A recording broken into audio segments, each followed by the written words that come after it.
This is going to be the highest skill level Apex that we have seen in the ALGS. It all comes down to this. This is where legends are made. Let's go!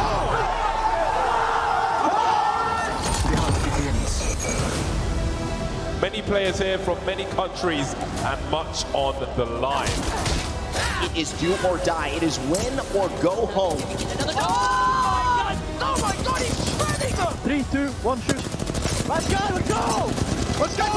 Can he try to chase him? Oh my god! Dog Zero down to just It is time. You gotta be kidding me! Which team wants it the most?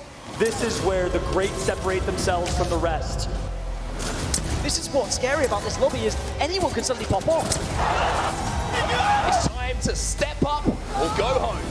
Here we go. And so it begins. I cannot wait to get these games underway today. The winners bracket is here. Go big or go home. Oh my god, he's shredding them! Now Morelli hits a 99. He'll fight. Oh my goodness! Imperial Hal gets one. The CEO, he can't finish, but his teammates are there! Let's go. Oh, big crack! They don't know they're there, and they're just gonna absolutely shred. They come out of nowhere like ghosts from the woodwork. Taskmaster, this is what he loves. People in front of him! And the bow is hitting hard! Set me a screen and I'm coming off. I'm shooting for net. It's nothing but bottom. Came for the culture, came for the show. They know we go big or go home. The knockdown shield is a problem, but so is Maxilon! Oh! For your back, you gotta give your homie some of that back here. Zach Mazer! Pulling up, making noise. Number one, no choice. Go big or go home. He's literally hitting every shot. Killapose is on fire. Sharky, Jetbird, last two alive. Dark Zero's gonna do it. No, he goes down 1v1. Sharky's gonna choke. Energy wins. Don't leave us in. We them boys. We them boys.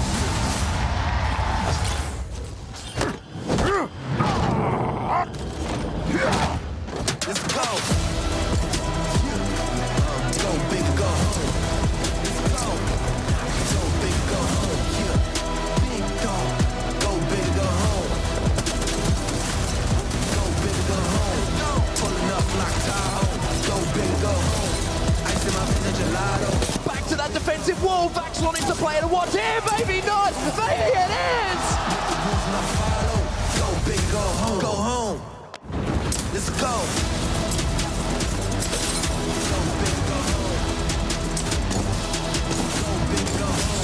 Team Singularity, it's FKID as the kill leader. They're continuing to go in. Go big or go home. 3v3 for game number 8, and it looks like Liquid comes through with the clutch and they take it.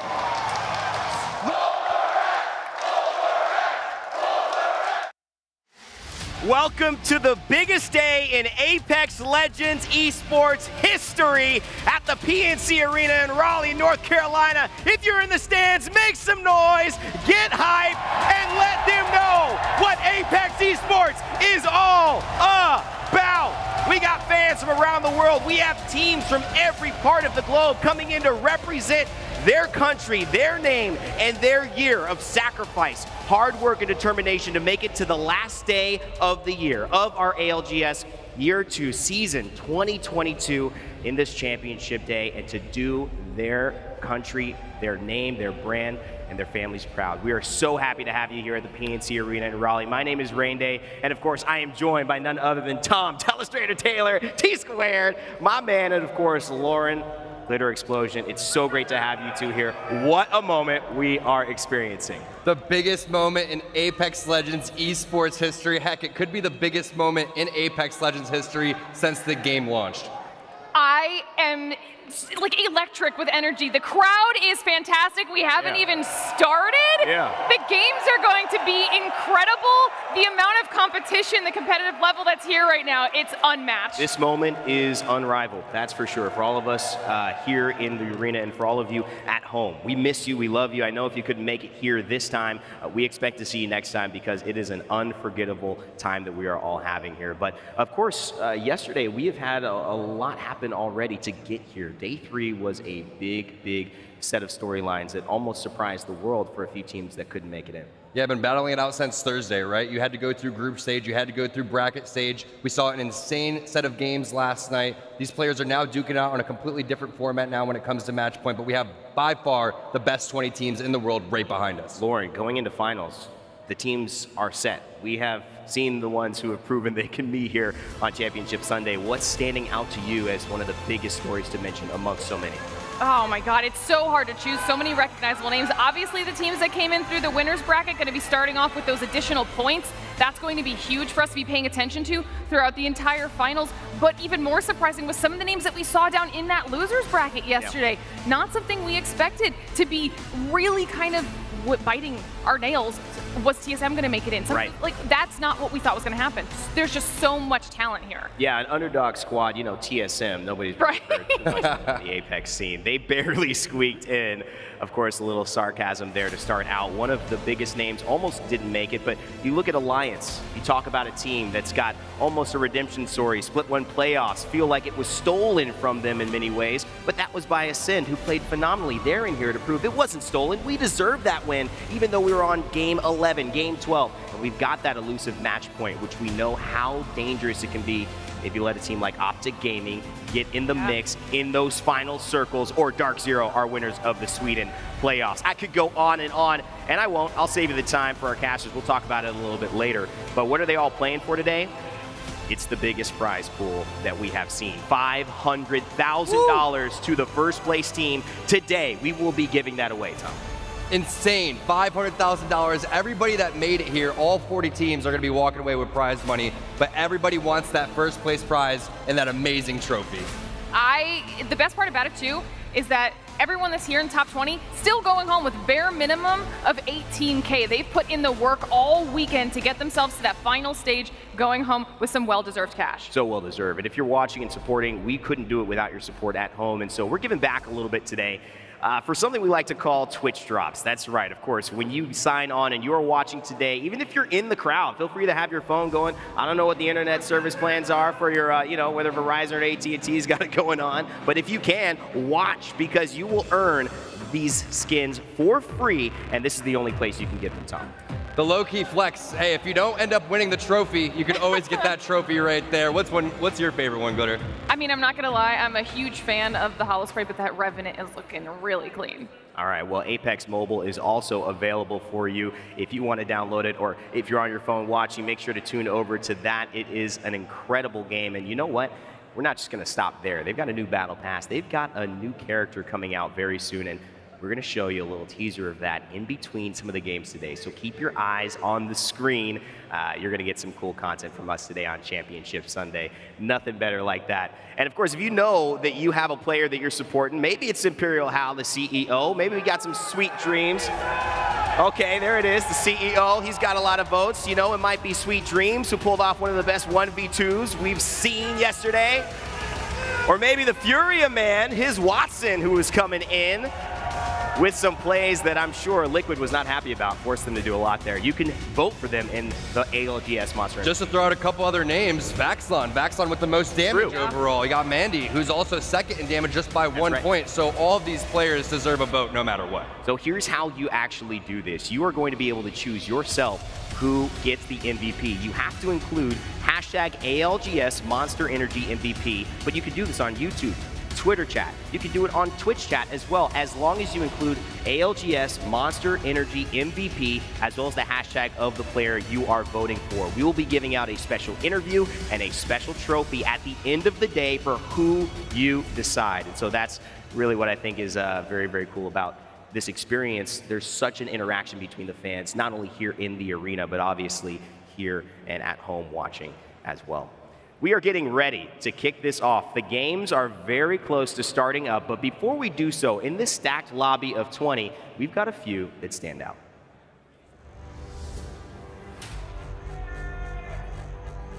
All right, as you hear the crowd yell a few things, I heard a little optic over there somewhere to my left. We've got Tom and Lauren, two of the best analysts in Apex Legends, to break down who they have their eyes on going into the finals. So hard to pick between 3 teams, right? Every single region is definitely viable of getting a certain squad, but 100 Thieves coming through, your previous champions, you have to show them some love, especially from the performance that they had yesterday. 3 wins in that lower bracket round 2, Vaxlon popping off, but you have to highlight the legend composition. You have Valkyrie, you're rocking the Watson in the Newcastle. Absolutely insane to think that they're gonna come through and master this type of composition this early in setting their own meta.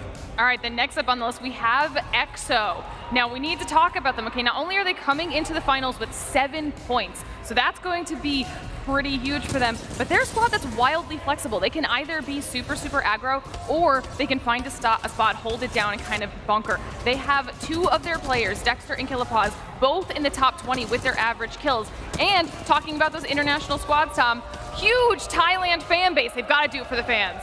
EXO started it off hot, but NRG ended extremely hot. 10 points is what they're coming in with, and Sweet is leading his team in the right spot, putting them in great positions, barking out callouts left and right. They're also rocking the current meta composition with Valkyrie, Gibraltar, and Caustic. The way that they were playing yesterday, it'd be absolutely crazy not to put them in your teams to watch.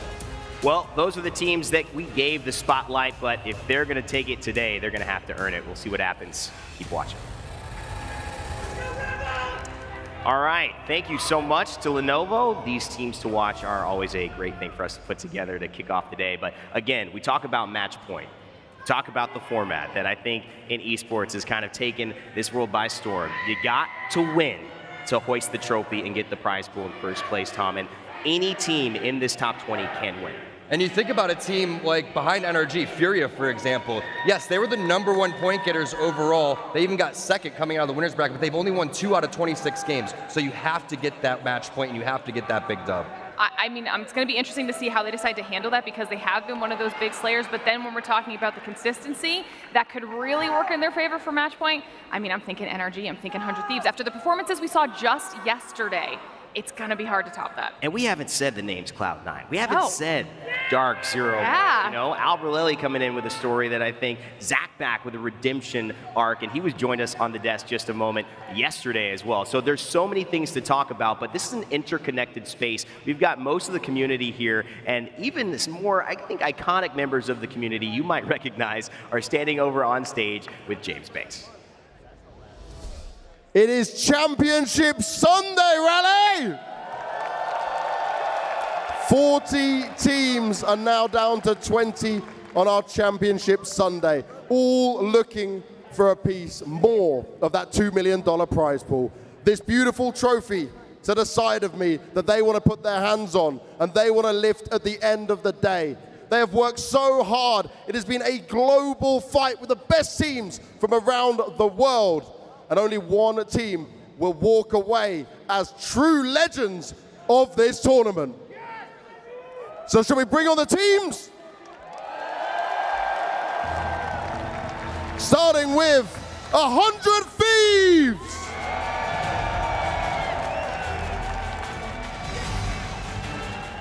AYM Esports. Alliance!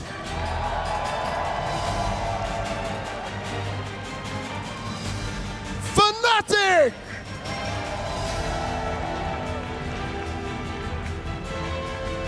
GMT!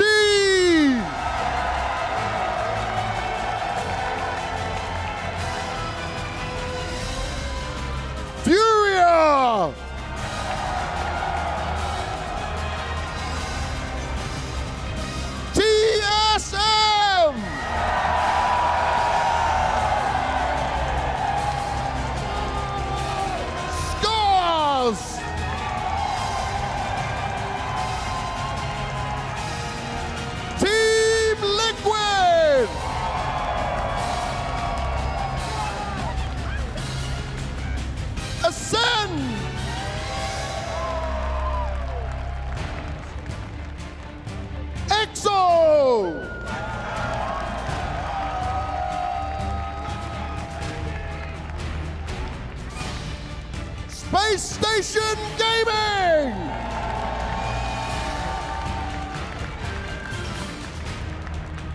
AD Esports.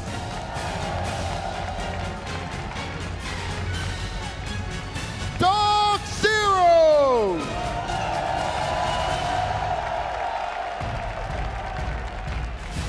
Optic Gaming.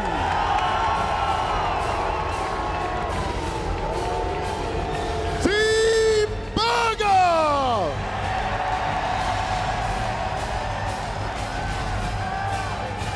NRG.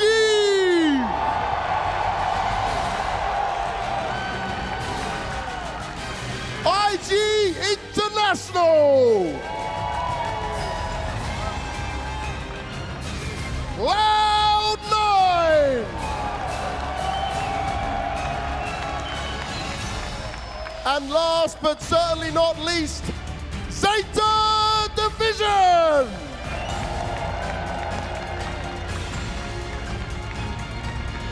These teams have fought so hard to be here.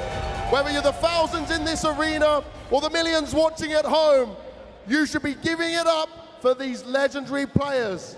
Let's get it on!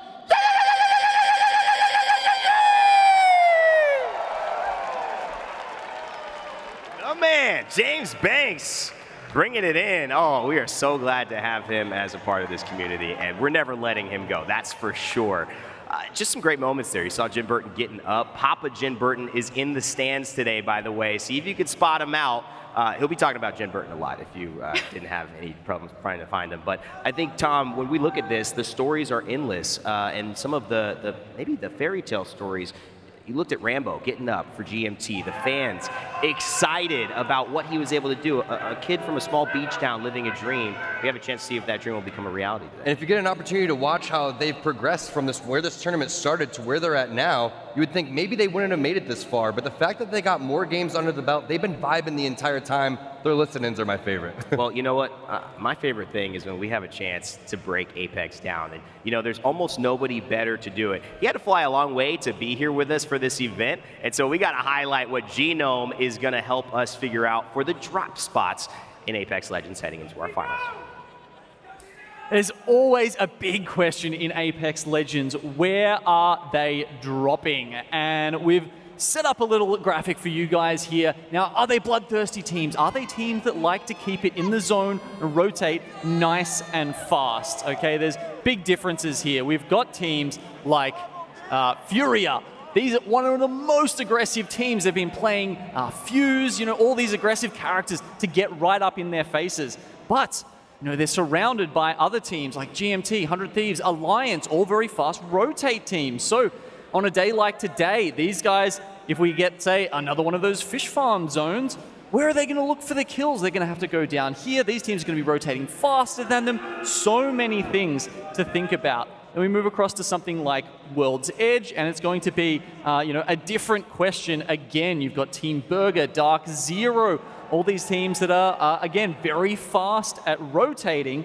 We saw a lot of thermal zones yesterday. That could really favor them. And then you've got some teams sort of in the middle here, like we've got Team EXO. If the circle lands near them, they're likely to take advantage of that and try and bunker down fast with the caustic. If it doesn't, they're a flexible team. They can look for kills. And yeah, look, that's the drop spots for today. Thank you so much, Genome. Love the analysis there and breaking it down. Obviously, in Apex Legends, that is a huge part of the game. And for those who are new, maybe you don't know, these drop spots are highly coordinated amongst the pros before they even get into this lobby, hopefully avoiding 50-50, splitting a zone with somebody else. But it is a part of the drama. So we'll see if that unfolds today. Tom, this is the moment we get to talk about who we're focusing on. And my favorite segment, the talent predictions, because we all come in with a thought. Not always right, of course, but we all have some idea. Going into it, who do you have your eye on for today? It's really tough to pick. Every single team has an opportunity to go and win this, and that's what makes this lobby so special. But I'm going to go with the team from North America. I think that the fact that they're coming through with so much talent in terms of where they're at and how they're willing to team fight, Furia is a team that I have my eye on. Yeah, I think Furia as well. I have a lot in terms of you know, my experience loving the innovation that they're bringing, Glitter, but who are you focusing on? I know that we just had to watch them come out of losers, but the consistency that we saw in the first half of the day, I've got my eyes on 100 Thieves today, okay? We were talking about the importance of being able to not only get to match point, but then close it out with the win, right? The aggression can't be the only play, and I feel really good about 100 Thieves for that point. I'm mostly interested, will innovation win, or will we see the tried and true, because that's the battle happening right now, the old and the new in Apex Legends, the biggest day, the biggest stage, the biggest moment, the biggest arena, and some teams are taking a gamble on a lineup we have never seen in competitive before. That's Furia, that is 100 Thieves. EXO from James, I want to shout it out as well. James told me something very funny. He's actually got 2 picks there, and apparently that's because he's twice the size. Wait, I didn't even notice.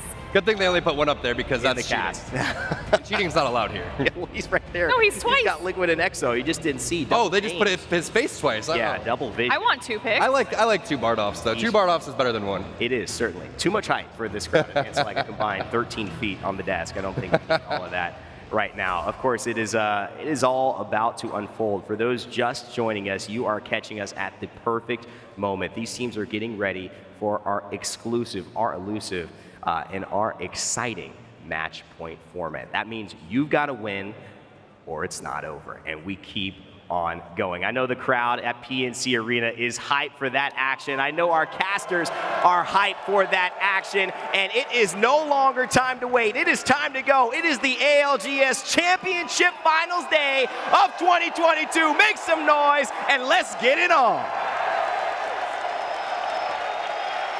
Thank you so much, Rain Day, and PNC Arena, make some noise for the ALGS Championship Fallout here alongside Vicky Kitty to call the action with game number 1 on Stormpoint. We are here. We worked so hard to be here. So did these players, and now it is time. Today is the day we crown the champion squad. That is right, and there are so many storylines. The desk did such a good job pointing it out, but look, Vicky, a lot of y'all know I stand with the boys, TSM. You know, my man Verholst, Evan, big shout out TSM. But today, it's GMT, baby! The Nasky vibes. Rambo and Nasky on one team, 2 of the best personalities in all of Apex Esports. I love the energy. I love the gas. I want to give them my gas. I got GMT. You know what I have to do? I have to gas up Team Burger! My girl busting out the squeaky toy. Come on, come on. She's got a squeaky. Favorite for a reason. And listen, I got to give a heartfelt thank you to Burger Brigade right here next to us. They came next to the casters because they know that's where the hype is. They are growing by the minute. It started with the dude with the mustache. I don't know where he is, but thank you. I see him with the hat right there. You're a legend. And since then, they got team jerseys for the boys. Look at this. Team Burger has team jerseys for the first time ever in their professional gaming careers. Courtesy of the community, courtesy of the fans, Victoria and everybody that has a printing shop. Well, guess what? They designed some jerseys for the guys, custom made, custom colors, gamer tags on the back. We have a squeaky toy. We got the signs. I have a sticker. I might throw the sticker on here. Team Burger and Burger Brigade show up. You gotta put it on your forehead. Don't eat this one though, Fallout. You know, we know that you're the GOAT, but you can't act like a GOAT in real life. You gotta put the Burger sticker on your forehead. You gotta represent the boys because they are the crowd favorite here. We got a lot of crowd energy, and it's really nice to see everybody come out. For you guys watching at home, this has just been one heck of a show. Yeah, that's right. Any His Watson fans out here? Oh, me. The man, the lava monster, as we called him yesterday. Legend. The Prince of Apex, as we've been saying all weekend long, looking to step into his throne. And in my conversation, my little sideline reporting interview with him yesterday, Vicky, he said, I don't get nervous on main stage. These other fools do.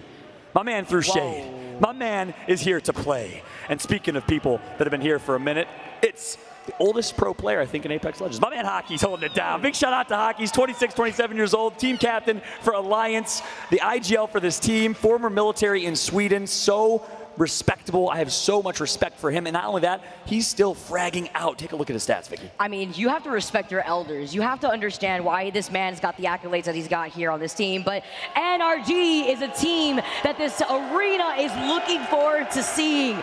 They've been putting in so much work. They literally dominated the competition yesterday to be sitting right here with 10 extra points in their pockets to kick off the championship finals. That's right. Speaking of sideline reporting, I went to Team Liquid, I went to TSM, went to Optic, asked for some with them for some thoughts. They said, yeah, no problem, Fall. I went to Sweet. He said, nah, we're locked in. Sweet Dreams is here to play. And look at the side-by-side comparison of the two that we like to compare. Let me tell you, Sweet Dreams, IGL for NRG, one of the best to do it, one of the top streamers in Apex and Imperial Hal. Sweet has the upper hand in average damage at 903 damage per game. Meanwhile, 1.5 kills per game for the CEO himself, Imperial Hal. He's here. He's ready to IGL TSM to yet another championship on land. The question is, Vicky, they've looked a little inconsistent this weekend. Can they do it? It's going to really determine who is the winningest team. That's right. The winningest team is the team that's going to be able to walk away with match point. Oh, come on. It's the Optic boys. That's a fact. And you might hear some boos in the crowd. No, what are those? Duplex! And he knows it. My man smiling. King Dupe on the streets. I missed the mustache, though, man. That thing was gnarly. You missed that thing? You remember that thing? Had the gap in the middle? Yeah. I was actually expecting it, coming into that. When you said that you wanted to rock the mustache, I was like, you got to rock one for Dupe. That's right. And then we got IG, the Beatles of Apex Legends. Bryn holding it down on this team.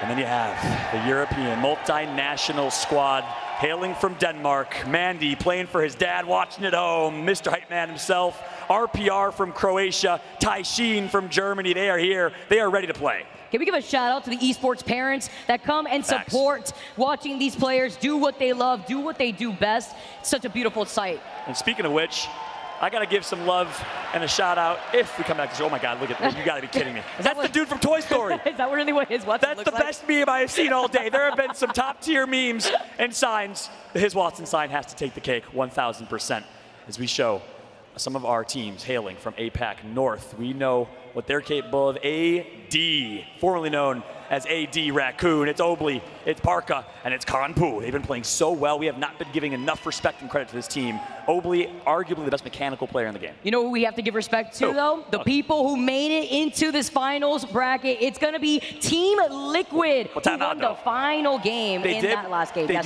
to give respect to all 20 teams. Yeah. But they didn't make it through winners bracket like the boys on AD did. They made it to the finals here. The final 20 teams that are going to be competing. I mean, they were the last team to win just yesterday. And that was really intense because they had a rough couple of first games. That's an absolute fact. And speaking of Portugal, which I have on screen here, you already know we had to hold it down for Portugal as Ascend, the only Portuguese team. Speaking of parents and Apex Legends, Mama Kashera in the house, all the way from Portugal. Kashera's girlfriend here as well supporting. So, hey, Portuguese Apex community, we have so much love for you. Of course, everyone from Brazil, Portuguese-speaking communities as well. Had to hold it up from a man. Ascend and Kashera, the IGL of this team. You see him on screen. Speaking of mean mustaches, look at that eyebrows. Oh, my gosh. My man's got all the facial hair I feel like he was staring into my soul right there. That's right. How are you going to deny someone like that? How are you going to deny somebody to win at this point? Drop all your loot.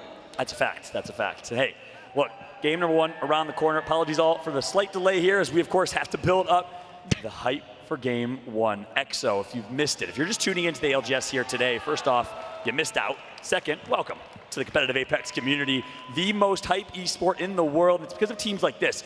Killer Pose! Oh, he's giving us the killer stare. Are you kidding me? My man through the jungle, through the fire and flames. And he's here to play. Sleeves up, by the way, sun's out, guns out. Oh, it's even better. He's got the hybrid going on. He's got the one sleeve up, the one sleeve down real quick. Yeah, he's got a hybrid. That's the move. I think he's a trendsetter. That TSM sign's upside down, bud. And you're wearing an NRG shirt. I'm just confused. I'm so confused right now. Pick a side. You'll never lose if you vote for everybody. That's true. That's a fact. And meanwhile, we got some. Oh, he's sleeping on the competition. He's meditating. There's a difference, okay? Oh, okay. Meditation is key for these pro gamers. This is a mental sport. Remember that. Fnatic, Japan, being represented here. Barely. They qualified in 10th place, and of course, our hearts went out to Hardeki and the boys. Leogri, PKMK not making it in 11th, but Fnatic snuck in, and it was thanks to the Watson play from Yuka F on this team, formerly Game With. They performed, and then we got none other than Cloud9, my man Naughty holding up the Xbox controller. Albrelelli on the far right, Gibraltar player for this team, came over to Cloud9 with intention to IGL, and soon after realized, you know what, Zach is pretty darn good at this. Let's keep the role in the hands of Zach, but he's co-IGL for this team. Zach, Mazer, looking to avoid Mazer moments today. And Alliance, they're just getting set up. The rest of our teams are getting set up before we dive into this first game. We're going to be going back and forth here, too. Honestly, between Storm Point, we got the first two games on Storm Point, then we're going to have World's Edge. We're going to be going back and forth, but can these teams adjust just as quick as they were yesterday? Yeah, that's a fact. And then Alliance, the team huddle from this team that we've come to know and love. Maybe it's coming. We'll see if it is. Hawkeyes gets up, that signals it. Alliance is here as we got Fundament Supremacy in the chat. What's up, girl? Shout out to Violet Lex, Soar's very own. Zebra Twitch out here as well. Designful to the left. Big shout out to all of our content creators, pro players coming through. And here it is. With the huddle. Moment I love more than anything, I think, competitive Apex, this huddle right here. Yeah, this really highlights what's on the line here for a lot of our players. First place is going to be walking away with $500,000, $2 million prize pool for the ALGS Championship. What do you think they're saying? What on 3? Don't die. Don't die lose. on 3. I think it's hit shots on 3, or it's they got blinked on 3. No, nice job to Alliance there. Listen, this team's a brotherhood. They've been landing and boot camping in Sweden. Big shout to the Alliance organization. I met the CEO or co-CEOs, I believe, in Sweden. A lot of respect for them. Meanwhile, welcome to competitive Apex. Jen Burton on the main stage, at least. Your first LAN competition. Look at this guy. Chick, chick, chick. Oh man, young legend. He's ready. You see that? Do the blah, blah. Gotta hit them. Oh my God, I wish I could do that. Gotta hit them. You gotta hit them with it. Gotta show them what they got ready. That's right. Well, hey, listen, enough fill for us, because guess what, everybody in PNC Arena and at home?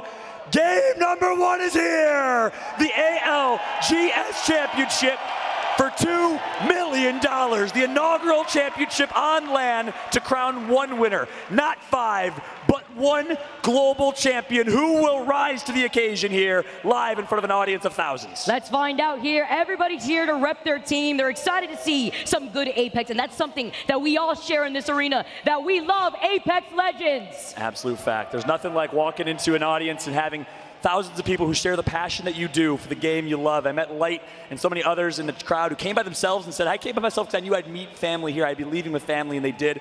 You love to see it. There's no family like the Apex family, as we have been building this community since the very, very beginning. But look, it is time. Vicky, you've been putting a lot of work in the prep here. What can we expect from Storm Point? Talk to me about some drop spots, any early contests, or maybe contentions on rotation that you think we might be able to expect. I'm expecting here for a lot of these teams to kind of figure out already where they want to land. Do you want to really contend this early on? Do you want to try to get that gap? We're going to have to see so far, because Storm Point, we see that verticality is what really matters. Obviously, we've been seeing the Valk as a mainstay legend on a lot of our teams. 98% pick rate as we're getting started here, guys. Game number 1 here for championship finals, and we already see where this first circle is going to be taking us, John. That's right. And for those tuning in to a competitive Apex final for the first time, let me break it down for you real quick. It's match point format, unlike any format in any battle royale you've ever seen. If you watch PUBG or Fortnite or H1, well, listen, buckle up, because this is different.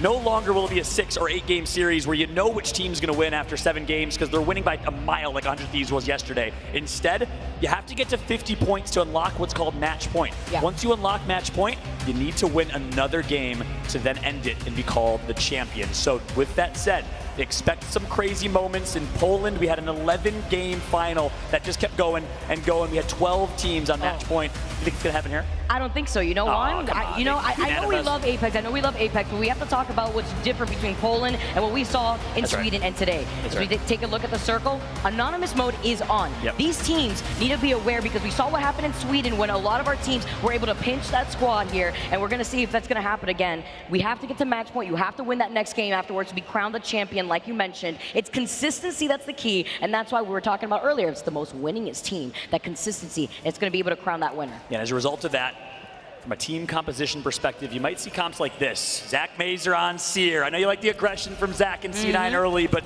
expect them to switch it up when they get to match point. Teams are going to want to blend in. They're going to want to go incognito. And the way to do that, well, it's running Caustic, because majority of teams in this lobby will likely be running that Caustic, Gibraltar, and Valkyrie team composition. Play for late game, play for positioning to try and secure the match point victory. So much like you see on Space Station right here, expect most teams, once they hit match point, to join them. Yeah, C9 actually right north from them here too at Space Station. They're also going to have that beacon control right to their south. They're going to have the Replicator. Really good look here for Space Station. I believe today the Replicator actually is going to have the purple extended sniper mag. You have the purple sniper scope there too. And a nice little gold extended light mag here in the hands of Zenile. That's right. Zenile, Frex, and dropped. We know what they're capable of. Frex, longtime keyboard and mouse player, played with Snipe Down, was on NRG for a while. Well, he switched it up, said, I'm done with this whole keyboard and mouse thing. I'm going to switch over to controller. Since then, has been competing on controller. The fact that he was able to make that switch says a lot about him. Of course, used to play Halo and other games, so had a lot of controller experience, but it's darn impressive. And then TSM, they love to drop center zone, center map, anywhere on any map. King's Canyon, it was Cage. World's Edge, it's Fragment, and here it's Antenna. You already see the fight start up. Ascend, not wasting any time. They're actually putting in some poke pressure, but they're actually going to try to opt to rotate instead. It's kind of leaving a message right here. You know what? You want to take the spiders, you can take the spiders, but we're going to be able to rotate all around because their priority is to try to get that beacon. That's right. A little early poke here, and we saw the zone's going to be coming very central map. So near Cascade Falls, we saw Team Liquid not getting contested from the likes of Dreamfire here. Dreamfire did not make it, so they're going to be able to get Cascade Falls no problem. But look, we have an early game fight. It's going to be an early pick that's going to be picked up on Sunset on Stealthador of IG. This is the manager of the team, does not have a ton of competitive Apex experience, so teams like Zeta are going to try and capitalize on that, unfortunately. And with Ascend actually with this rotate all the way around, they usually land in Jurassic Park, but with that quick rotate, they want to avoid the likes of TSM that usually land in Antenna. So highlighting that a lot of these teams with the quick rotate, as IG, you can see, like you mentioned right there, unfortunately missing out on that Watson. Let's see if they can try to bunker down, if they can at least try to recover that banner with the crypto. Oh, this looks like they're actually just out of there. Yeah, they're just going to dip set. They're not even going to get the banner here. They're going to play the team of two. So it's going to be RKN and Bryn channeling their inner Pulverex, by the way. F-Chan and the boys trying to see what they can do as a team of two. We saw Pulverex make some noise with that team of two yesterday. We'll see what they can do now in IG as they are down to 2. With Ascend making this rotation, they heard the fighting earlier on, which is why they actually want to go quickly rotate, but Alliance already in some early trouble with Yuki going down, Wise being the only one alive, delaying just off by the side of the wall, but you're in their line of sight. You see the Valve Tactical try to add in that extra pressure, and it's NRG who clean up Alliance, the first squad to go down in game number 1 of our championship lobby. Wow, that is a fast first kill. All of Alliance wiped and eliminated. They dropped Stormcatcher, got caught on the early rotation from NRG and got punished. NRG dropping all the way on the far west side of the map.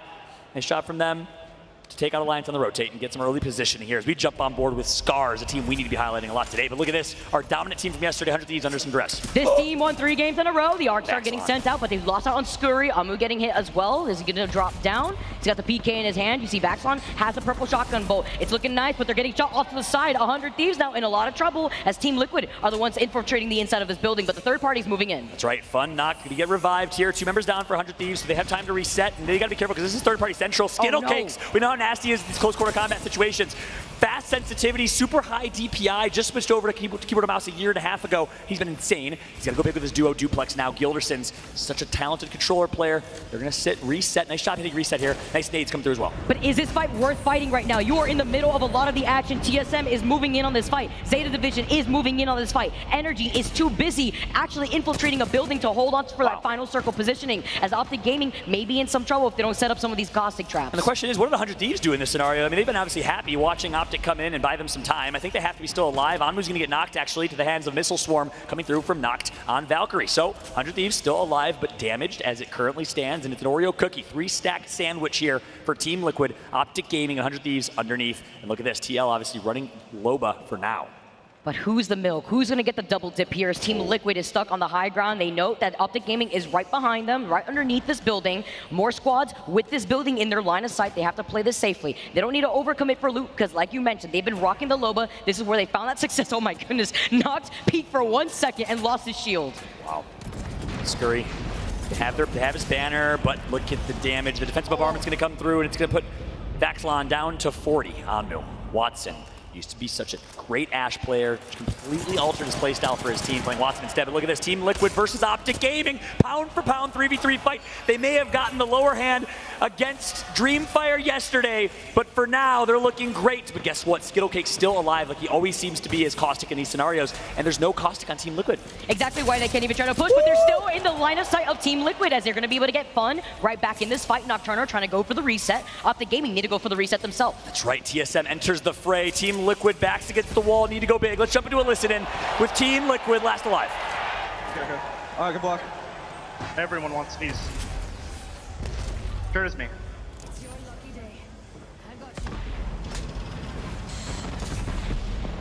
They're climbing, they're climbing, they're climbing. Just stay alive if you can. Dude. 100 deep. It for Team Liquid to the hands of Optic and TSM. They both join in on the fun. TSM gets 2, Optic gets 1. that grenade throw, make it two as Reps now makes an appearance with the Arc Star. See Imperial Hal now going in for the kill. The Arc Star unfortunately sticking to the little top of that doorway. They're gonna have to drop down. They're playing off of the low ground. And even in ranked, Vicky, I don't care what level you are, gold, platinum, this is such a dangerous egg building, such a dangerous fight because it's third-party central. It's always an uncomfortable fight. And if I'm TSM, I don't know if they want a full send here. Exactly. They do know that a lot of teams are actually looking at them in their line of sight as Hal falls extremely low. They're getting pinged over by the other side. Up the gaming now, losing out on their shield.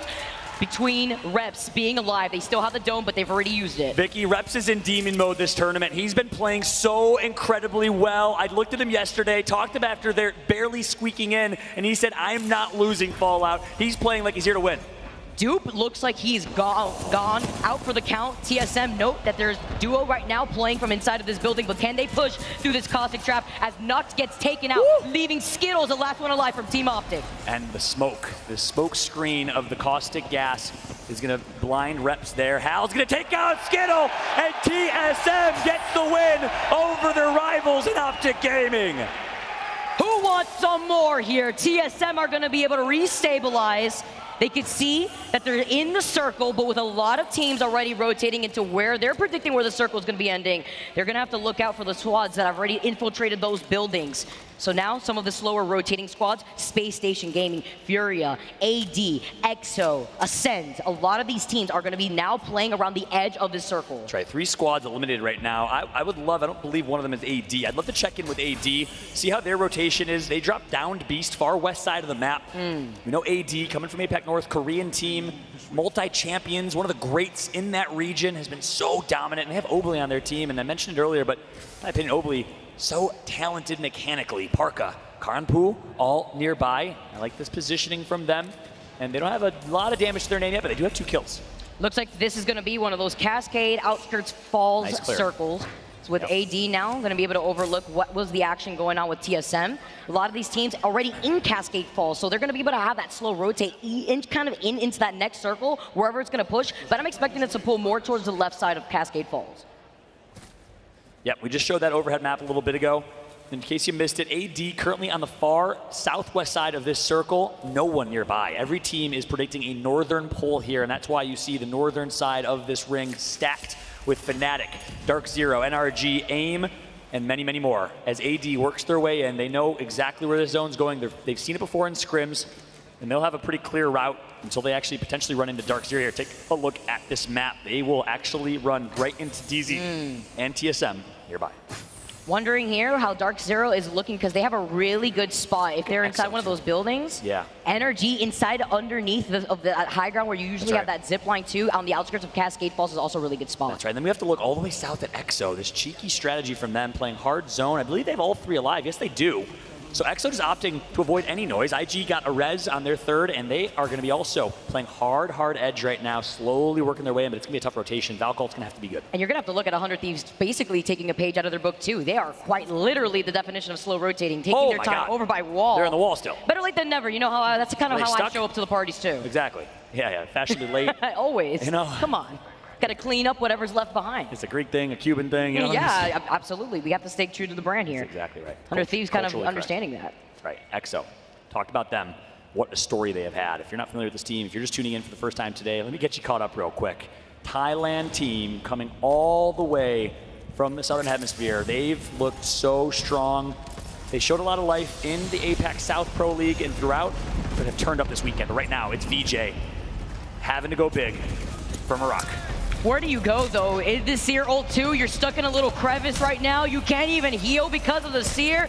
Is that going to be Furia? We're going to have to see over to the side of Sen with only post skill still alive. He's got the PK. It doesn't look like he could go anywhere. C9 now forced into the circle as Stay Naughty so desperate to pop that shield back. And just like that, Ascend going to get eliminated. It's going to be Furia joining in, though, and actually third partying with a knock on Zach. He is out. Banner not recovered yet. Fully leveled up Evo shields. You know that means Cloud9 is playing aggressive on that Seer, but guess what?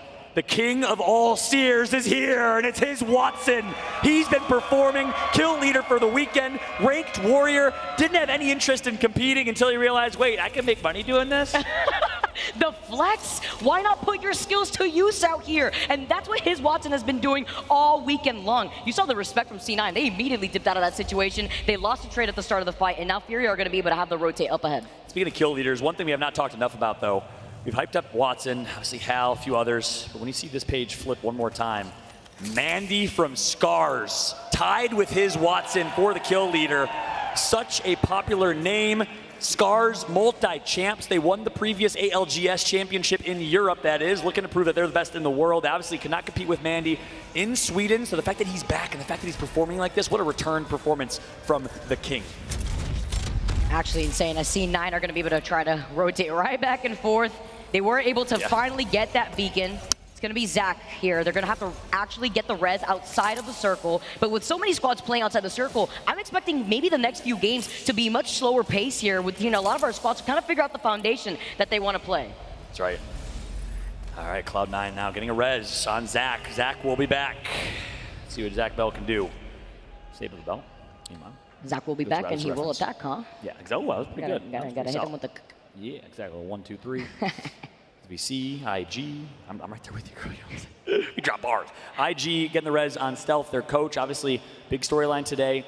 Not playing with JMW, reigning champ. Not playing with Noises, the IGL of this team.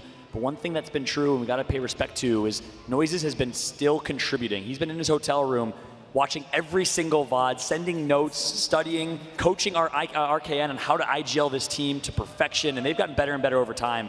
And then the crowd gets so excited because what do we love? Rats. We love rats. This is the only place in the world that people love rats. I just don't get it. Yeah, I mean, I'm going to call it the Exterminator. Unless that Exterminator is his Watson, the rest of Furia, then you can really tell they are the cats ready to pounce. That's right. Team Burger, we got Team Burger already taking up one of the buildings in Cascade Falls. They were here for quite some time too. We saw on the map when we got to see where that next circle was going to be pulling. A lot of teams have infiltrated these buildings, but with the circle pulling away, it's going to be a bloodbath when they're forced to rotate around that mountain where there's a lot of open ground. I thought you stole my squeaky. Hey, that's the Team Burger squeaky toy. Oh, the Mike's catching it. We got the Team Burger squeaky here. As Team Burger, what a story from them, coming from Australia. They were arguably the second, maybe third best team from that region, maybe behind Sutraiku or alongside Sutraiku, tied for second. Everyone thought Dark Zero was the team to beat. Guess what? They've performed just as well. They made it through, and they've looked so strong. Unsigned team, by the way, so any org is looking to pick up a top team with a lot of fans in Team Burger, make sure to make some noise. But here's the thing, there's a contingency. If someone picks up Team Burger, you got to keep Burger in the name, so it could be like the Fanatic Burgers, the Kansas City Paya Burgers. Hungry Jacks in Australia, I'm just saying, if you want to look for a great sponsorship, you got Team Burger. Oh, C9 now, they see one player low over by the other side, but notice none of these squads want to overextend. They are holding the border of Cascade Falls, looking to circle keep this team. Both teams, actually. There's two teams now approaching C9 uphill, but they have to look to their backs because, again, there was a lot of teams already hanging out by Cascade Falls. That's right, and this is the danger of playing hard edge. Teams are going to gatekeep, and Cloud9 is going to capitalize. Stay naughty. The controller demon with 3 kills to his name. He is showing up. I talked to him before the tournament. He said he's confident in his ability to perform, and he feels such a need to play a role, but they have to play a big role here. Exactly, and they're playing off of the low ground, which is a little scary here. They only really have the rock for some natural cover. They're forced to play a little bit off to the side of the circle. Aberlele falling really low here. They do have that Seer ult too. They're going to be able to track where Furia is. That's right, Seer on Seer action, but Zeratricky has himself a Horizon, so expect some verticality to come through with the gravitation lift. Zach also going to be getting third party. Energy wants to enter the fray. This is tough. Zach's going to push up. He wants to make noise. Zach gets good damage in. Can they follow up? Stay naughty. Oh my God, the damage is done. Naughty and Zach do a good job breaking ice. This is actually crazy here, the way that he was able to actually reposition at the same time. Furia get taken out. That's Space Station Gaming right behind them. The charge rifle, the wingman. Drop says, we got you, boy. A little tag team on the new guys on the block. Furia getting taken out. They say, stand down, kids. The adults are still here to reign. Cloud9 is looking so good right now. Zach Mazer, Alberlele, and Naughty performing to a T. You got to know the calls are hot. Let's jump into a listening with Zach Mazer, the IGL of Cloud9. Part of me get fucking shut up and focus up. Max, shut the fuck up, bro. I'm teaming right now. Yo, good shit, guys. Play that perfectly. I fucking know, baby. I'm not playing afraid today, bro. I'm not fucking around, bro. I need a tournament where I pop off. Yo, ping me a fucking flatline. I need to loot. Doing that, Zach. No, bro. Zach, you need to watch energy, bro. No, I know, me, bro. but ping me a flatline so I can switch guns, you fuck. We're gonna get Valcolted on. We're going to get oop. That's why I need a flatline. Find me one. We'll get you one, bro. Ult Excel, Ult Excel, Mac. You want? Zach, switch with me so I can loot. Out. Zach, no, trade with Naughty, bro. Trade with Naughty. I'm not leaving here. Alright, bro. I hate being ignored. Actually, I No, I hear you. I hear you. I just Like, don't have one. Whatever. I have one. I said you want it. Valcolts are coming. Yeah, I'm Valcolts are holding one. coming. I'm good. Alright, bro. Valcolts are coming. Valcolts are coming. Yes. I'm looking. Take off Valco green. Just keep playing the left side, right? Yeah. No, I mean, if we play by me, I'm in, completely safe, and I can Super hold. safe, keep Ryan. people Watch from it. landing here. Safe here because we have like a fucking little. I'm looking for oops. Play all of this. I'm looking Play all for of oops. this. Okay. Don't die, Mac. Come on. Can we poke out the team on the left? Valco, Ubing. Yeah, on our back. Wait, they're wrapping. They zone wrap. They might come back. They might come back. No, they can't. They can't. I think they just died. You guys need to pressure the team on the left. They'll run out of meds. Okay. They will run out of meds 100%. I just don't have a lot of Keep ammo. your shit on. I got their buff. I can give you ult them. I can't lose bed. I think. Yep. I'm gonna give you ult them. I'm gonna give you ult them. Always the most entertaining listenings when you hear Cloud9 on the comms, but TSM lights up the kill feed with some kills of their own. Cloud9, kill leader and Naughty, TSM takes it over. GMT, though, is in a great position to win this game. This is looking so good for them. There were so many teams fighting off to the side here. GMT, IG, and Fnatic. They're going Oh, I thought I saw a Valkyla's team cup. I got so excited. Never mind. I take that back. They have Seer You were and really Watson. on No, that. that's a change-up. Yeah, GMT it going is. Seer and Watson. I like the team comp. They get early positioning and they have fences. Team Burger, though, not looking good. Kind of the risk, right here with the gold backpack Reds coming in. Team Burger trying to fight for their lives as the bombardment falls and rains on top of their heads. Jaro going down, and T unfortunately getting finished off. It's really up to Waltzy here if he can actually manage to hold down this position. Yeah, Waltzy's gonna have to rat his way to success. Space Station eliminated at the hands of NRG. Waltzy, lone controller player on this team, was on Sutaraiku, left and joined Burger. Thought it was a step up, and boy, was he right. Let's talk about Energy's game plan. Let's talk about what we've seen from Energy within the last 2 days. They've changed things up a lot. They have a lot to prove here, and they're looking to play for positioning. At TSM, more, as they're going to be able to eat nice tonight. Team Burger gets taken out as they keep cleaning up a lot of the lobby. Overall, 9 kills in favor for TSM. Yeah, TSM's like Majin Buu right now. With every single kill, they get stronger. And guess what the last kill they just got was? It was a big old juicy burger. TSM with 9 kills to their name already. They are performing. And I, again, was chatting with Hal. He said, I would rather have 0 points going into a match point final. Why? There's pressure off your back. I would rather play from behind than play from ahead. And TSM showing why right now. They've already gotten 10 points. Now let's see C9 now. They're the ones that have managed to add some points in their favor. Stayed Naughty, losing out on that shield. Zach now playing around the edge of the dome. He's not overextending. He wants his teammates to be with him. They're at a health disadvantage as Stay Naughty's going to reset with the shield bat. I'm sorry, this is bad timing. I'll bring something after. Zach Mazer now on board. Just got a text from Nick. Zach, good shots. PK's gonna come through. Mandy and Scar's gonna get taken out. Imperial Hal gets knocked from Fnatic. And just like that, Zach is gonna eliminate the majority. The heart and soul of Scar's. Taishin is out as well. And Zach and Cloud9 and TSM performing. Look at the way that Fnatic is positioned right now. They're on top of the roof. We do note that there was already a team right underneath them. I believe that was GMT. IG right there too. It's AD get eliminated. NRG are cleaning up AD here. TSM helping them out at the same time as they were already eliminated beforehand, but they still were able to get some knocks. Ooh, a little flick of the wrist right there from Fnatic. Representing Japan, Matsutasu, Meltstera, but Cloud9 has the angles, they have the high ground, they have a slight god spot here, but the zone's not pulling to them, so it's not ultimate god spot. This is so indicative and reminding of the championship moment that we casted in Sweden, Vicky, where we saw Luminosity Gaming on this high ground not able to shut down Dark Zero, but right now it's Cloud9. Let's see how they capitalize. Let's see here, they have to play around the Watson ult. At the same time, you can't be throwing any grenades in that way. IG, you see Stealth actually playing around the bottom side of this building. He can't dance hard enough as Fnatic now has a 2-man squad. GMT playing outside of this building. Natsuki loses out. I think he was in the circle for far too long. The Spitfire is popping, is Sir Down. It's gonna go Big Rambo on controller, takes out Fnatic. 5 kills for Rambo, the controller man from Florida. Florida man himself is getting hype. Gotta go for the burr. ZC9 now still playing off of the high ground. Energy have not left from this immediate tunnel because they see a lot of the fighting happening in front of them, but they know that the moment that they give up that space, they're gonna be in the line of sight of the team who's playing above them, which is C9. That's right, Cloud9 on high ground. And actually, the zone's going a little closer than I thought from that angle we had originally. So this is so interesting. This is where Optic was. And of course, that was where Luminosity was. In that same championship moment, it's almost foreshadowing nostalgic start to our same finish from Sweden.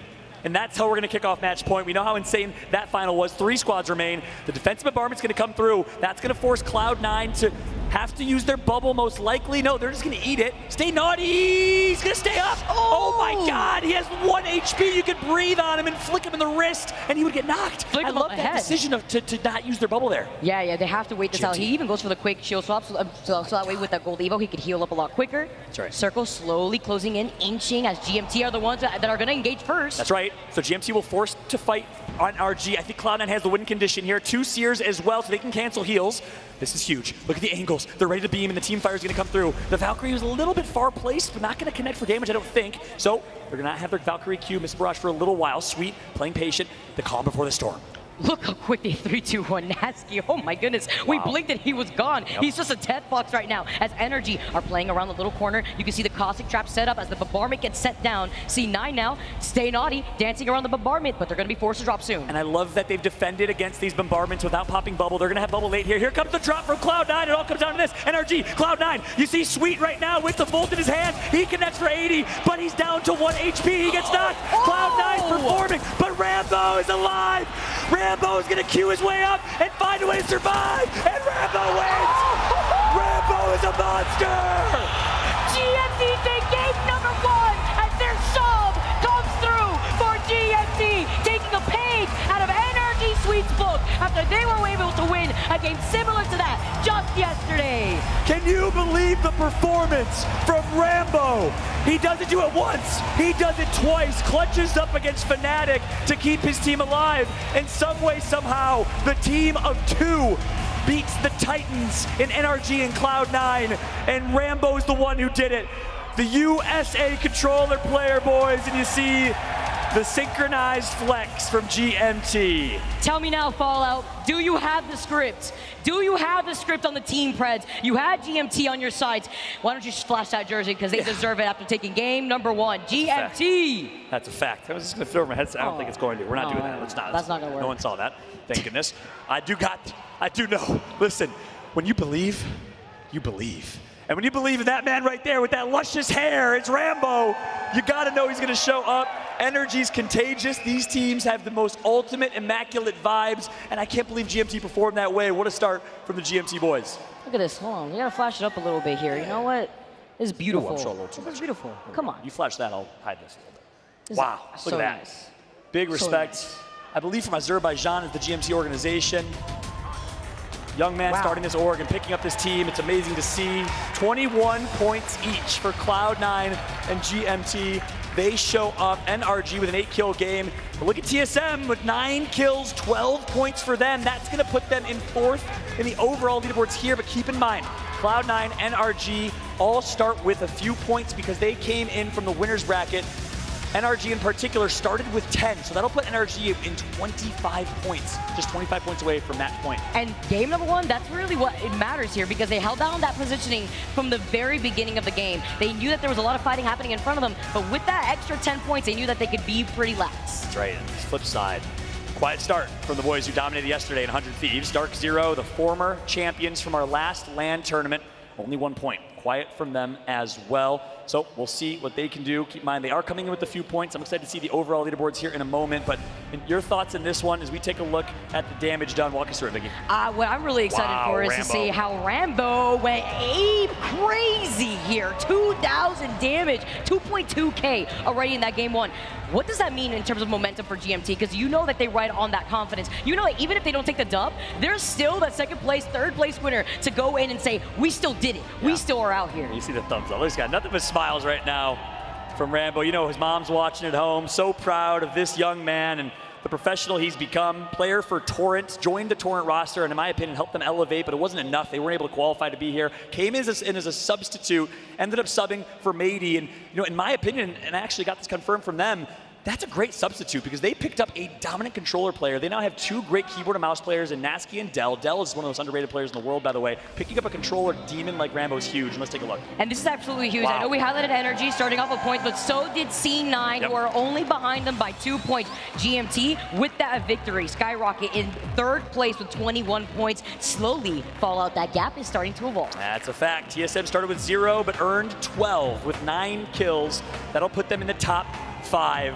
What a start here. And Fnatic, obviously, strong showing from them. They started with 0. They get 7. Team Burger with a 7 of their own. Really impressive stuff here. As Space Station, Furia, maybe not doing as well this game, but they did have some points to start with, which is why you see them so well on screen. Let's flip over to the 2nd page here, and it's Dark Zero with 6, EXO with 7. All of those points from EXO, I believe, coming from their winners bracket performance. They started with 7 points because they were in 3rd place coming into this one from the winners bracket. And Optic Gaming scooping up some kills too at the very end with against Team Liquid in that very stacked up building where TSM, you saw how just toss out that grenade, pick up 2. It was really nice to see, but it was a lot of chaos happening on the outskirts of Cascade Falls where a lot more teams were stationed looking a lot at the action. That's facts. Vicky, from what we saw in that game number 1, not a lot of early contests in terms of POI 50-50s, but we did see a lot of early fights. Do you think we're going to continue to see something similar here? Ascend got taken out by Team Liquid. You saw a big rotation come through near Cascade Falls to the south of Cascade Falls. Liquid was ready to fight. I believe it's the fight for the beacon. We saw a lot of fighting around those beacons for all the right reasons, of course. You want to be able to predict where that next circle is going to be pulling because a lot of players like Energy Sweet get that read perfectly. Notice how they were positioned there because they knew the kills were going to eventually come to them. They didn't need to overextend for anything like that because they like to play for placement more than anything. Well said. And obviously the other big storyline, we'll have 2 Seer teams left, and that's a big discussion. GMT busting out Seer and Watson. We haven't seen a lot of that combination. Meanwhile, we saw Seer and Horizon from Furia. Seer coming from Zach Mazer, so expect a lot more in terms of team comps, not just the kind of cookie-cutter caustic like we thought we'd see in this final, until we get to match point at least. But look, game number 1 was absolutely insane. We hope you're enjoying it here live in PNC Arena. We hope you're all enjoying it at home. We're going to jump to a quick break. When we come back, we got Onset and Gasket to call the action for game number 2.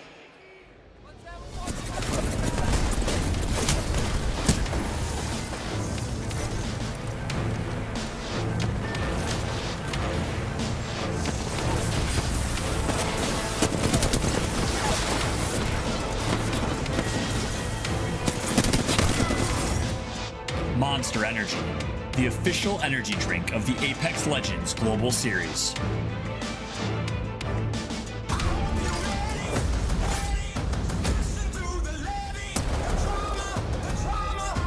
It's prime time at the Apex Games. Till death I said hello.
Welcome back, everybody, to the ALGS Championship Finals.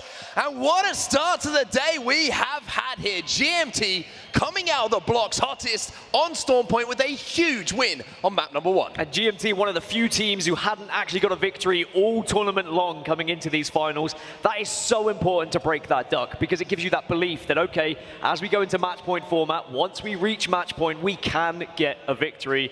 And you saw what it meant to them. I mean, what a play by Rambo at the end. Yeah, absolutely ridiculous play by Rambo coming in, and what a story it has been for this team. Rambo coming in as a substitute and saying, hey, I'm not here to take part, I'm here to take over. The man has won games in a way which he's gonna, do all of his teammates proud. But there's other stories here, Dan, from that game number 1. Yes, GMT, a huge game number 1, but we have to keep that match point format in our minds. NRG are now halfway to hitting that 50-point mark. Yeah, I think that when NRG were in that final circle, I think that would have been in their minds. Okay, we've already started with 10 points here. As long as we get a nice and consistent base as we progress, we should still be the first team to get to that match point. And granted, yes, other teams have had a lot of points in that game as well to really put themselves up the leaderboards. But as long as NRG can find that consistency, get to those final circles, they should be one of the first teams we see on match point. You never disappoint us, Raleigh. Honestly, every single member in the crowd has been popping off all weekend long and all week long. I forgot we've been here for 4 days as well. This is the 4th day of the ALGS Championships. But Sweet leading the troops once more. And I think it was such an important performance for them. It kind of continued that play style we saw from NRG when they had that successful winners bracket run, right? They're all about prioritizing that quick rotation. Center zone is where you are going to find them, buried in the ground. They don't want to move until that final moment. It really is impressive how NRG approach Storm Point. We're seeing a lot of different play styles and a lot of different approaches as it comes to this map. There is a lot of teams who just kind of want to run, they want to fight, they want to play edge, but NRG, they're still sticking to their guns, sticking to how they want to play. And C9 as well. C9, a massive, massive game for them. It always was kind of a rags to riches game for them as well. We saw them lose one player very early on. Zach Mesa did get knocked, but a bit of a brave play, a ballsy play coming in for them to get that banner back, play it on the edge of that zone, and then most importantly, I think there was a really important moment for them. They were having that battle with Furia. It was going on and on and on, and it never felt like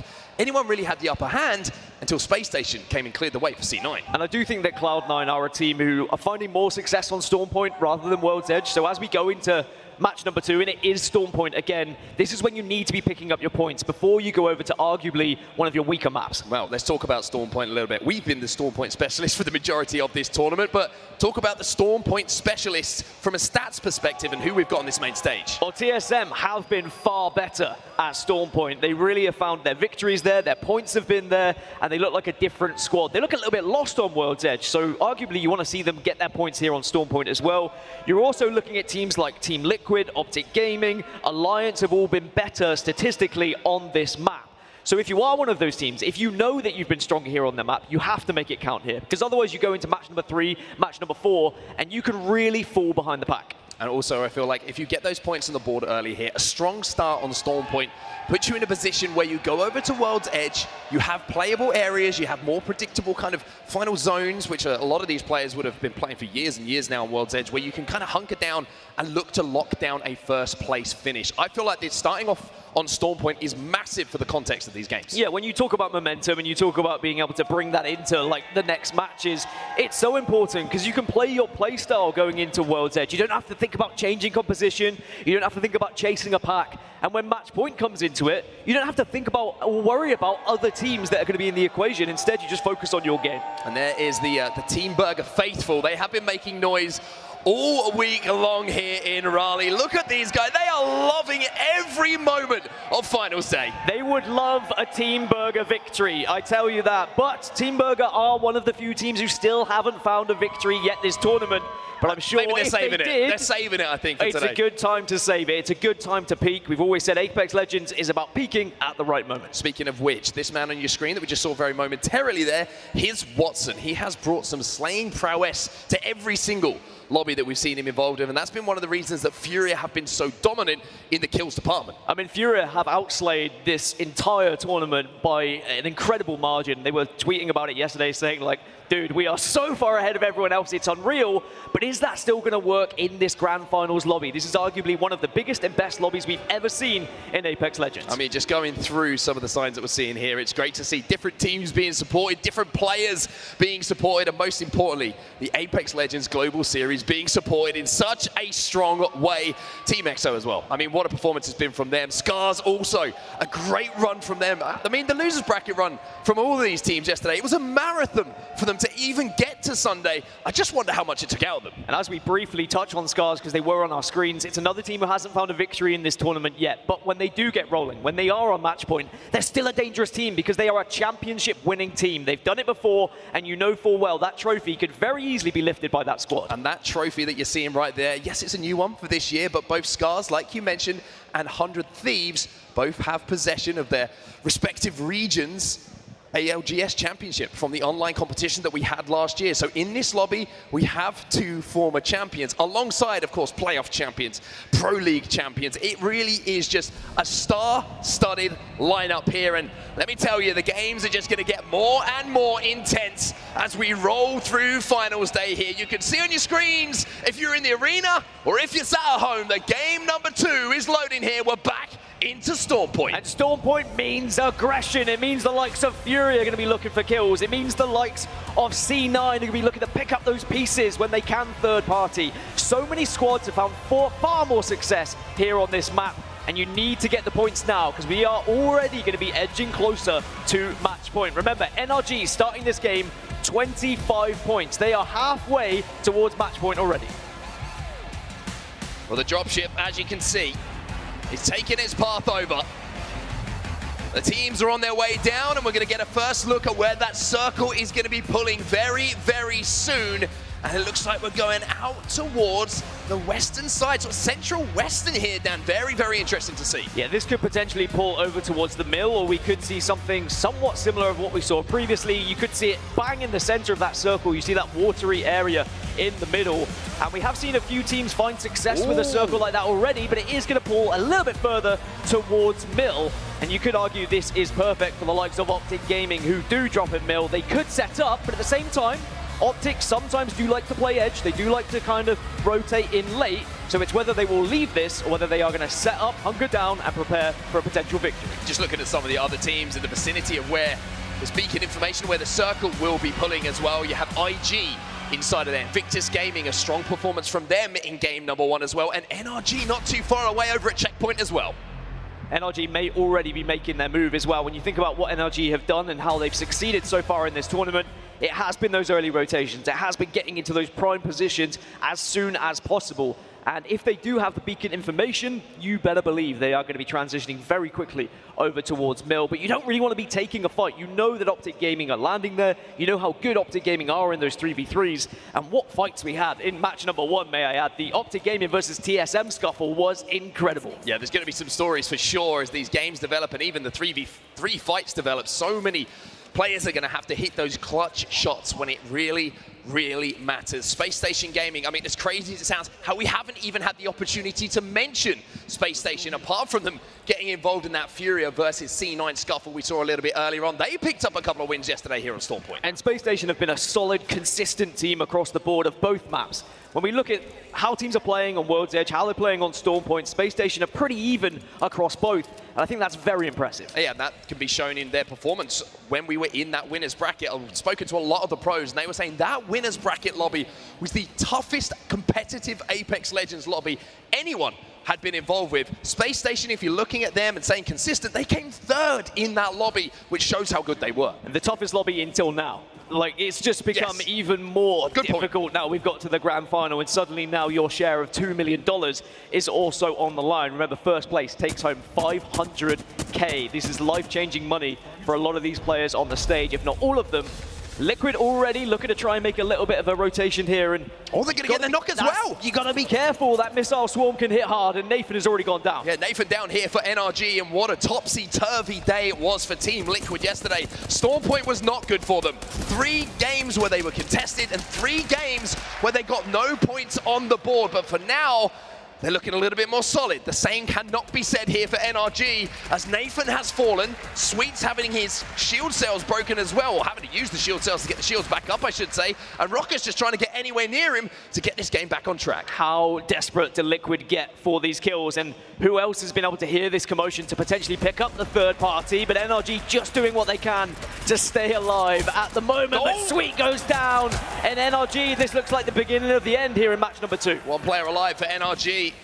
Not the start they would have wanted. I wanted to talk about how impressive they have been as well. Maybe not this game, the best opportunity to do so, but here comes Team Liquid again. I mean, the flatline shots very, very crispy from them. And while we do have the opportunity not only to talk about Team Liquid, just a quick mention, the toughest lobby, like what the pros were saying to me, NRG dominated it, Dan. First place, 92 points. To put that in context, if you missed it, second place Furia, 67. That is a chasm when it comes to points. I think what was important was the amount of victories that NRG were able to find as well when we talk about match point format. But Ascend, they're in a little bit of a troublesome situation here over in the mill. A lot of the teams have already rotated to the mill. They realize that this is going to be one of those circles that's a little bit more predictable. They've seen it before. They know how to play it. But there is not much room to play when it comes to mill, especially when you realize that Optic Gaming dropped there and would have already set up shop. Yeah, Optic are still here, just to the western side of the mill, towards away from these two sort of huge buildings that are in the middle of it. Another team who's going to be pretty happy, I wanted to just mention, is going to be Team Liquid. The building they're holding down and the fact that they're playing Loba as well means they're going to get resources. They're going to have ammo to play with. They're going to have potential shield swap batteries as the bodies fall in and around them as that zone starts to close. And now Alliance, they did it the Alliance way, as they would say themselves. Looked a little bit shaky on the first couple of days, but when it mattered, they really did turn up. Speaking of which, turning up, Kishira has unfortunately gone down, and it's going to be Optic Gaming who are in the kill feed. But even though we've lost a couple of players, we still have all 20 squads up. That includes NRG, who were the first team to really lose some players, but they've still been able to scarper away, stay alive, because we know how important it can be to rat your way out, get those extra couple of placement points, because they really could make the difference for getting to match point. When you spoke about Alliance, though, they definitely made it difficult for themselves, and already today they started off with a tough game 1. They lost a team fight. They just need that confidence, I feel, Alliance. They need to win one of these engagements, start to get that belief in themselves once more. It's all about that first engagement, I feel, for Alliance, not just in a game, but maybe just for a day. If they win that first 3v3 they're involved with, they start to roll and they start to find form. Speaking of rolling, you're going to see a couple of players rejoining the game, and it looks like NRG are back up to 2. Unfortunately for Sweet, though, the IGL is going to be out of the game, so he's going to have to watch from the sides. 2 is better than 1, though, and at least you've got more of a chance to get to the late game, more of a chance to win an engagement. It's going to be difficult, but when you look at NRG and what they're capable of, it's definitely doable for sure. As we look at who's actually managed to get into the circle already, who's been early rotating, the majority of teams have already moved. Obviously, NRG had to back out just so they could get the res, but teams that are going to be late, SSG, Cloud9, EXO, TSM also very firmly on the edge at the moment as the Spiders get eliminated. Spiders taking center stage here, and minor celebrities in Raleigh throughout the tournament. Every time we've seen them trying to approach a couple of players and obviously fall, the level of pro play that we have in front of us. There's been a cheer, almost a sarcastic cheer going up from the crowd, but we love every single moment of it. But for NRG, they're not loving every single moment of this second game of the day. They've got a tough road ahead. It's a tough road ahead for all of the teams that are rotating in late actually, because there isn't much room to play with when you do arrive in that circle. One of the teams that we could maybe speak about is Cloud9, because they are a long way out. They're in fish farms at the moment, still just looting up. So they will and should be the last team to actually arrive to anything. But they've been playing this way all tournament long, slowly, methodically, just waiting and biding their time to arrive to the party, hoping that when they do get into that circle, they've already seen several squads eliminated. And just to update you on some of the other squads who are kind of playing around the edge at the moment, you have Fnatic right still up on the north side of the map near North Pad. You have Furia making their rotation pretty close to where Fnatic will be as well. Cloud9 are deepest into the zone right now at the southeastern, did it again, got my compass the wrong way around. Southeastern side of the map by Fish Farms. SSG still in the zone as well. TSM at the moment over in Barometer. So every single other team of the lobby is pretty much in and around where that zone is going to be finishing. You got to remember, not every team will been able to get that beacon information. So they're literally waiting these 3 or 4 seconds now for the ring to close so that you can actually start to make your way towards where the circle is going to be closing. Beacon information we know is so important, but it's also difficult to try and achieve when there is not a beacon at every single POI. You have to sometimes think about your strategy and how you are going to rotate accordingly, but now you've got that info, I'm sure we're going to see TSM make a move. Fnatic, though, are under fire. We said they were going to be one of the late rotators. They are on the edge, but another team wants to get scrappy with them. Little Arcstar on the corner of this bubble as well, and unfortunately for UCAF, he's going to have to get the sneakers on. He's going to have to get the running boots because he is taking quite a lot of damage as he tries to make that cross. Unfortunately for Metzera, he's going to go down, and now you can see Fnatic falling down to 2, and who else but Furia just hunting on the edge of zone at the moment. It's a 3v2 opportunity for them to convert on. NRG are looking to try and get involved, though. You can see on the mini-map there, they're making their way, they've heard the commotion, they're hoping to maybe pick up some of the scraps here. Also in the kill feed, Alliance have lost a couple of players to Optic Gaming, but here comes the push as Furia try and connect some shots. Here's Watson, his kills, by the looks of things, Fnatic eliminated. NRG, here comes NRG. 1 HP though for his Watson, gets the shield swap, but as you say, NRG, they see the opportunity to move in, but Nathan and Rocker are just a 2. And it's going to be very, no, it's a 2v2. Nathan with a 30-30, lighting things up here on Storm Point. Furia do not know it's a 2 that's pushing them. They back off, they want to try and get the res, and NRG need to capitalize on this damage, on this knock, and you can see how aggressive they're getting and how they're forcing Furia back, running away with their tail between their legs. Well, NRG are going to get this KP, and that is good for them. And I'll tell you what, if Nathan's shooting this straight, then it might be even more. A couple more bullets, and they'll be falling from the skies. Nathan is here to play, everybody. He is out for blood. Pandas, with a slither of health, will dive to the ground and just about stays alive. Good news for the rest of the lobby. His Watson was the member from Furia that gets taken out, and we've already seen what an incredible force his Watson has been. But Furia now have to fight as a 2. They will not be able to recover that banner, but I love that from NRG.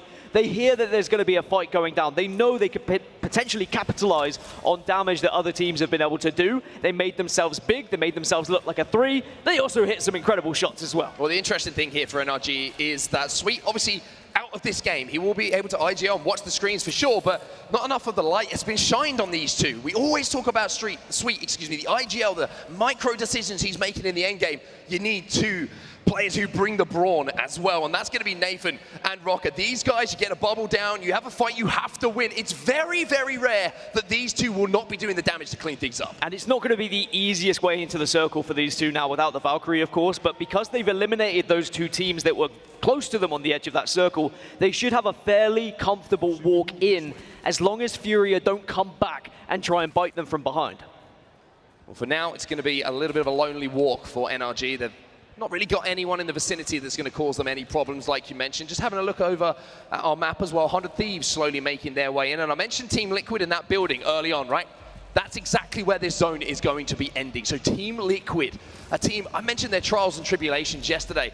They were 11th place in that winner's bracket lobby, just a point or so off of being able to qualify through. They had to run through the loser's bracket. They had to scrape, claw, fight, whatever you want to call it, to get to this grand final. And in that last game, they managed to do what they needed to do to just about get into today's action. Speaking of getting into the action and getting back into the action, it looks like his Watson is going to come back for some revenge. Yeah, I said it was good news for the lobby that he was out, but bad news for the lobby, he is back. Alliance, you also saw in the kill feed, are eliminated in the early stages once more. It's another slow start for them, unfortunately, here on Storm Point. But as we get a map overhead and we can start to see where some of these teams are playing, EXO and Scars, they're in a scuffle. Surprise! Scars around that corner and they're playing a little bit ratty. EXO, though, trying to get the Arcstars down to even things up. No knocks as yet, but oh my word, Taishin takes so much damage. As do Mandy and RPR, and now they're going to get pushed. Oh my god, EXO do not care if you've got shields. They do not care if you get first damage. They want to make this ugly. Nice gas. It's a 2v2 at the moment. Taishin going to be the last remaining player. No, it's Mandy. Big stick. Now the Peacekeeper has to hit. And EXO eliminated, but here comes Zeta Division. The third party arrives. It's a party you never want to be involved with. If you're one of those first teams who are fighting tooth and nail for any kind of advantage. Last player just trying to scarper through the zone at the moment. Sunset's trying to lock him down and make sure these KP go to the way of Zeta, but I mean, what a moment that was. You thought that Scars had the advantage, but here comes Dark Zero now, and Taskmaster has no idea that Sharky's behind him. It's just team upon team upon team at the moment. One more joining the party to try and get those KP, to try and get those extra points on board. But TSM are going to be able to use this as an advantage. TSM were nearby. They can now Valk all over these teams and try and take a better position. Oh, just a little bit of damage is going to force a couple of players from Dark Zero to retreat down to the low ground here. Grenades go down. It looks like a reset has come in and a res, but Dark Zero, quite simply, they do not care. Jem Burton flies in, Taskmaster goes down. And TSM are pushing this as well. TSM have heard it, they've got on top of the hill, and TSM are joining this fight. Now suddenly there's so much KP possibilities, and TSM are sending it at this squad. Well, Jem Burton picks up a couple here. He might be able to get the clean wipe here. It's Gibraltar versus Jem Burton. He'll go down.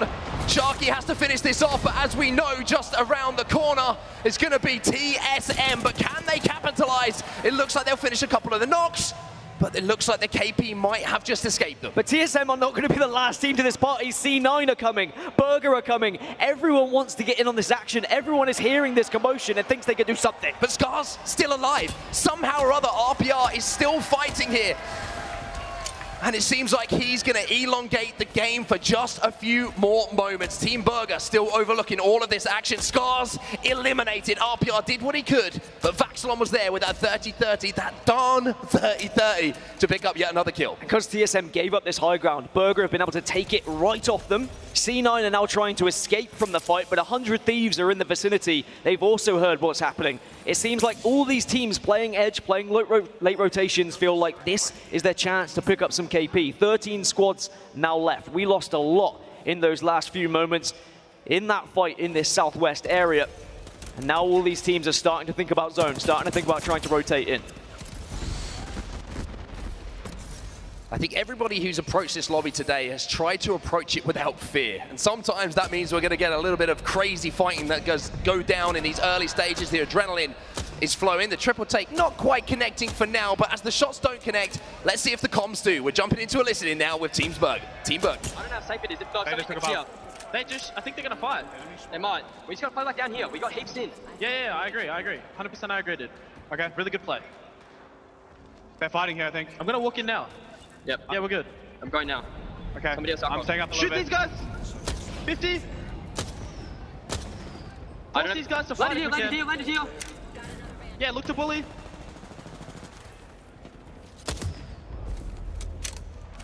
Can I walk up on these guys? Are they still playing here? Maybe. I'm watching our back. You can look with him. Be by yourself. I have to give you 1 or 2.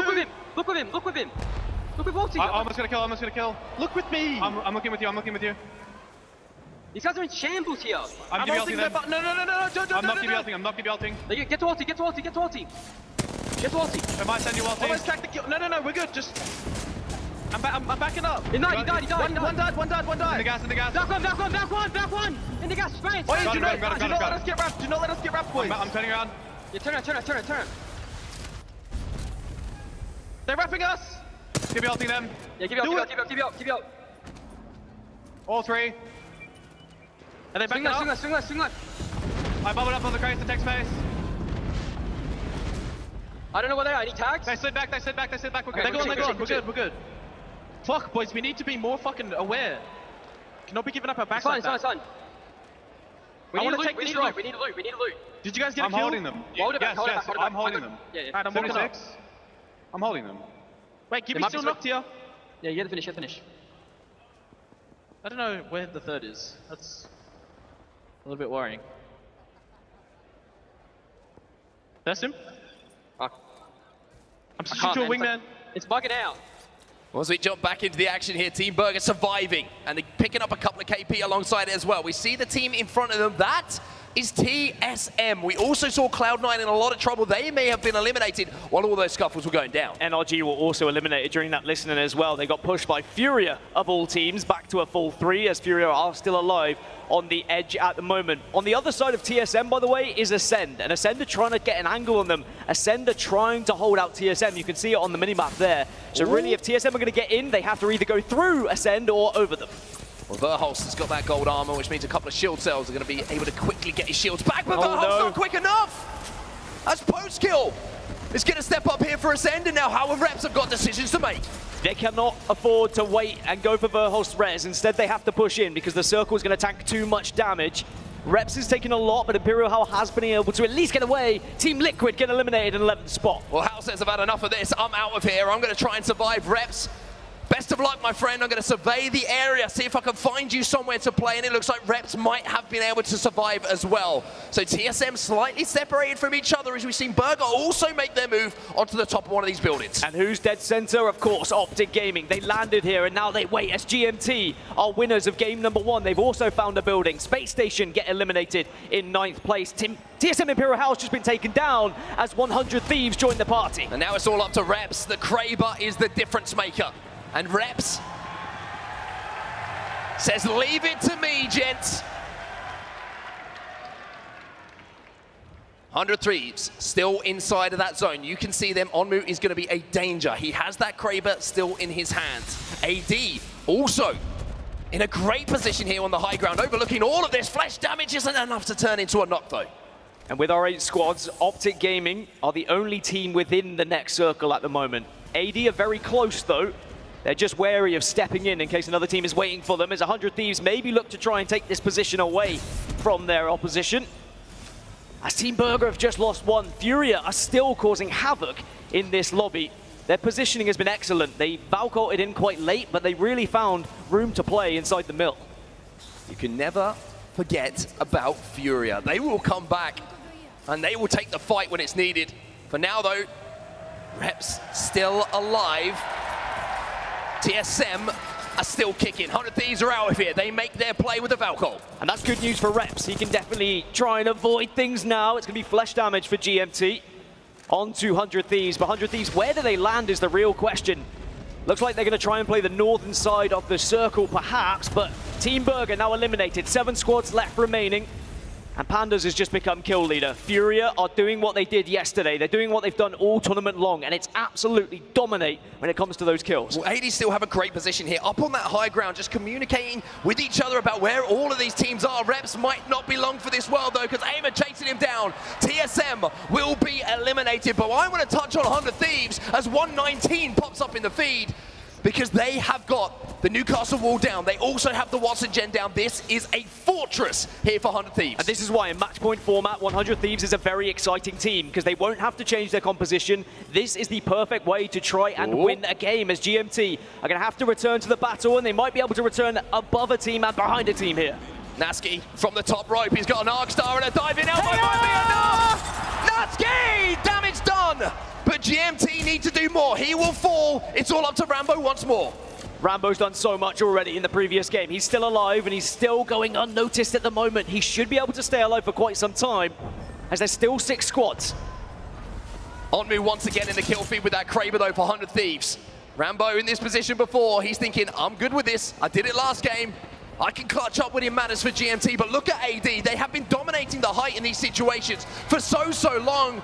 As Rambo maybe gets lost, that hair gets lost in the thatched roof. You can't see him.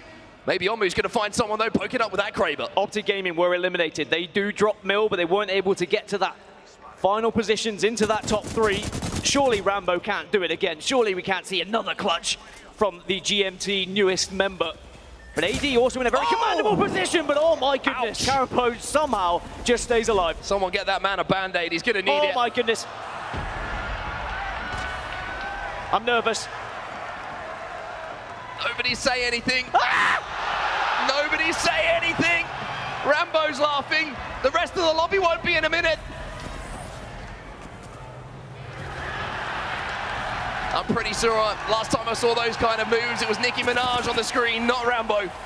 4 squads remaining. 100 Thieves have been able to get high ground at this point, and they should be able to really destroy those who are below them. They just need to make sure they avoid the Jibby bombardment at this point, and still somehow Rambo's alive. They might be able to, though. Still 4 squads remaining. GMT will be eliminated. Rambo trying to be sneaky. Trying to go undetected, unfortunately gets sniffed out finally by AD, down to 3. AD, 100 Thieves, and Furia are still alive. Furia are below them. They've been slaying through this lobby, 10 kills already, and they're looking to try and make it an incredible total. 10 kills already. The last time we saw them, they were hitting a res beacon. So here's Watson, Zeratricky and Co doing everything they can as the bubble now goes down for AD. AD get that damage, they get the knock on to Scurry too. And 100 Thieves, they might have lost 2 now, but where are Furia? Furia waiting, they're biding their time, and now here they come. Here comes Furia, they're ready to bite. They have the low ground. It's now AD versus Furia's. 100 Thieves have fallen. Big damage though onto Zeratricky, but it doesn't matter. At one point, this game looked like a lost cause for Furia. But they roar back and they take game number 2. Like a phoenix from the ashes. They lost 1, they come back into things, and they absolutely slap this lobby around. And this is why Furia are one of the most terrifying teams in match point format, because the amount of points they've just gathered, they are going to be so close to getting to match point already. They have that pop-off potential. They have that ability to drop 30 bombs. An incredible performance. The way they rotated into zone and the position they were able to find in that final circle as well was top tier. Another great performance coming in from AD as well, going about their business too, really representing the region so well, but also involved in that final fight. Your pick to watch as well. 100 Thieves getting bunkered down once more. They had that Kraber, but just not able to close things out. And I think as long as 100 Thieves can consistently get to kind of top 3 positions with that lineup in that composition, they will get a good amount of points. But Furia, 15 kills, 12 placement points. That's half the match point total just from that game. I think we need to get a little bit of noise in here for that performance from Furia. That is exceptional. Coming out of Pandas, here's Watson and Zeratricky, like you say, Dan, over halfway to match point with just 1 performance. AD will be happy. GMT also adding to the total they've already put down. An early exit for the likes of Alliance, who unfortunately did exactly the same in match number 1, but now as you move across to World's Edge, you get a breather, you get a chance to reset, and you get a chance to reassess how you want to approach these games. You don't get caught in that same sort of lull where previously in the last couple of days, some teams would be really struggling on one map, but then be better on another. Now we've got the 2-2 split every single time here in the grand finals. This is your best chance to try and pick yourself up. And how important might that little performance in the end game from Rambo be as we claw our way towards match point, staying alive for so long, getting those placement points as GMT start the day hot. However, not quite as hot as Game 2 was for Furia. A monster, a massive monster, whatever you want to call it. I've combined 2 words. It's all good from every single member of that team. Here's Watson leading the way with damage, just breaking 2K, but I want to talk about Pandas, 7 kills for him. And you've got to talk about the bravery of Furia as well. They lost his Watson, they retreat away from the fight, and yet they come back through the red. They pick up that beacon, they get him back on his feet. And even though you don't see much banner camping in competitive Apex at this level, it certainly could have happened from NRG. They could have waited a little bit because they were only a 2, backs against the wall. And then who do NRG get taken down by? Furia. They came back and got revenge, and suddenly the leaderboard has changed here on set. It certainly has indeed. Furia roar into first place. 39 points on the board after just 2 games. 11 points to go now till they hit that magical 50 mark. And with the amount of kills that Furia have been able to get consistently throughout this tournament, it is not unthinkable, it is not unspeakable to say they could be on match point just after 3 here. As we go across to World's Edge, you could argue Furia had more success in World's Edge throughout this tournament so far, so they are going to be feeling on top of the world. But you've got to say hats off to GMT, 2 incredible games to put themselves in second place as well as AD. At the other end of the table, it looks like 50 points is a long way away though for these teams from 11th down to 20th. Scars just managing to scrape together 8 points, and they are the closest to that top 10. Alliance stuck on a donut at the moment. They need to find something, they need to find it soon. It has to be a pop-off game game now in match number 3, because as soon as one of these teams reaches match point, you start to think about, all right, where is that team? Has that team been eliminated? And that is naturally just going to take some of that brain power away from you as you're concentrating on arguably things you shouldn't be focusing on, but you have to focus on in match point. You can't allow that team to just get away with things and get into that final circle. You've got to keep a keen eye on that kill feed. And the lobby will for sure be keeping a keen eye on the performance of Furia. After a game 2 win, they are looking so dangerous in this lobby. It's time for us to go to a quick break, but when we get back, game number 3 is here, and so is World's Edge. I have a red swap right here. Right side. He do a nade on me. You're good on me. You can just grab the swap. We're gonna queue up in a sec. He jumps on the right side, kills Watson. I'm queuing up. Traxer. On me. Off the roof. Vox one. She's dead. I'm Logan. I'm on the roof. On me. 110 on Gib, you got a bad off. Got him. Give 90. Give slow down. On me. 70. Let's go. Good. Guys, it's too easy. It's good. It's too easy.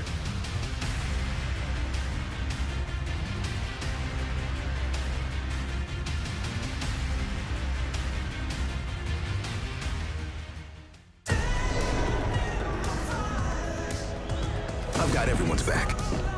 Think you can break through my defenses?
Welcome back, everybody, to the Apex Legends Global Series Championship live from Raleigh, North Carolina. 2 games down. How many more to go, Vicky? Who knows? I hope we go 11. I really do. We can go the distance here, Follow, and I really hope we do because I love seeing the Apex that we've been seeing today all weekend long. And Furia, they continuously stay on top here, not only with their KP, but now with their placement points too. Yeah, that's a good point, Furia. A little quiet game number 1. You woke up the beast in game number 2 as Watson, Zeratricky, and Panders on controller showed up big time with that same old Horizon and Seer team composition. Let's take a look at a comparison here. Look at this one.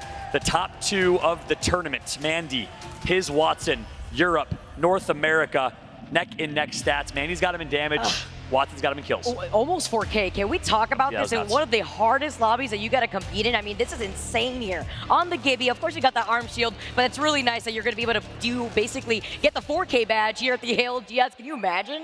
We get a round of applause for his Watson, everybody, in his first LAN competition. Again, if you're looking for a team to be a fan of or a player to be a fan of, this is one you want to keep your eye out for. Playing for Furia, Brazilian esports organization. His Watson was a ranked grinder. #1 Seer in the world just months ago. Everyone knew who he was from ranked.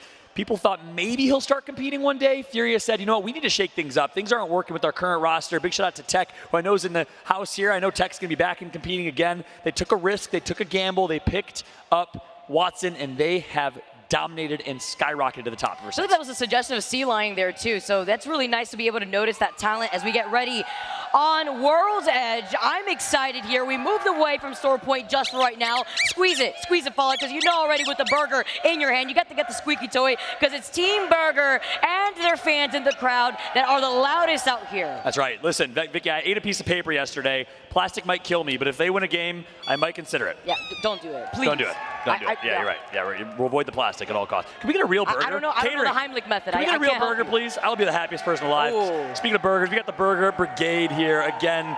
So awesome. Oh my goodness. That's the guy right there with the hat. Wait, you see him right there? Wait, hold My on. man with the mustache. That sign. Wait, he was the first, the OG Team Burger fan. And then there was 2, and then there was 3, and now there's thousands of Team Burger. There's a Discord channel with hundreds plus. Although you guys got to check yourself real quick. I see somebody with a Buff Caustic sign right behind you. I do not appreciate this. Yeah, we got to get rid of that sign. That's another one that's going to get a fat old tear. Bring it down. Bring it down. If it's there, bring it down. You already know. Whoever has the Buff Caustic sign. Can't hide. Are you sure you actually saw that? I saw it. You're 100% sure? Absolutely will be. I will not be able to miss that. We need that thing immediately delivered to the front row, please. As you see, Sweet Dreams on screen, on display. The IGL for NRG. NRG was perfect yesterday, Vicky. They dominated. Sweet was a big part of that. Clutched a 1v2 to close out a win against Dark Zero, who shouldn't have lost that game. And then 100 Thieves says, hey, thanks, NRG, our turn. We'll take it from here. 90-plus points in their 8-game series yesterday. 100 Thieves looked great. Fortunately, falling in the 13th place in that game number 2, though, as they fall down in the overall leaderboard just by a tad bit here as we dive into. Are they 13th overall? Yeah, no. At least for for game number 2, they did. Oh, got it. Yeah, I was like, specifically what? for They game number 2. No. Yeah, they're in 4th place overall. So again, quick rundown of the standings as it currently stands. Furia with 39 points. This is big because if Furia gets 11 points here on World's Edge, they will be at match point after 3, which is insane. And that's what you knew from Furia. You knew there's such a high kill team that they could easily unlock match point faster than anyone ever has. They have a chance to make history here, unlocking it after 3 games. But keep in mind, once they unlock it, Vicky, they'll stick out like sore thumbs because everyone knows they play Fuse, they play Horizon, they play Seer. We'll see if they change it up.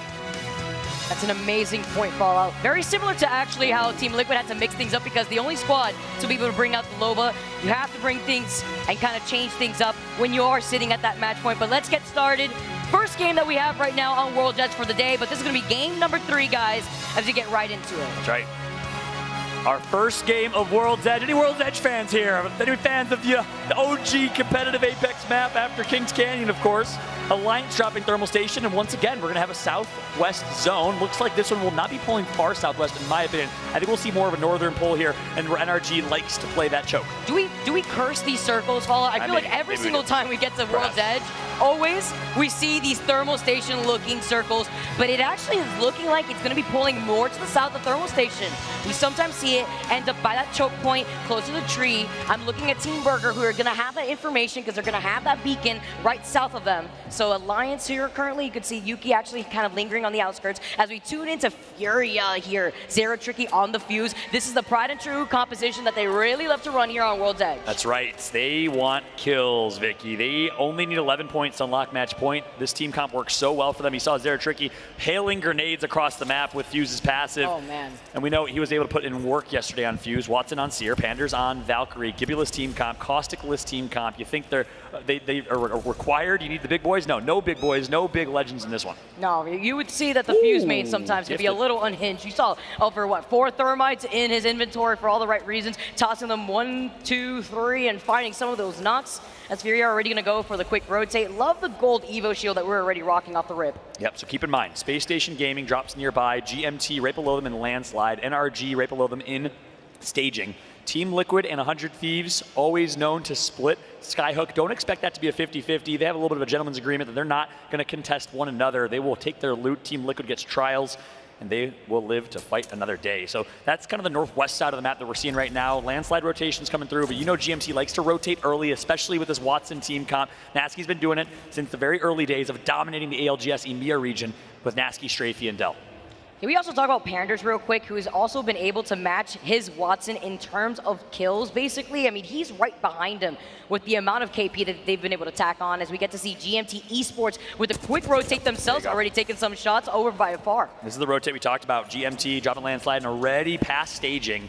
Very fast rotation from them. This zone will pull slightly southwest, but not far, far southwest. It's going to be more of a thermal finish and more of a choke between launch site / tree and thermal station finish here as we jump aboard at Space Station Gaming. Early Valk ult, so they got themselves an ultimate accelerant, and as a result, they'll be rewarded with some pretty good positioning. Can we talk about these quick rotates already? Yeah, we see Space Station with the Skyward Dive already moving forward, but Alliance already in position, taking some shots at Space Station over across the lava. NRG are there. There's 4 squads already in that choke point between where the beacon is and tree, as well as south of thermal station. You ever adopt any dogs, Vicky?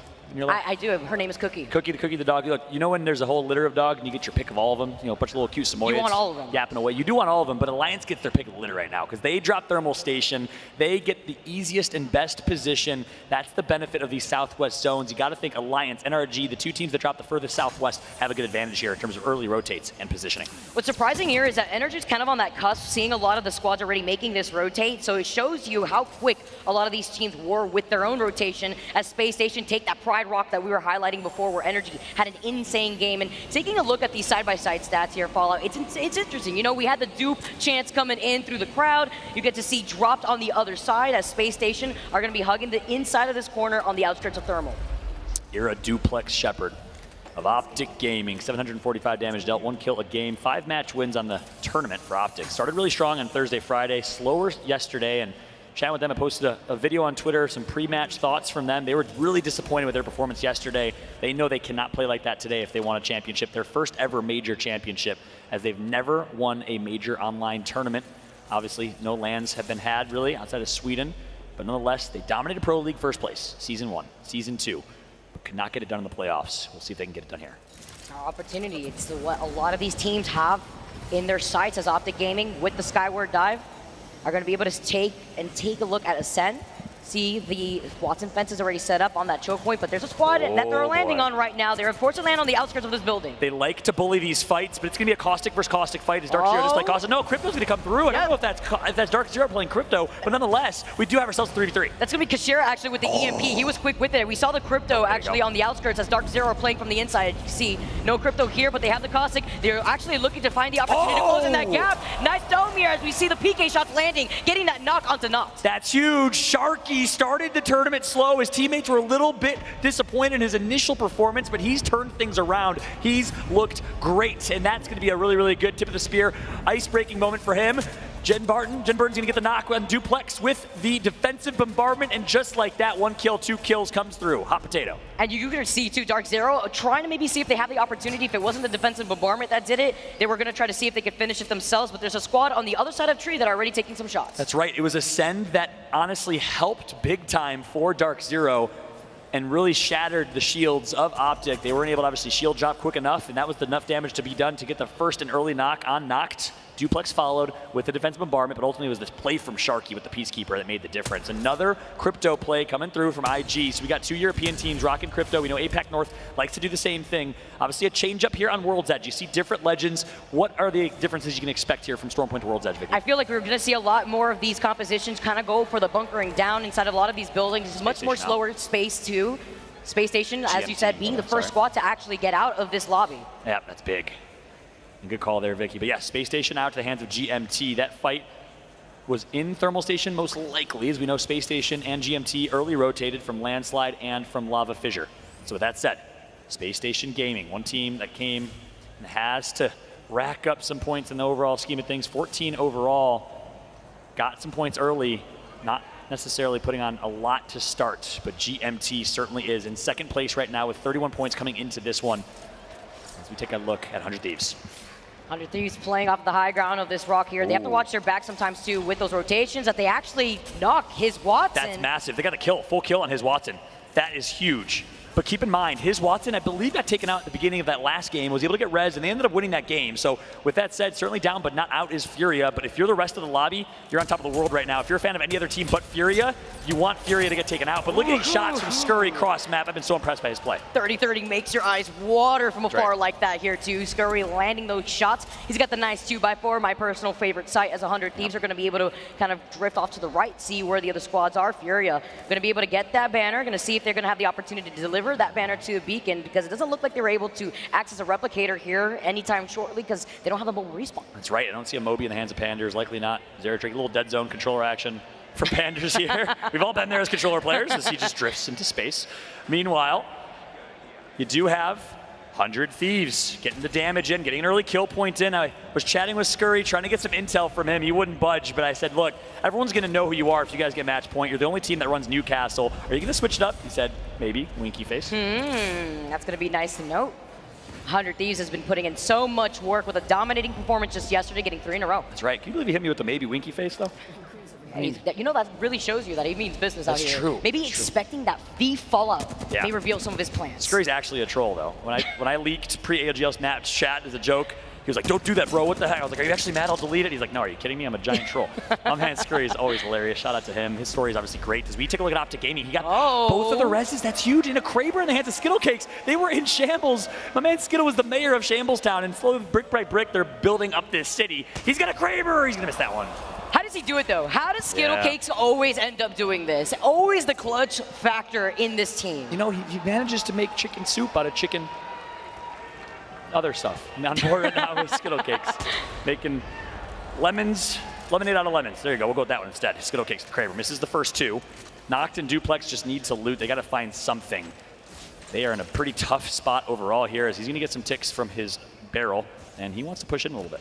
Talking about the adjustment earlier on when you were highlighting a lot of players that make the swap over from controller into mouse and keyboard, Skittle Cakes is insane on another level when it comes to some of these adjustments, as they are going to be able to access the replicator, take their time outside the circle. Still got a minute left on the clock here. That's right.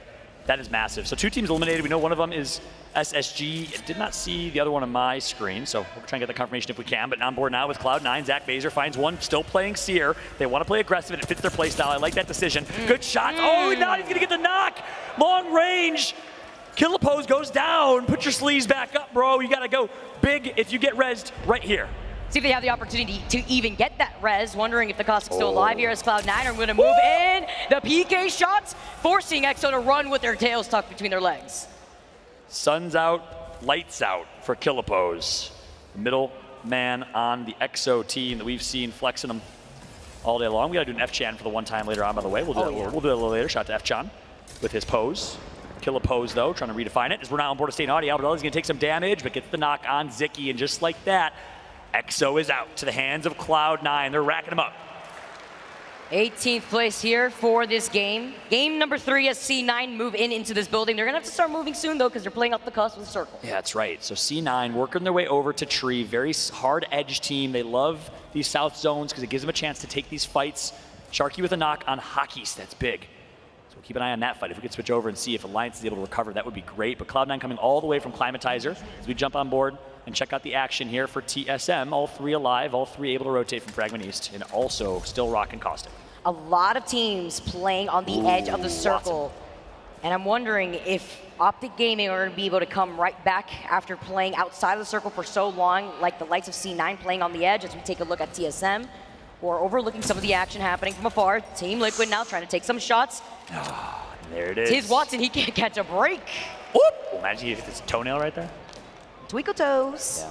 I got long toenails right now. My toenail would have gotten hit, 100%. At least he'll get clipped. That's true. Yeah. Maybe it would have done me a favor, you know? I'm board of Gilderson's here. Gilderson's on Caustic. So here we go. Team Liquid plays Loba on Storm Point. That's another kind of difference of team comps we talked about, right? Loba on Storm Point. Why do they do that on Storm Point? Well, it's because they like to drop center map and Cascade Falls, quickly loot with Loba, Ultimate, the Black Market, and then they like to early rotate to wherever the zone is and then loot as well. But right now, Imperial Hal needs to survive. Good movement with the Verhulst, with the Valkyrie. Verhulst usually playing Valkyrie. He's going to back out and avoid dodge a tough situation. The fact they can make these adjustments, though, especially swapping off of these legends, AIM Esports in some trouble. They managed to get Uchako right back up. Uchako having to reset with the shield bat as well as Fearless, avoiding some of these grenades. That's right. And look, substitute coming through. Obviously, Yarka not able to play today. Our heart goes out to Yarka. We love you, brother, from Spain. But James Fearless is a great pickup. He dominated the last ALGS online competition. It was fun to watch. Nathan gets a kill in the kill feed, so we'll keep an eye on him. Imperial Hal wants to break ice. I like this. This is reminding me of Hal on Wraith back on the day when he would always be the person trying to make a play. He's got to get the get out of jail card sometimes here, but we got Zera Tricky. They've been forced to play as a duo for quite some time, but he falls extremely low, but he's buying a lot of space with a lot of these nades. This is insane. Zeratrix can go down, but he did the damage. Team Liquid trying to capitalize. I like the push from Team Liquid. Pander's last alive. No way he survives. Long range didn't dig himself in the corner. Who's going to get the... Oh my god, no way. No way. Yeah, Fury Eyes out. The crowd goes wild. One, because it's Team Liquid, and two, because that means we might see a game 4 before match point. The team closest to match point is eliminated. Especially with the way that Furia play. They are so kill heavy as a squad in general. Definitely could be the squad that is going to be able to hit match point first. You got to keep your eyes on them, so it's absolutely huge here for Team Liquid. Slow things down a little bit, because guess what? Optic Gaming creeping on in here. That's my little bit of rabbit. And here comes the brap brap brap brap from Duplex. Revved all the way up too. That's right, he's doing damage with it. The Rampage gonna connect. Is it enough damage is the question. Scars running with their tail between their legs, as we now know. Optic is above them. They're getting tagged up from their left. Not looking good for Stars. Two sounds that absolutely intimidate you. Whoop. The revved up Rampage as well as a turbocharger on the Devo as you fall into that lava. See if you can manage to get away from there, because there's another squad waiting for them on the other side. In a rare occurrence where Scars, maybe on different pages, Mandy rotated early. Taishin and RPR waited a little bit. But we'll see if they're able to get back together as the Let's Go Optic chant erupts in the crowd. We know Hex is here live in the crowd. CEO of Optic Gaming, the one and only. What a pickup. I was chatting with their director of player relations earlier, and he scouted this team out. He knew this is the team after chatting with them once and seeing the statistics from their Pro League performance in early Split 2 that he wanted to pick them up, and what a pickup it was. And NRG takes out C9. Robin Hood. Woo. Robin Hood. Shot after shot. You got to get those arrows in. C9 get taken out. Sweet cleaning up. And notice Sweet playing the exact same way on Valkyrie that we saw Hal going sweeping wide left to try and make plays, and plays he made. He is certainly the Robin Hood of Apex Legends. Let's get that one rolling for sure, because Sweet's been rocking that bow check bow all weekend long. So nice and satisfying to land those shots. Here's Optic in a lot of trouble. They thought they had a plan, but they land in front of on top of the squad and in the line of sight of two more squads as they get deleted out of this game right back to the lobby. Optic Gaming deleted by the 10th place team from the winner's bracket. It's Zeta. This is a CIS team. Belarus from 9 Impulse, Russia for Taskmaster, and Sunset. Sunset, former member of FA Kitties, or old school Gambit squad that was so dominant early on. Played with them in the preseason invitational in Poland. Since then, took a little break, retired for a bit, came back, and has been great on the Zeta team. Fnatic, though, with the high ground here. Yep. Gotta get some claps in, too. That's right. Gonna have Yuka now, gonna try to overlook. That is Team Liquid right there. And yes, looking at the circle, it's on the outskirts here too. IG looking fantastic, but I'm also looking at NRG, who are gonna be able to inch their way into that circle. That's right, but look at this final zone. It is going to be no man's land. Not a whole lot of cover, not a lot to work with, so buckle up. What a finish this will be. Now, Follow, I have to ask you, looking at 100 Thieves and their positioning, yeah, Team Liquid have them in their sights, but look, they're going to be able to kind of use that little bridge area to get out of that line of sight. Who do you think has a God spot? That's right. Well, honestly, I wouldn't say God spot, it's God character. They have Newcastle, so the fact that they can hit that Newcastle ultimate, create cover for themselves where no one else will have any, this is a solid situation here. Watson Fences will follow. Team Liquid under damage. Gildersons is out. That's a tough one to lose here. And he's going to have to crawl his way back up. The bubble comes through, and I think the res might follow as Zeta wants to see if they can push, but Nocturnal has to hold them off. And Nocturnal, a single-man army to try and keep Gildersons alive, and they will reset. And it's going to be, I believe, Scars there, but if they actually manage to share this building with them, like you mentioned, Zeta Division, they were anxious. They wanted to get involved in this fight. That's right. It was so interesting seeing Optic rotate. We see Optic always find a way to Valcult right into God's spot. It hasn't been working as well for them this tournament. Other teams have adjusted and adapted. And that glorious fate, it seemed like, from split 1, split 2 for Optic, where they always found God spot, not really coming to fruition here. And I do really feel like, although they were able to late rotate into the game, they were able to clean up a lot of those kills in those choke points. I feel like that's working against them here with a lot of these teams prioritizing these positionings way more over this KP that you usually see Team Optic get as the Seer ult gets put down. Dark Zero now having to watch out, dancing around the arc starts. It's going to be GMT now that has that slight high ground. That's right, GMT trying to do it again. 3 straight games of the top 4 performance, can they? As the defensive bombardment's going to hold them off, but no more bubble, no more defensive bombardment for Dark Zero. So if you are GMT, you got to know you have the utility advantage right now, and this is exactly what we talked about. Look at 100 Thieves. They didn't use it in the next zone, but look at the damage from Vaxlon TSM under duress. It's not looking good for TSM. Oh, 100 Thieves right behind the Watson fence, right behind the Newcastle wall.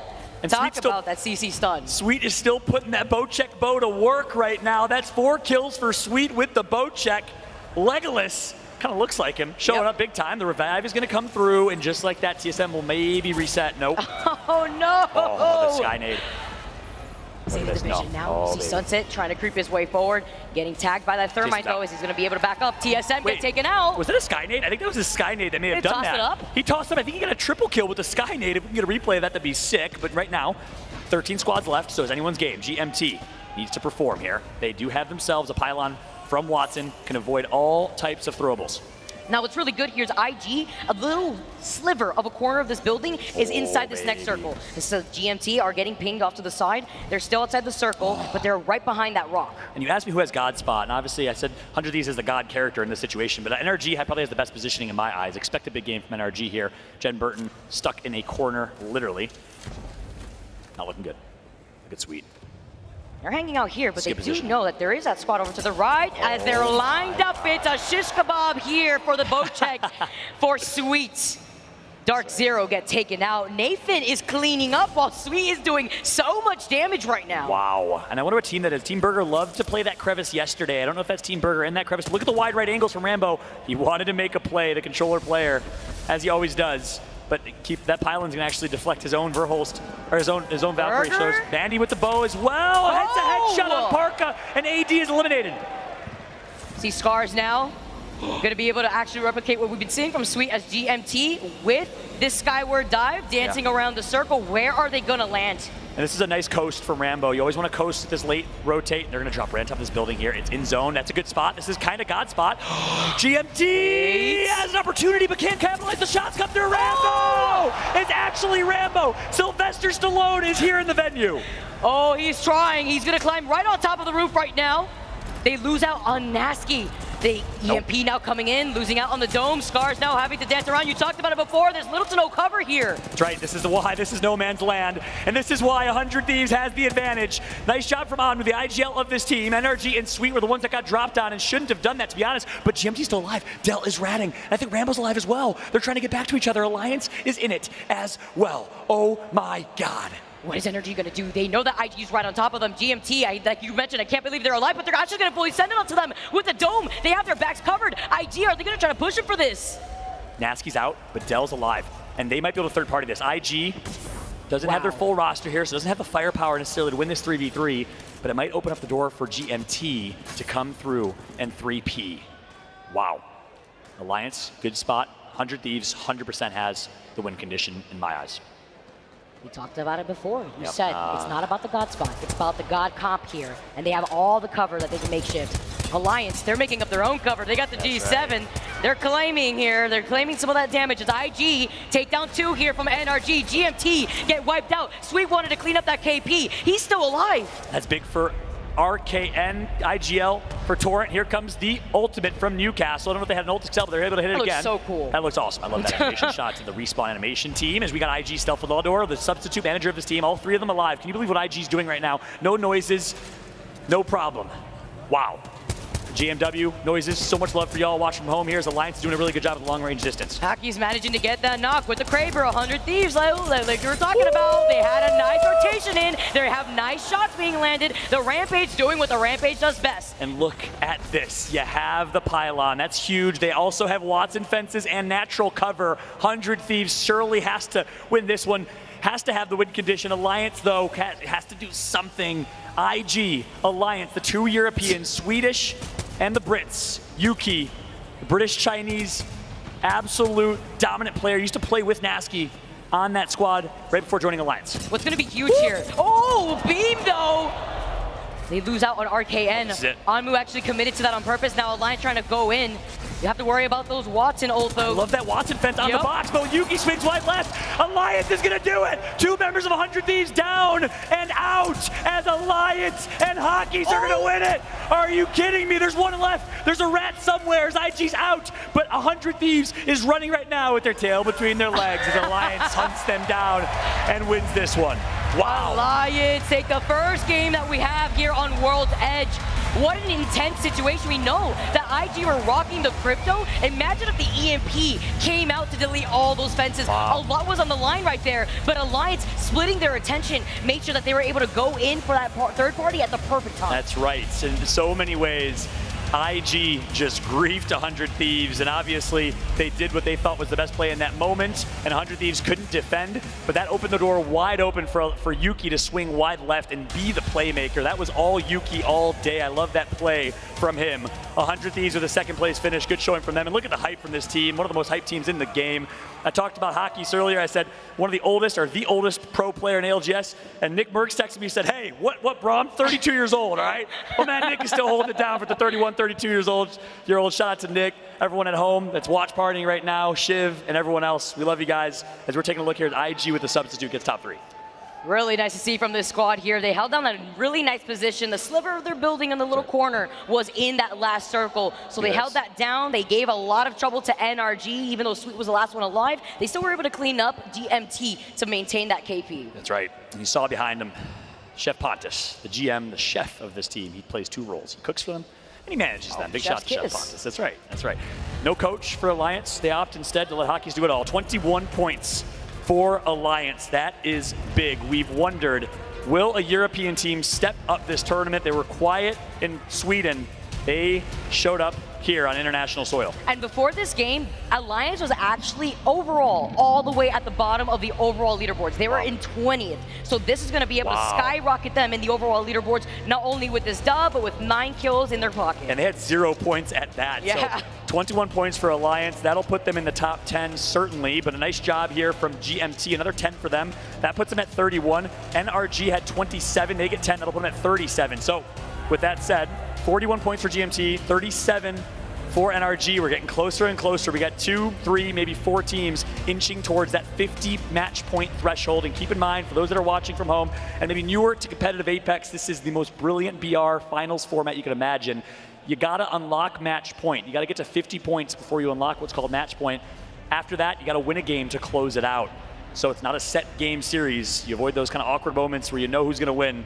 After 5-6 games, anyone can win it. Hockeys, 2.2k damage. Weiss, the support player on Gibraltar, and Yuki, 1,400 damage for the Caustic player. Man, those PK shots, they make my eyes water too. Very similar to the 30-30 here, but Alliance swinging when they needed to swing the hardest. Now going to be able to take that game. Again, we have 1 more game left on World's Edge before we make the swap over to Stormpoint. That's right. One thing I love about Alliance and their play style here is their ability to adapt. I think more so than any team. We've seen TSM and others do it this weekend, but Alliance outclasses everybody in this category. They have 3, 4 team compositions that they can run at any time. We've seen them in the past run Wraith. We've seen them in the past this tournament run Horizon. The Hockeys plays on Horizon. Probably my favorite play of the tournament so far outside of the 1v2 Watson and Sweet Dreams plays. So kudos to Alliance. Their adaptability, their preparation, their boot camping is bar none the best in the game, in my opinion. The Swedes showing up big time. But hey, that's going to be it for myself and Vicky Kitty. Let's go ahead and throw it over to our first post-series, post-game death segment with Rain Day and the rest. Thank you so much, John. Great time so far here in Raleigh. The crowd is live and well. I know things are settling down here in Match Point, but it's hard to stay settled when you've got the stakes raising continually and continually. My name is Rain Day, joined by James Bardoff and Genome as well to break down the action of what we just saw. Game one, I think, James, couldn't have gone any better. That was electric, and might I say, you are looking quite dapper, my friend, today. Thank you very much. That was quite the way to start off the proceedings. I think if it's anyone's first day watching Apex, what a great first game to see there. Yeah. We had some of the biggest teams in the world all fighting each other. 2 games in a row, TSM, 4th party. In that egg, there was so much action in that first game, so many loot boxes for them, but it's great to see them starting off well because they can be guilty of a cold start sometimes. Yeah. And I love the throwback to Sweden there. It was like we almost hadn't left, the same, almost exactly the same end circle as we had for the final game, where Dark Zero Reignite then took out that final win. So. Speaking of that, it was really the story that I highlighted a little earlier. We hit on, obviously, with Rambo beginning his journey here on Thursday, or I believe Thursday morning, getting the call, waking up to 10 missed calls saying, "We need you now." He flew out to North Carolina. He joined GMT, and the rest is history. It all started, though, here on Storm Point, and a great way to kick it off, James. Obviously, the performances have been immaculate so far from GMT. They find themselves near the top of the leaderboard. Yeah, absolutely. GMT leading the charge at the moment, 41 points. So much happening in this, and what a great end to this. Rambo really with a beautiful clutch. Pops the bat. He's got his guns ready, escapes the caustic gas, comes down again, and look at the headshot here, landing that on Nasir. Thank you and good night. Great first game. Yeah, and as the other throwback there, Rambo being the sub, as Rain said. So just like JMW taking out that one. But then we move into game 2. So we're still on Storm Point here.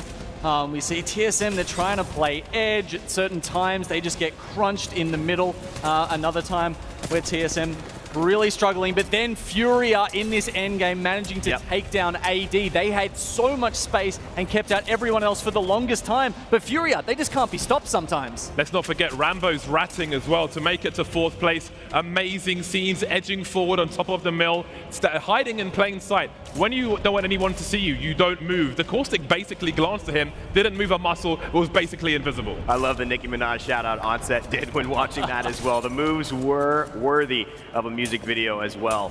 Scars here would find themselves in that has been representing EMEA, finally has their full squad back. They'd pop off a little bit, but NRG would find themselves in the top 4. Sweet could not pull off the 1v2 or 3 this time around, and it would be all Alliance who would clean this one up, 100 Thieves, they made so much space for themselves in that final circle with that Newcastle Watson setup. We also just saw IG before this. We know they've got the stand-in for today, so they've actually switched up the composition a little bit as well to Crypto, and that's how they got into such a good spot early on. That's so impressive, too, to be 8th right now in this lobby. TSM notably 9th.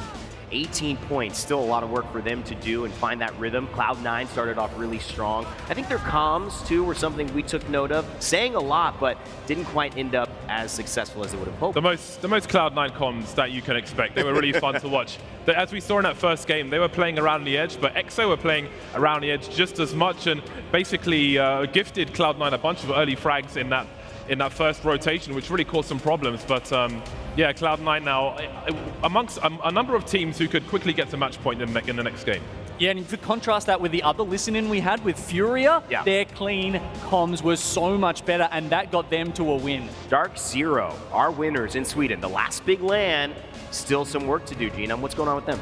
Well, we saw in that last game on World's Edge, actually, they were trying to play that position under the zip lines. It didn't work out for them yesterday, and it didn't work out again today. So I'm a little bit worried that they haven't been learning from their mistakes. Sitting under there, you are just sitting ducks for any caustic ults that someone wishes to throw out. They did have that one really nice fight. You can tell that Jin Burton and the boys are geared up, ready to go.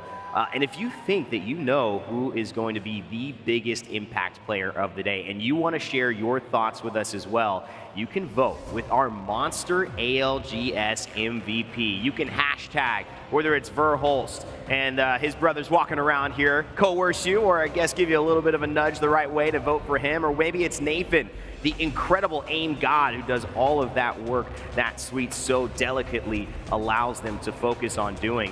And of course, Walty, Team Burger. We've got fans all over the place. Whoever it is, you have to use hashtag your favorite player and hashtag ALGS Monster Energy MVP on YouTube, on Twitter, or on Twitch. We will find it and your voice will be heard. Yeah, absolutely. If you're asking me, the vote is for Mandy at the beginning of the first game or about the middle of it. He was tied on most kills along with his Watson. And let's not forget, Mandy wasn't able to play in Sweden. You know, he's come back with a vengeance, and it's great to see Scars moving up the leaderboard. All right, well, we want you to be comfortable. I know you're at home. If you are at home watching, you're probably comfortable, but you could be a little bit more comfortable if you take advantage of this deal right now. Use the code APEX5 for an extra 5% off Herman Miller Gaming products, courtesy of this event running from now to July 19th. And of course, this is for North America or Japan. So if you are in those residences, make sure to take advantage of it. Now, we've talked about Apex Legends, but there's great things happening in all forms of Apex Legends, especially the mobile kind. We have a little bit of content that we've been teasing for a while. It is here. Let's go ahead and throw to that and give those Apex Mobiles fans, and of course, hopefully you at home, something to check out what's coming.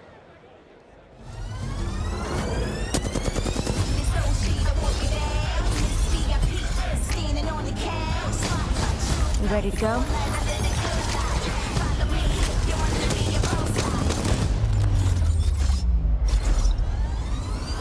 If anyone tries to shut you up, just get even loud.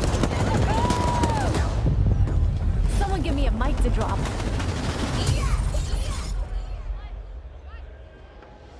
Apex Legends new season dropping July 12th. That's a good thing we'll be done with this by then, James, so we can spend a lot of time playing that. Yeah, I mean, that new legend has got 2 different color eyes. That kind of freaks me out. So I'm going to have to pick by default so I don't have to see it myself. You know, just keep it here, looking out there. Yeah, looking fun, absolutely. All right, it's been 3 matches so far. We know this thing can go as long as it takes. That's kind of the best part about Match Point. But I want to talk to you. What is this lobby feeling like as we have a chance now to go into 4, 5, and 6 before we come back onto the desk? Are we feeling like this is short? Is the energy shifting? What's your take on our last 3 games that we've had? I think the top half of the leaderboard have really been taking all the frags. We've seen multiple teams with 5 kills, 6 kills, or even more than that if you go to Furia, obviously. So what I'm thinking is we're going to see, probably, I wouldn't be surprised if we saw 3 teams potentially moving towards a match point or very, very close to 50 in the next game as we continue on World's Edge. It does seem like we are starting to get more and more teams finding their rhythm, but a few teams standing out. 8-Pack North and 8-Pack South have been teams that we have been surprised by. Players have been surprised by the incredible performance those regions have put on Genome. What are your thoughts on how they're doing so far today? APAC South not really showing up so far. Burger, you know, we talked a little bit about Dark Zero's problems just before, but APAC North, Team AD, my prediction for today, definitely showing up. Those guys are doing really well so far, and I think, you know, talking about the pace of the lobby, like James was a little bit there, you know, a lot of the teams up the top grabbing the kills, grabbing the placement points as well. That means we've got all these, like 10, maybe 12 teams down the bottom that are going to struggle. They're going to take a long time to get to match point, and I think the teams who have got themselves up already, they're looking fantastic. I know everyone here is going to be excited if it is a long day. I certainly will. We are freaking out in the green room backstage watching some of these clutches, and there's only more on the way. So stay tuned, relax, grab something to drink or eat, and get comfortable because we are not going anywhere. And if you want to keep up with all of the action, check out Play Apex Esports on Twitter, Play Apex Esports on YouTube, and on Twitch, Play Apex, where hopefully you are watching now. That does it for us on the analyst desk. We will be back, but before then, we've got World's Edge coming at you. The OG, ranked, and of course, competitive map for Apex Legends. It is time to turn up the heat right after this.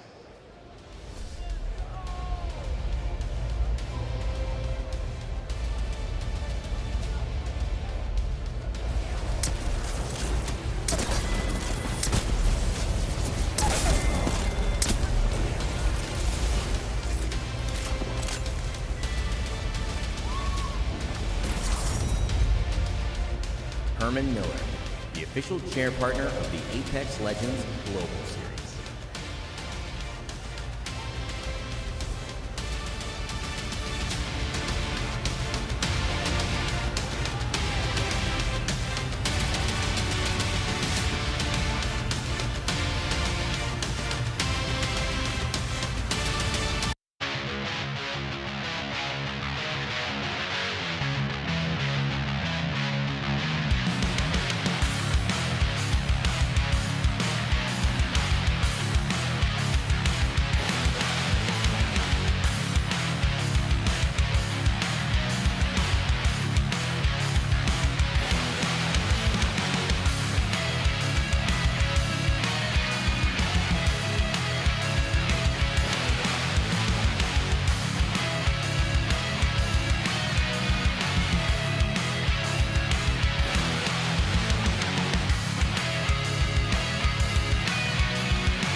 Welcome back to the beautiful main stage here on Championship Sunday for the Apex Legends Global Series Championship.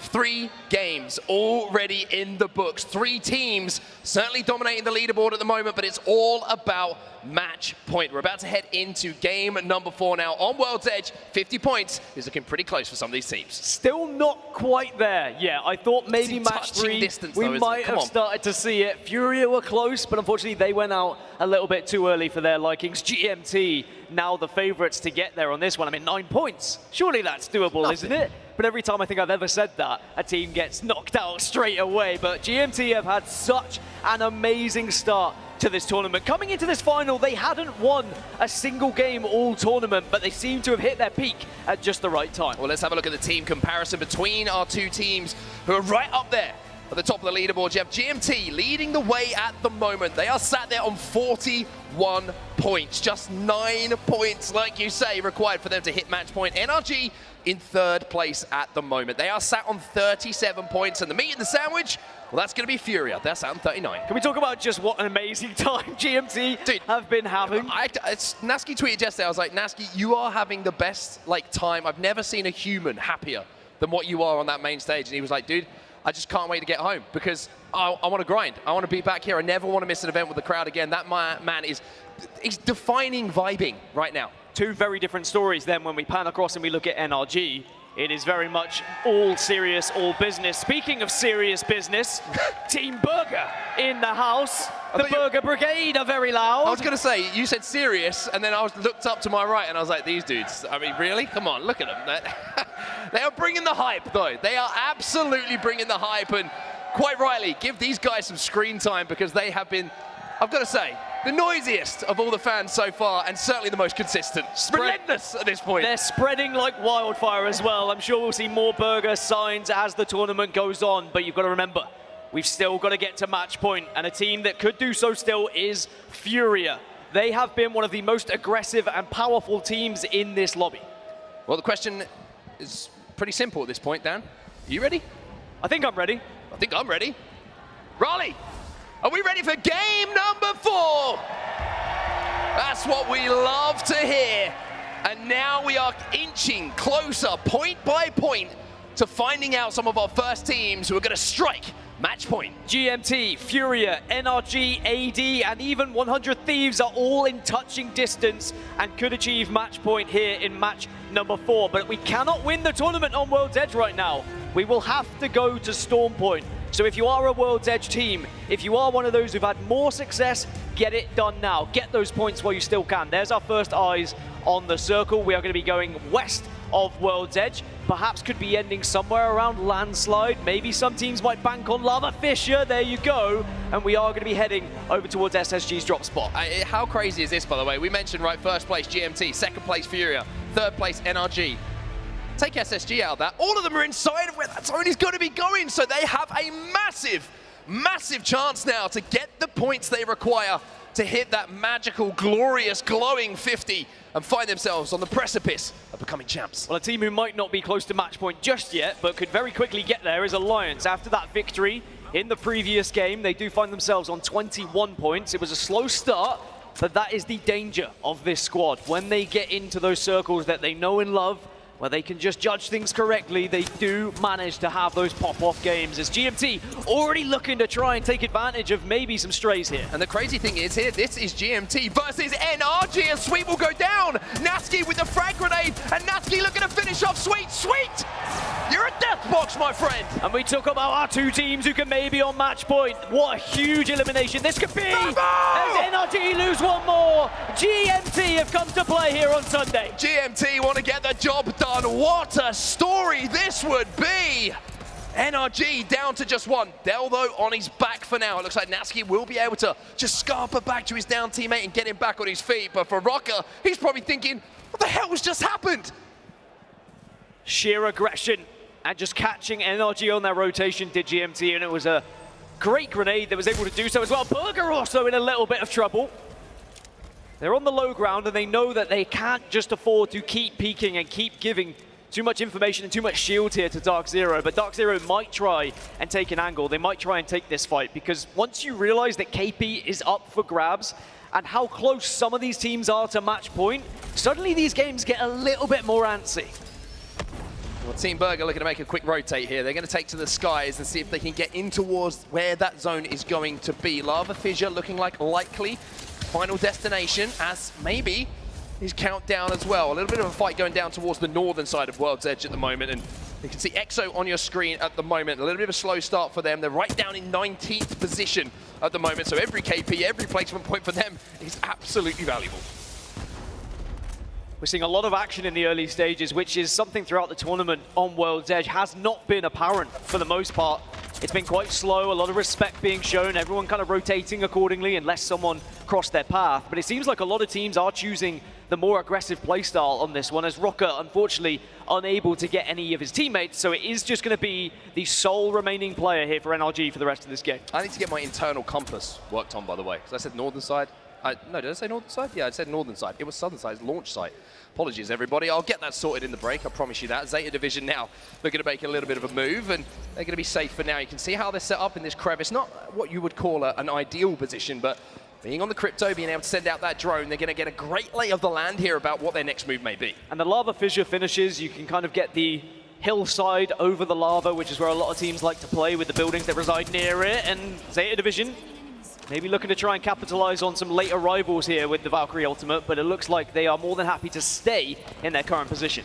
Just looking across the map at the moment, one team who somehow managed to get into the circle is going to be TSM, but for NRG, the team who are just desperate to get onto match point, they're going to have to wait another game because they are out of here, and now GMT also in problems. Dark Zero pushing to try and take GMT out of this one. Imperial How has also just gone down to SSG, so a lot of players falling, a lot of players starting to struggle a little bit. GMT are going to have to work with just one now. And the thing is about what I've seen in this lobby and how the games have developed, even if you have Godspot, it seems like a lot of teams are more than happy to take the fight for Godspot. They're more than happy to re-engage, take the risk, as Naski will be finished off here by Jen Burton, who then just turns his attention with that R99 to the player, scarpering across those tracks and gives him a little bit of a tickle as well. And remember, GMT needed 9 points to get onto match point in this game. They got 2 KP, and with one player remaining, he would have to rat out to, what, top 3 without any other kills to secure match point. That is not going to be easy.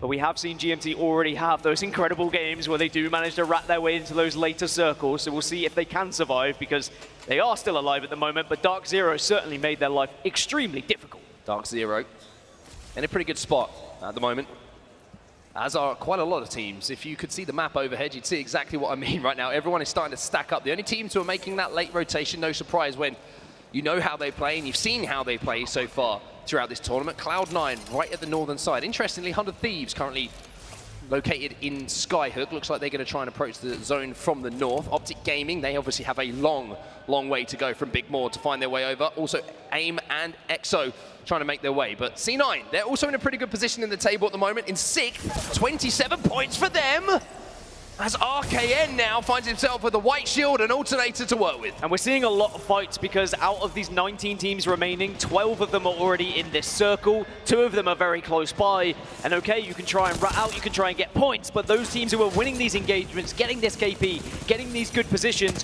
are going to be the favorites to win this game. And you just see a knuckle cluster, and that means one thing, right? That's going to be Zeratricky, and that's going to be Furia moving in to try and pick up the pieces left off the back of that team fight. For now, it's just going to be damaged. They're happy to take this position. They use that hermit crab approach where the fight goes down, they move in to take the spot, and now they'll be safe for now. And we've seen Furia rack up throughout this tournament 76 points on World's Edge just via kills. And that means if they can find similar form, if they can find similar consistency here, they can very much find themselves on match point going into Storm Point next time. But every single time I think that one of these teams is going to get close to match point, it seems like they just get wiped off the face of the map. And now the majority of teams have found their way just around the surrounding areas of Lava Fissure. A few that are playing a little bit more edge because they know that these places are not going to be available and how much of a risk it would be now to push into this position. Cloud9 playing corners, playing ratty, waiting for someone to take the bait. You can see that Zach with that Seer passive is going to be seeing if he can catch anyone moving in on them. What they don't know They might be here for quite some time. Let's look at these scores you can see on the right-hand side of your screen as well. That's what things are looking at like coming into this game. Obviously, that will change and update as KP go down. As you know who's on your screen, you can hear it from the reaction to the crowd. It's Team Burger. They're in a good spot, our Team Burger, as are about 12 or 13 other teams, but there is Serdell. There is GMT's chances of still getting match point. A reminder, they still need 7 more points. That would be 3rd place that he would have to rat his way to without any kills. Bear in mind, if he was to pick up kills, of course, those placement points would need to be a little bit different. But there is still a chance.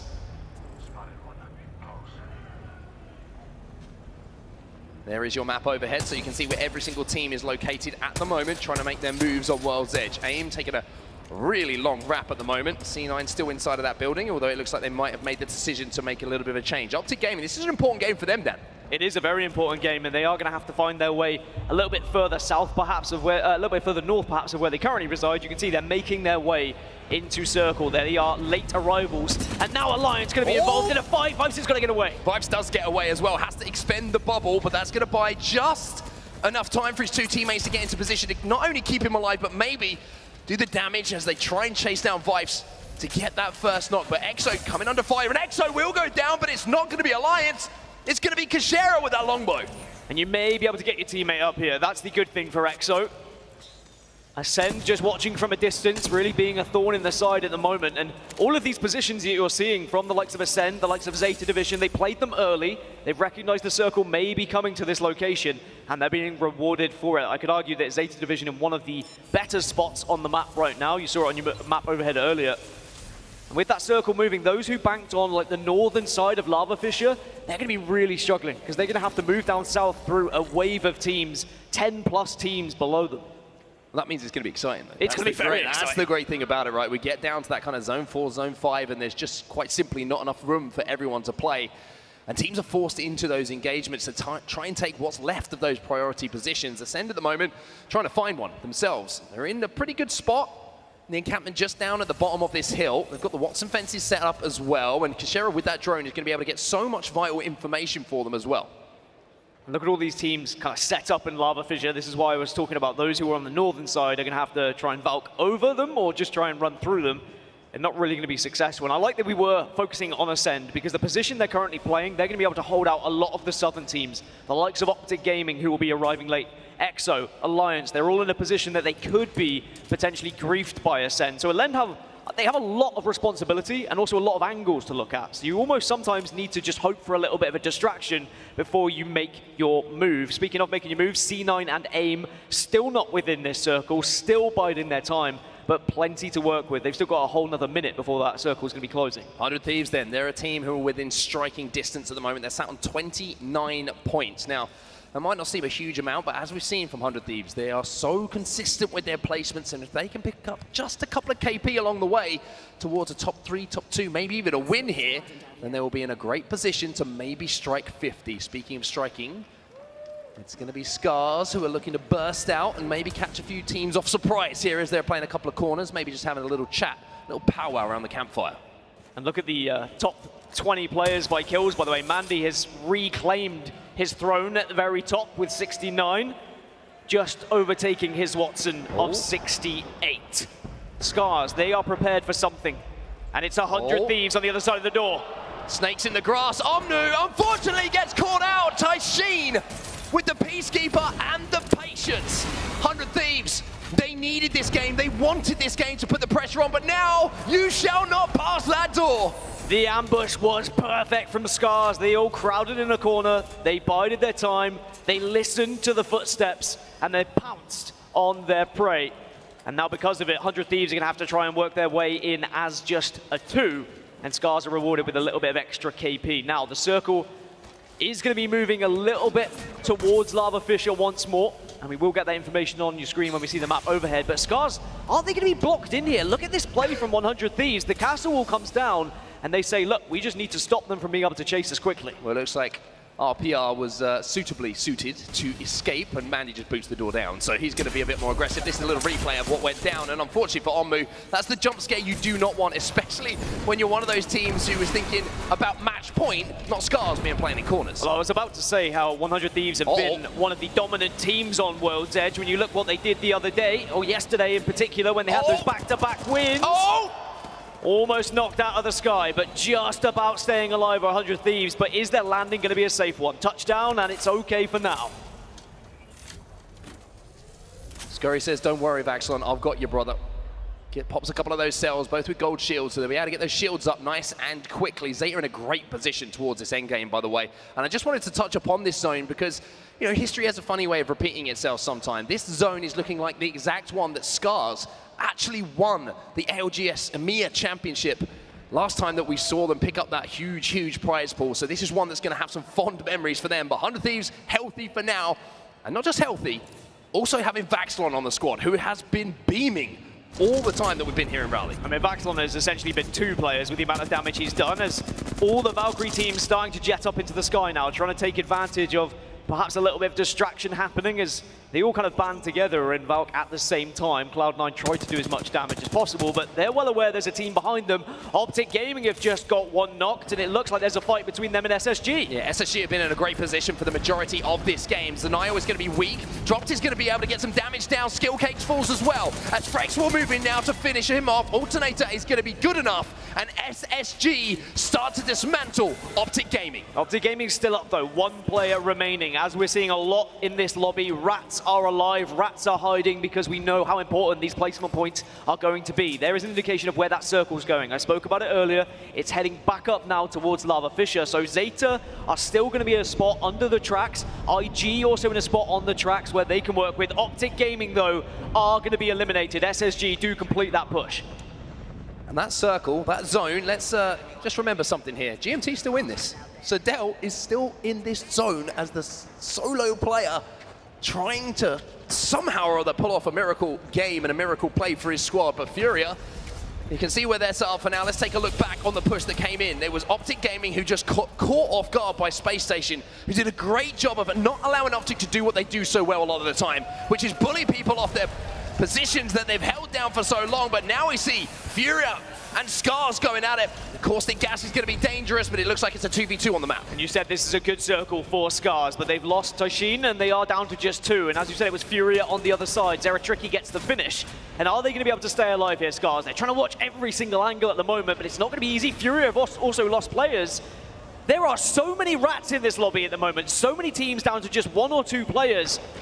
It's crazy we still have 18 squads left. 18 squads left, but that is going to be cut down extremely quickly when we see that 4th ring start to close. That's going to be 1 player from AIM falling in the feed as well. Fnatic starting to get involved and spice things up a little bit. But speaking of spicy, Sir Del, do not dip your toes in that lava, my friend. You've got the long game ahead of you. And remember, top 3 for GMT, they will be on match point. It might have seemed unthinkable, but it's still possible. Scars eliminated. Furia will get those final kills, and Panda's still alive. And this is what happens when you have a lot of Rats in these areas. You start to find other Rats. Armor swap, it's there! And just in time as well for him to stay alive, but not for long enough. Furia eliminated. That is your team who's in 2nd place in those leaderboards. And we speak about the consistency of Space Station, what they've been able to do on both World's Edge and Stormpoint. And they're finding that same form coming into these finals here. C9 also in a fight with AD.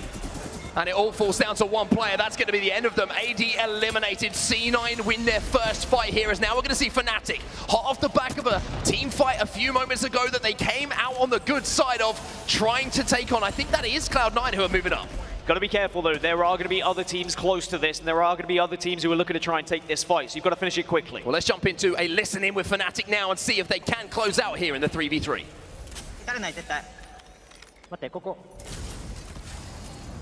飛ばし探して。空いてる場所全部コールするぞ。シエリアファイトしに行くパイプよりは。ちくわはこれ。ちくわは？ありありあり。ちくわ行かね。行こう。ここハイドいる。大丈夫。写真撮る。2枚。90バット。ゆっくり。めっちゃそこでいいよ。攻めてきてる。ダメ。待ってる。バラってる。いやこれやべえ。ごめん。もう俺死んだ。これ攻めてくれとも。これドーム上がってる。俺周り見る。ちくわ中ね俺。俺周り見る。大丈夫。これ絶対起こせるぞ。角だけ入れられないようにさカバーしてほしい。大丈夫。ドームで送ってこれ。いらないと思う。絶対大丈夫。おかしいじゃん俺。Wow, Fnatic announced themselves. They take out one team, they take out 100 Thieves as well as Zaya Division also find themselves eliminated. We're down to just 10 squads now. We did also see IG get eliminated, and unfortunately GMT lost their final remaining player. Dale was not able to rat out to that top 3 placement they required, so GMT will not be on match point going into the next game. Alliance have lost 2 players. Dark Zero are starting to tear through the enemies below them as well. And the danger in this lobby now is Cloud9. Cloud9 coming into this game are on 27 points. They needed to pick up a big game to hit 50, but with them still alive and then picking up KP consistently in that kill feed, I'm telling you, it might be Cloud9 who jump up to 50 points. It's not impossible that we see a team get to match point here. TSM still alive. We haven't seen much of them in this game, but they've been quietly going about their business.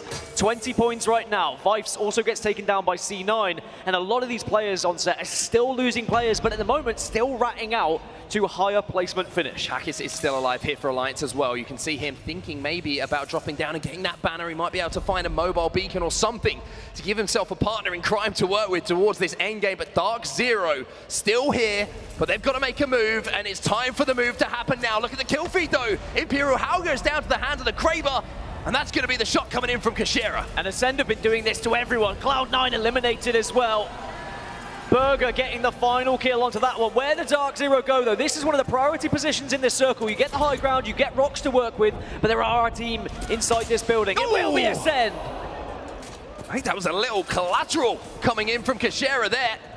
And now he's looking to see if he can rearrange some of the engine parts in this truck as he can thread the needle with this Kraber. He knows there's a player behind there. Burger also in trouble. They've lost a couple of players. Alliance trying to stay alive. Hackis is dancing. He gets the armor swap as well, so he can survive as well. Burger have lost players. EXO have lost players. TSM are still in a position where they can work with, but they are being griefed at the moment as well. Remember yesterday when Ascend were able to set up? Ascend did win a game on World's Edge when they set up like this. The Watson fences are so valuable. But we do have 40 seconds until this circle starts to close, and it might be calm at the moment on set, but it's about to kick off. Do not count Alliance out here. As crazy as it sounds, the fact that Hackis is sat here on Valkyrie, he can hit a late skyward dive. He can jet up back to the high ground. Also, he has the Kraber. He can single-handedly clear the way for himself to rat into a decent position here. TSM still in position to strike 2. They have Team Liquid in the vicinity, but look at the priority position. Dark Zero, they are there. SSG stacked up on top of Ascend. But tell ya, Hackis, I think he's going to have something to do about this. Maybe Waltzy is as well. Team Burger still have a rat alive as well. EXO get eliminated in 9th position as now the circle will begin to close. What's important, a lot of our top teams who were close to match point, they all got wiped out. Now we start to pay our attention towards those teams who could have that big pop-off game and could potentially have that surgence up the leaderboard, but we may not get a team on match point with the teams that have already fallen.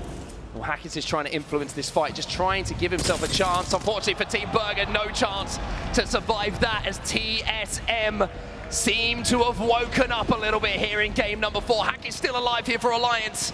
It would be a miracle play if he could pull this off, but if anyone can, it's the man from Alliance. Dark Zero lose 2. Liquid now moving in, seeing if they can take a spot. Ascend are still griefing everyone. It's SSG who are going to be closest. Look at the position Fnatic are in right now, but here's an engagement. Here's the fight going down. This is the building. We see SSG and Ascend trying to coexist. However, you can't coexist for long, and it's going to be Team Liquid who move in. Fun now left in a position where he might go down as well. A huge, huge frag grenade coming in from Space Station as they come in and try and clean house.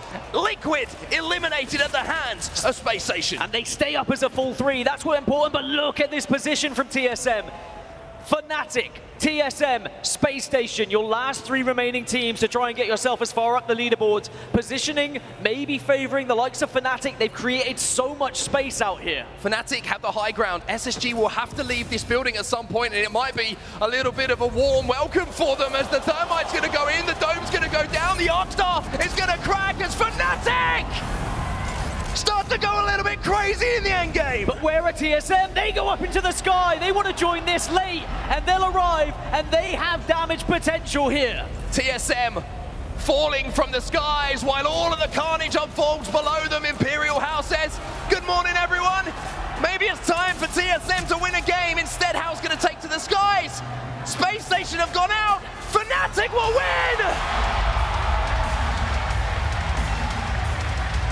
APAC North remind us that they're here to play as well. They had all of the space, all of the time in the world, but it's very easy to mess that up. The grenades, perfect. Accurate gameplay. And even though TSM, they went for the big play, they still managed to find themselves in second position, but those are such valuable points here for Fnatic. I mean, that is a game which is so influential to the leaderboard in so many interesting ways, because we saw some of the teams who have come out of the gates hot fall a little bit early. Not a huge amount of points for them, but the teams who are in that chasing pack just had monster games, and one of them you can see on your screen right now. What a play from Fnatic. That first Valk ult, where they managed to land, they clean up both 100 Thieves and another team, and then in the end game, they just had Space Station surrounded. There was no way for Space Station to escape. Yeah, Space Station did so well with that push originally onto Team Liquid, but unfortunately, when you're in a building like that and a team outside has grenades, yeah, it ain't happening. You ain't getting out of there when they play it that successfully. But Fnatic, 27 points. They were down in 17th position.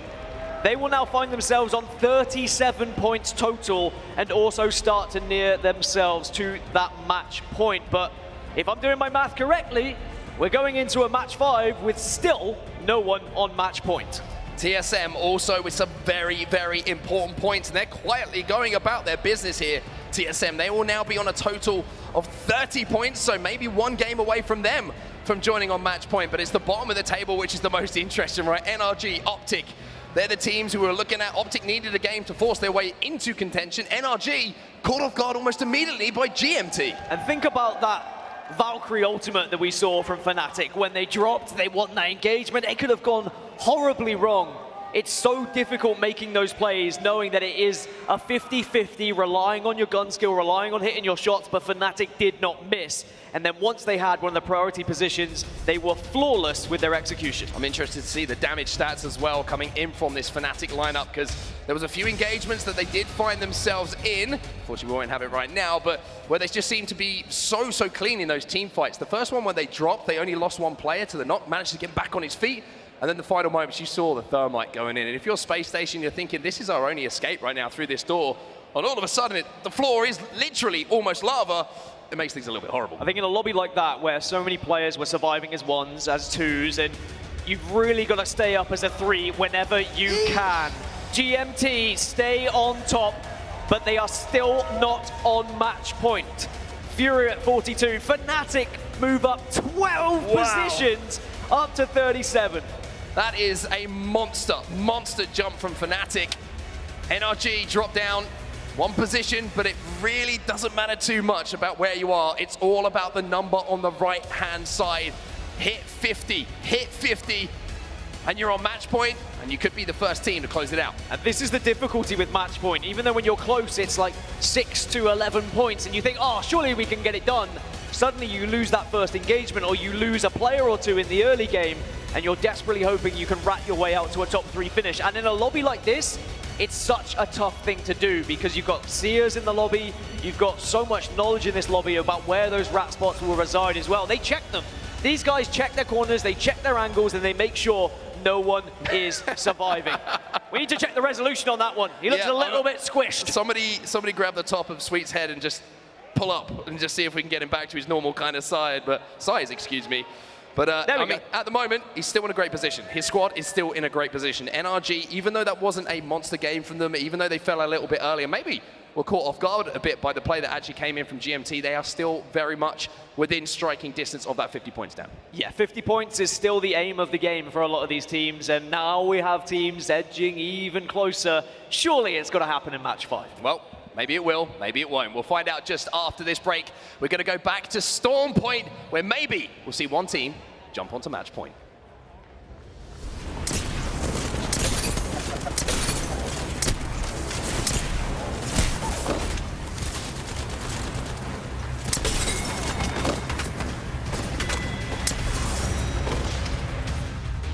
Monster Energy, the official energy drink of the Apex Legends Global Series. Life takes. I take back.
Fireworks ablazing here at PNC Arena going into game number 6, Vicky, as we have had ourselves quite the 5-game series so far. The teams that perform in game 5 are the teams that needed it most. Absolutely. We want to see more Apex out here in this stadium. I'm excited to see some more games.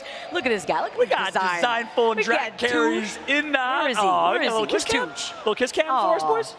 Shout Sitting out. separately. Oh, wait, Designful. actually, okay. Tush is at home watching the watch that's party right. I was going to say, a lot of watch parties happening. Shout out to you guys hosting the watch parties at home. It's fantastic here. We're, I believe, GMT sitting overall first place, 6 points away from hitting match point. That's right. It's GMT close, Furia close, Fnatic monstrous game 5 put themselves in contention as well. By the way, you saw the aim assist sign behind Designful. That's adorable because he started on aim assist squad, turned G2. Shout out for the OGs. Been watching ALGS for years. As again, what a story from those guys. I'm excited to see what the next story and chapter is for Designful, Gen, and of course, none other than Resulta. But of course, right now, it's all about these teams on this stage. Take a look at this beautiful trophy. Look at this beautiful crowd. Y'all are gorgeous, man. Every single one of you are seriously amazing. The ones I've had a chance to meet, thank you for being as awesome as you are. It's been such a fun weekend. It feels so good to be with our community again after 3 years. Gosh, Vicky, it's been great. It's so amazing. I'm honestly like at a loss for words. To be sitting and, well, rather standing right next to you, I mean, come on. We have to do the pose real quick. Yeah. We got Team Burger. That's right. We got Team, where is it? Where is it? Give me that burger. Give me that burger. Hold on, though. Right now, though. We'll do the burger. A lot of love for burger, but for now, we got to do, everyone in the crowd join us, the F-Chant. For Pulverex. Let's go. So much love for Pulverex. Everybody do the F-Chant at home. Join us. Tweet at us doing the F-Chant. I'll retweet as many of them as I can. We'll read some of your tweets on Twitter as well using the hashtag ALGS. Tag me at Fallout with 2 T's, at Vicky Katie. We'll retweet it. But Team Burger is here. Team Burger is loud. And Team Burger needs to perform here, Vic. Sorry, I got the squeaky toy. I can't even hear myself think with the squeaky toy. I mean, you're wilding out with that. Just like we have with the Team Burger fans out here. I'm gonna throw right here in this arena. I'm gonna throw this Team thing in the Burger crowd. fans. Team Burger fans are stands. I agree. But if you keep wilding out with the squeaky toy, I'm gonna throw it in the crowd ASAP. It's so fun. I'm gonna take a bite of it. We're here and ready. Back to Storm Point, Vicky. Let's jump into gameplay tryhard mode. By the way, you're the biggest tryhard I've ever met in my life. I played Apex with you. It's time to get back into tryhard mode for match number 5 here on Storm Point. Vicky, tell me what we can expect switching back over to Storm Point. Right as we get back into Storm Point, I know we're talking about Team Burger, but I just have to highlight that was the first game that Fnatic was able to win. Alongside GMT that took game number 1. Now, is it time for Team Burger to rise up with their first win? Is it gonna be Scars? We gotta see. First game now, diving into Storm Point after coming away from World's Edge. We got a Northern Circle here on our hands. Finally, slightly different circle as GMT will get themselves hot loot with the hot zone. That's gonna be big for them, a guaranteed fully kitted weapon. Massive if you're a fan of GMT. Fnatic dropping right below them at the armory and taking some of that inside loot. Maybe we'll see a skirmish between Natsuki and Yuka. We did see Natsuki fight against a Japanese team in Sweden. They 50-50'd that spot and wall. They get themselves here. But look, a couple important things to understand switching back to Storm Point, right? Furia dominated on Storm Point. First place, 15-kill game. Nothing really going for them on World's Edge. So can Storm Point be the difference for Furia to go big again? Meanwhile, GMT, kind of a similar story. Have been consistent throughout, but certainly had better games on Storm Point as well. Yeah, especially the zone pulling their way. This is going to be helpful. Yeah, absolutely. Same could be said about NRG here too. These few squads here in the overall top 3 standings. For the overall standings, Fnatic, of course, coming all the way to the top, like you mentioned before. The teams that were the last ones alive at the very end of that last game definitely need it here, as Furia are going to be able to try to loot up quickly. Going to shoot at that fire real quick. And Furia actually landing over here. They're going to be able to start rotating off to their right, away from Lightning Rod, towards wall. This is abuse. Gosh, that's so sad. Come on, it is what it is. We call PETA. No, I'm just kidding. You just have to shoot the wing and it drops the thing. You know, let him fly away. I always let him fly. We let the dragon survive. No, anything for those Evo shields, okay? Just a little crumb if we need it. I know. PvE lives matter too, Vicky. On screen here with Sir Del, Rambo, and Natsuki. Yeah, that's right. Furia dropping Lightning Rod. I want to switch over to GMT over at Wall, but I also want to talk about AD, right? This is important. 5th place right now. They had a 2nd place 6-kill finish. They had a 6th place 7-kill finish on Storm Point. So AD, coming from Korea, has been performing, and I don't think we're hyping this team up enough. They deserve it. This team has looked so good, so consistent all weekend long. Karanpu, Parka, and Obli. Obli in particular, I keep saying it I gotta say it for good reason. He is a mechanical demon, but really all three have been looking great. AD drops down to Beast. They're gonna take their time rotating, and they're gonna have time to loot up. I'm excited to see what AD can do as we switch on over to Team Burger. Team Burger, as the crowd goes wild for this team. Is it gonna be their time to shine finally to try to take that dub? They're gonna go quick with the rotate as TSM are gonna do exactly the same with this redeploy. Skyward Dive, they are gonna be able to pick up a team that is right behind them with that Valve passive, flying right overboard. They have their priorities, and their priorities is to get into that circle, try to play for placement. See Verhulst is still rocking that white Evo shield, but other than that, you see Hal Rebs with the purple and blue. That's right. So early Valk ult, maybe a ult accelerant was hit from Hal here, and that's gonna get them fast rotation. They're coming all the way from Antenna though. It's actually my favorite drop spot in ranked. I like to hit Antenna, Jurassic Park right after.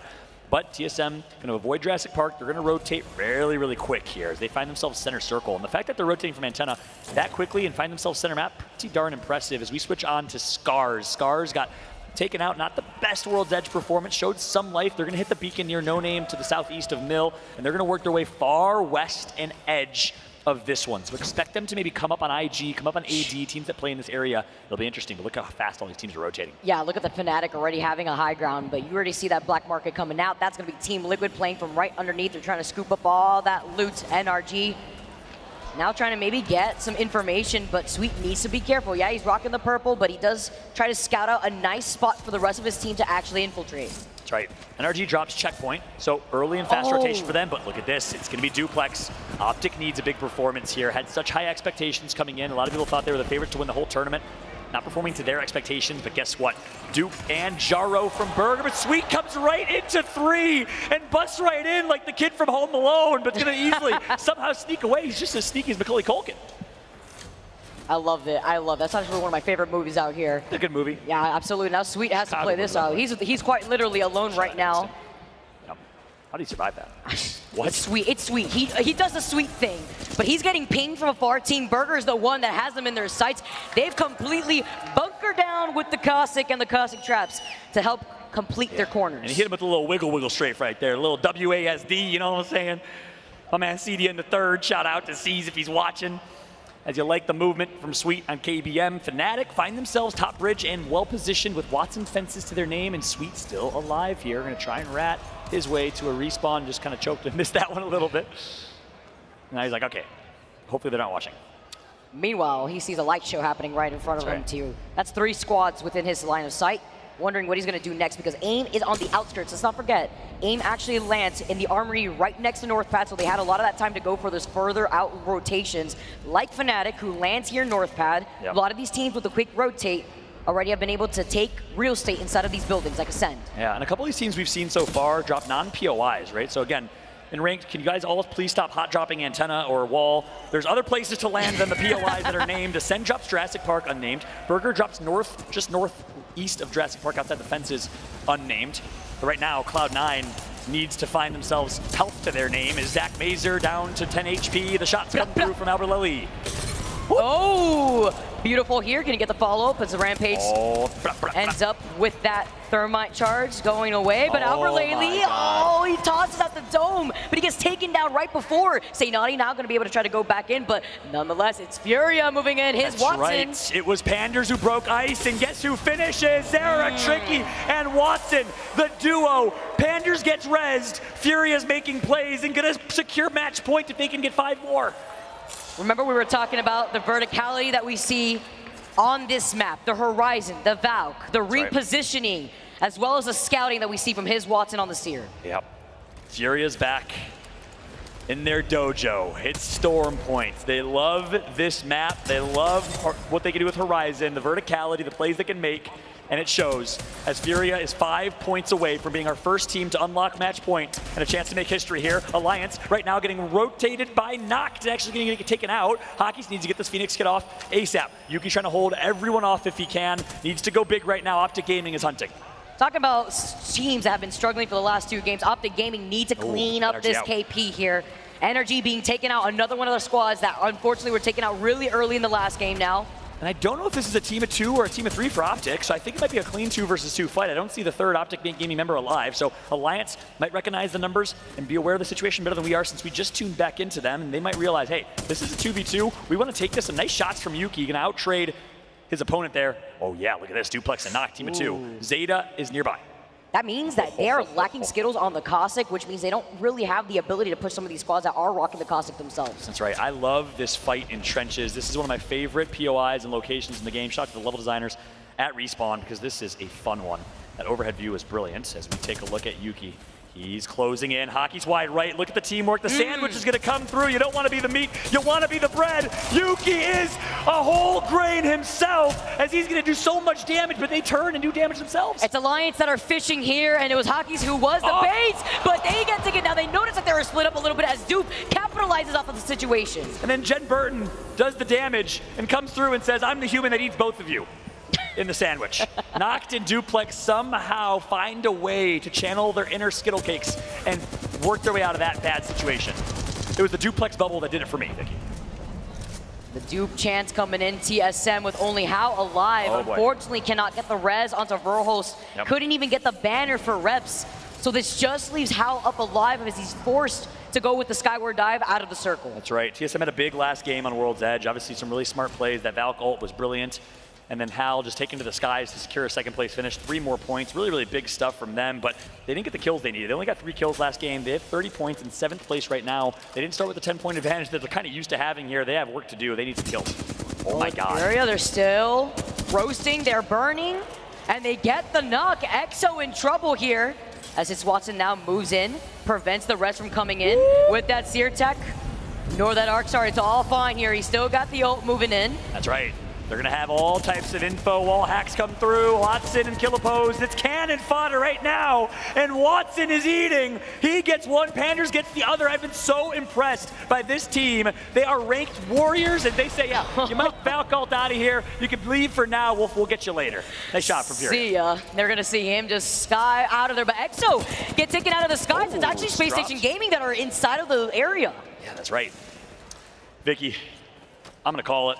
How could you not? The way they're playing, the momentum. Furia is going to be at match point and a mile after this game. They're going to be the first team to unlock it. They need 3 more points at this rate. 5 kills already. 3 more kills is all that's needed, or a couple placement points. Furia is itching towards a LAN championship in their debut as a team. Their debut on LAN, by the way. This is insane. Let's not forget, in early scrims, it was Furia who was the squad that forced TSM to change their composition, and that's why That's why that they've been able to put in so much work from the very beginning as Space Station, now with the redeploy moving away from wall. And I love that you say that. Again, if you didn't see the interview backstage with Watson on Twitter, make sure to check it out because he spoke to the fact that other teams run all these comps. They're scared. We don't care what other teams run. We're going to run what works best for us.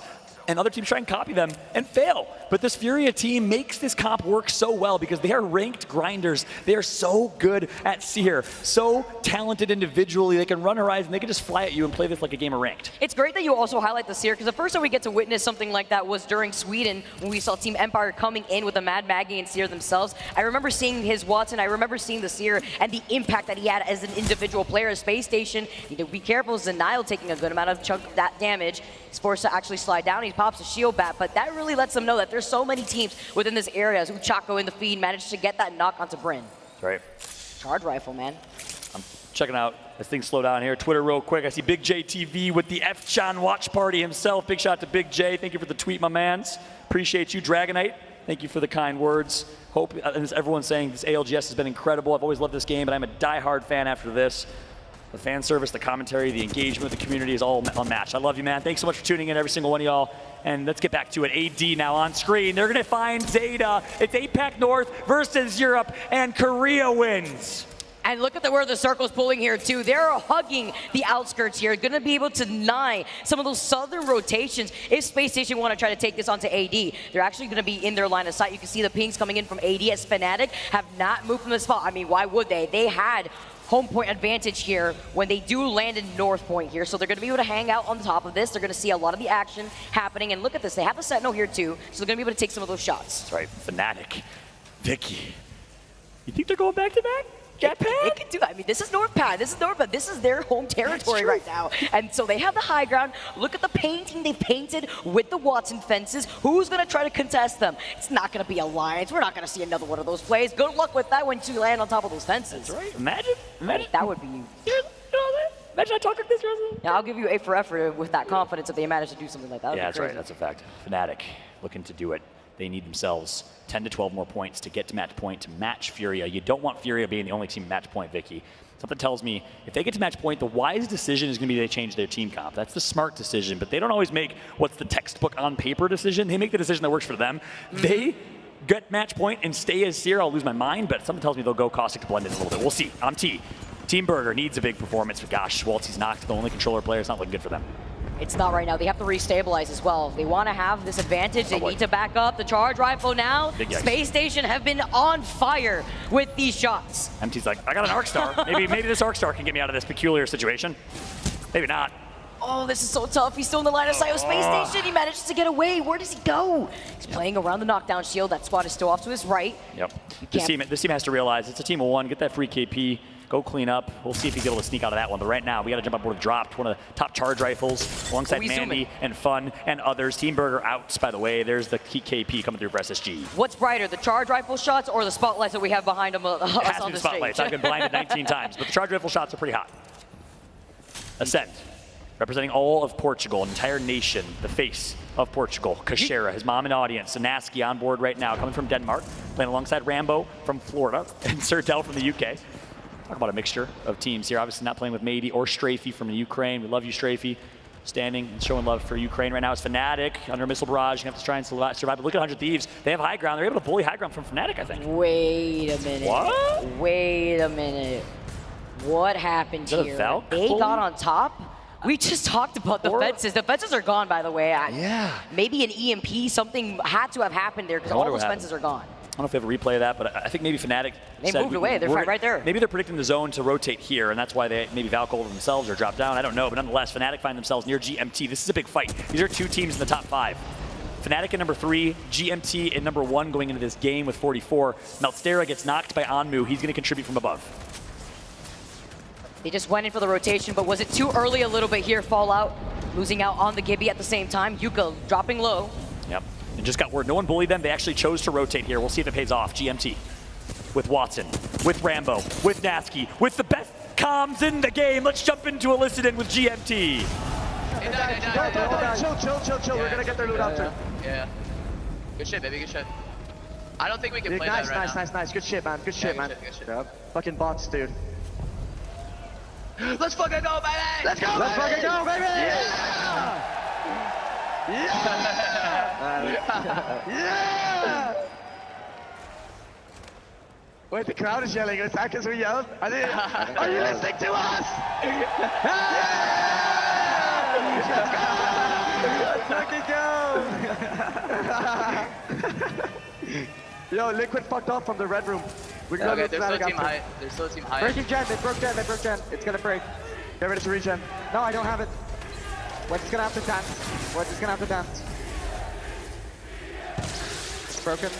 I think that's a Newcastle team. Oh, look at Sun. Yeah. Can we go back or do we stay? I'm gonna try to go back, okay? I'm gonna try to go back. Team in red room. Yeah, we have to stay, I think. We need to stay, I think. Yeah, I'm looting. Peeking us. They're going there. Peeking us. Coming. I got it. I'm going back. I'm going back. I'm going back. I'm gonna go down. I'm dead. Go back. Someone landed on us. Oh shit, on me. I'm just playing my life. Play your life. Shooting for you. I'm resting down, okay? I'm just dead. It's all you. I'm gonna pop a bro, what the fuck is that? What the fuck is that, bro? You guys gotta, you just need to play tight. I fucked one of them. Yeah. Play close. Can we 1v2? No. You guys, you have to play right there. Yeah. Can we go back to this spot? Yeah, you can probably go back to spot. Yeah, you can go back spot. Can I punch you? No. It's stupid. Maybe you can actually. That's you just need to go. Yeah, you need to run. You just need to go. You need to go back to the spot. If they pin me, they pin me. It's not a big deal. I'm good. They're gonna pin me. Just play. The red room is peeking us again. Yeah, but we're gonna be protected, I think. You're gonna have Gen. You're chilling. You're gonna have Gen. There was a Moby in one of the boxes, dude. I kid you not, man. But you cannot get the banner. You're gonna die for it. No, they're gonna play backside. There's a team red room though. They're gonna peek. There's a team. We're gonna get peeked. Just listen for info, please. I might have had one, bro. I think you picked it up, Ram. No. Where's the fucking Moby? Wow, and checking for some Mobies right there. Mobile respawn beacons to get the revive on Rambo. For those that are new to Apex, you can revive your teammates. They created that and really brought that to BRs. And you can do it in a mobile way if you pick up a mobile respawn beacon. Scurry on screen right now. Vaxlon and Anmu, they ulted to Fnatic's spot, what they think is going to be where the zone's going to end up. And we'll see if they can do what Fnatic couldn't. Unfortunate timing right there, too. They were in the middle of that fight against Team Liquid. Was not getting taken down, though. 100 Thieves, they can't push that. They know that GMT is right between them. They see those Watson fences. They need to play this patiently. You can see the Newcastle ult blocking the line of sight of the team that is holding on to the rocks there. Wondering, I think that is Optic Gaming. I'm going to have to see here as Furia now in this fight. Check their backs, though. It is Watson now diving in. GMT in even more trouble. I don't know why Dasky and GMT felt the need to move right there and make a play. They were in a good spot, but GMT is going to get taken out. And just like that, Furia unlocks match point at 52. The first team to hit the 50-point match point threshold. If they win the next game, they are your ALGS champions. Let's jump into a listen-in with Furia, the newcomers to the scene. Not there, Watson. Careful, In the pit, guys. baby. Watch your LOSs. You guys I don't give a shit. We kill these guys. We kill these guys. I'm coming. I'm not there. I need to live. I'm dead. I'm one. I'm batting. We need a 3-2-1 this rat. 3-2 this rat. 3-2-1 this rat. Wipe the left, I think. Let me back. I need to heal, bro. I need to heal. Close here. Kill this guy. I'm healing. We gotta slow down. I'm not kidding. Duo, kill him. Kill him. I'm making first. Just I'm relaxed. Shut the hell up. Okay, Zara needs help. He's not relaxed. 72. We won that. All right. Kill this kid, baby. He sucks. I need that armor. Team down the way to the team. I need to heal, bro. Like, please. I need to heal too. I need to heal. I have no big meds. We need to kill this Gibby. I'm good on mats. I need a med kit though. Here. Above? Here. There you go. I need a med kit. That's all you right now. That's zero peak for you. I got it. Let's zero peak for you. You guys I on him. You got it. Good shit. We're gonna win this game. We have a Jhin. Don't fucking panic. We have a Jhin. I have one bat burn.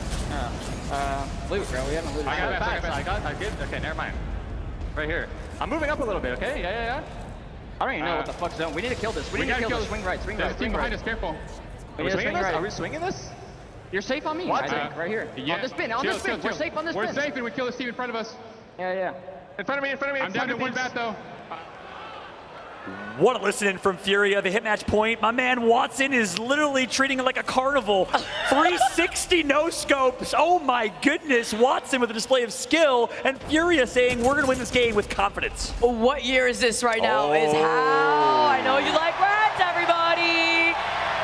One of your favorite players having to play for his life right now as Furia are looking to dominate. Like you said right there, Follow. You saw the 360 PK shot like he's having the time of his life. It's just another day at work as TSM get taken out by AIM. And TSM is just getting a few placement points here and there, but they're kind of going through the same thing that Crazy Raccoons did yesterday. They're not getting the kills that they need to really make a dent on the leaderboards, but TSM in 4th place will get them at least a few. Nice job from Hal to rat out right there. 100 Thieves still alive.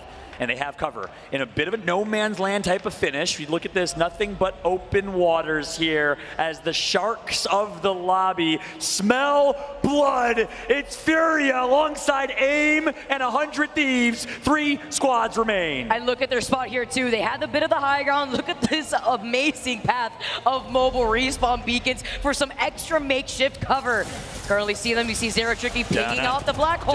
He's about to get it. Everybody's in it. Get ready. Here goes Bender.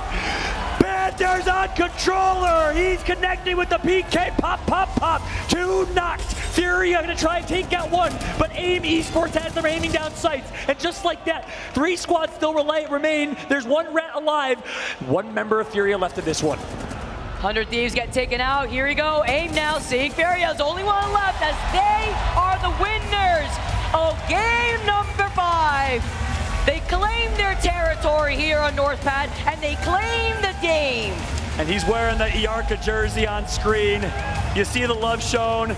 James Fearless Fury, what a showing from him. I've been so hot on this guy since watching him in the final ALGS online tournament, the LCQ. He fried, he dominated, he's so talented individually. The American player wearing the Iarka jersey for the Spaniard who could not compete today. My heart goes out to Iarka from Spain, the heart, the soul of this former Kick Esports, now AIM Esports squad. And again, Vicky, the fact that they just did that, y'all might not know, but AIM was a play-in team taking the spot of Empire. No one expected this team to be in this finals lobby, given the fact that they still had to play with 2 subs in Jurovic, and now they're doing it again. This is insane. This is what happens. This is what happens when they have that dedication, when they have that momentum, when they have that motivation. Look at them. They hear you guys in the crowd. You guys are powering them up, and they needed that. We are swapping spots in the overall standings. They were sitting in last before that game. Wow. That was insane. What we just saw on display. Uxako coming from Spain, as I mentioned. And my apologies, Iarka. I gotta hold it up for him real quick. I misrepresented.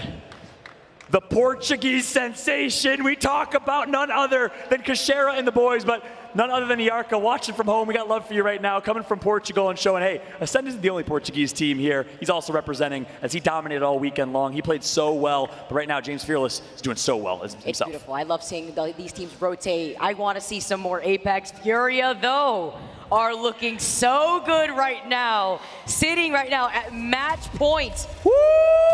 A 26-point bomb for AIM Esports. Furia at match point after a 22 bomb. 100 Thieves with 13. Great positioning from them with the comp that's worked so well all weekend long. Newcastle and Watson, the only team daring to run it. TSM gets the 5 placement points after a nice rat from Hal, which, by the way, we saw him ratting from way earlier in that game. That's impressive. Yeah. GMT had a chance, only 2 points.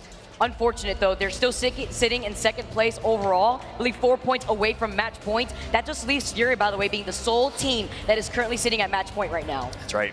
That's a fact. Alliance is quiet.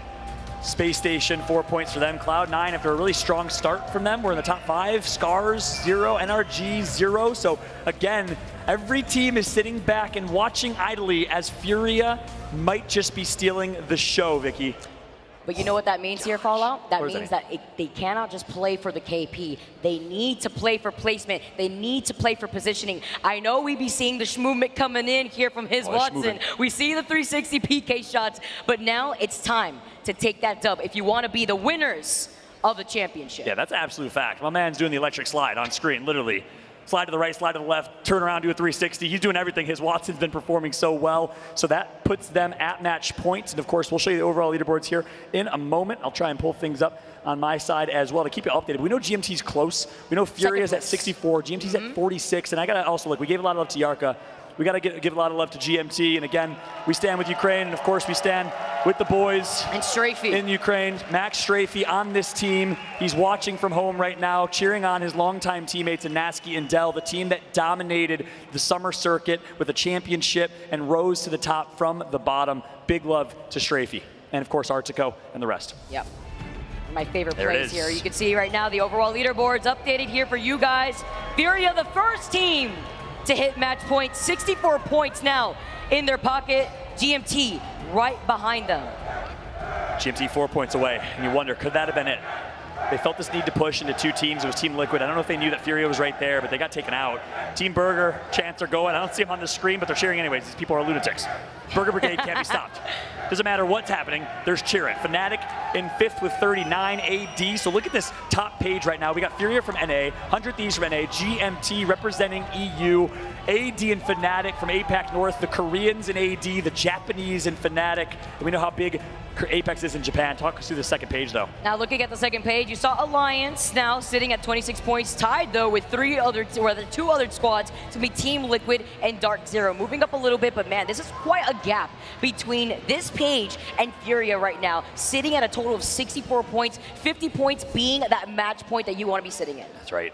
You see Furia boys on screen from right to left. You got Panders. You got his, Watson, and Zara Tricky. Zara Tricky's been competing for a long time. Panders as well. Panders from Ghost Gaming, and you always felt like he's next. He's next up. All he needed was his Watson. the ranked grinder. These guys just love this game, and it's just such a great story because look, Optic Gaming is another one. Former Xbox ranked players, ranked grinders. If you're a ranked grinder yourself, one of the millions that loves to enjoy this game competitively, you could be on this main stage at the next ALGS Championship. The format is amazing. It's an open bracket, open competition. Anyone can work their way through the Challenger circuit, much like we saw the likes of Furia do from an LCQ to now being #1 with a chance to win $500,000. They were a last chance qualifying team, and they now have an opportunity of a lifetime to close this championship out in 7. Furia at match point with an opportunity to win it all after this.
Match point is activated here in Raleigh at the Apex Legends Global Series Championships, and it's going to be the boys on Furia who are looking to close things out right here, right now in this next game.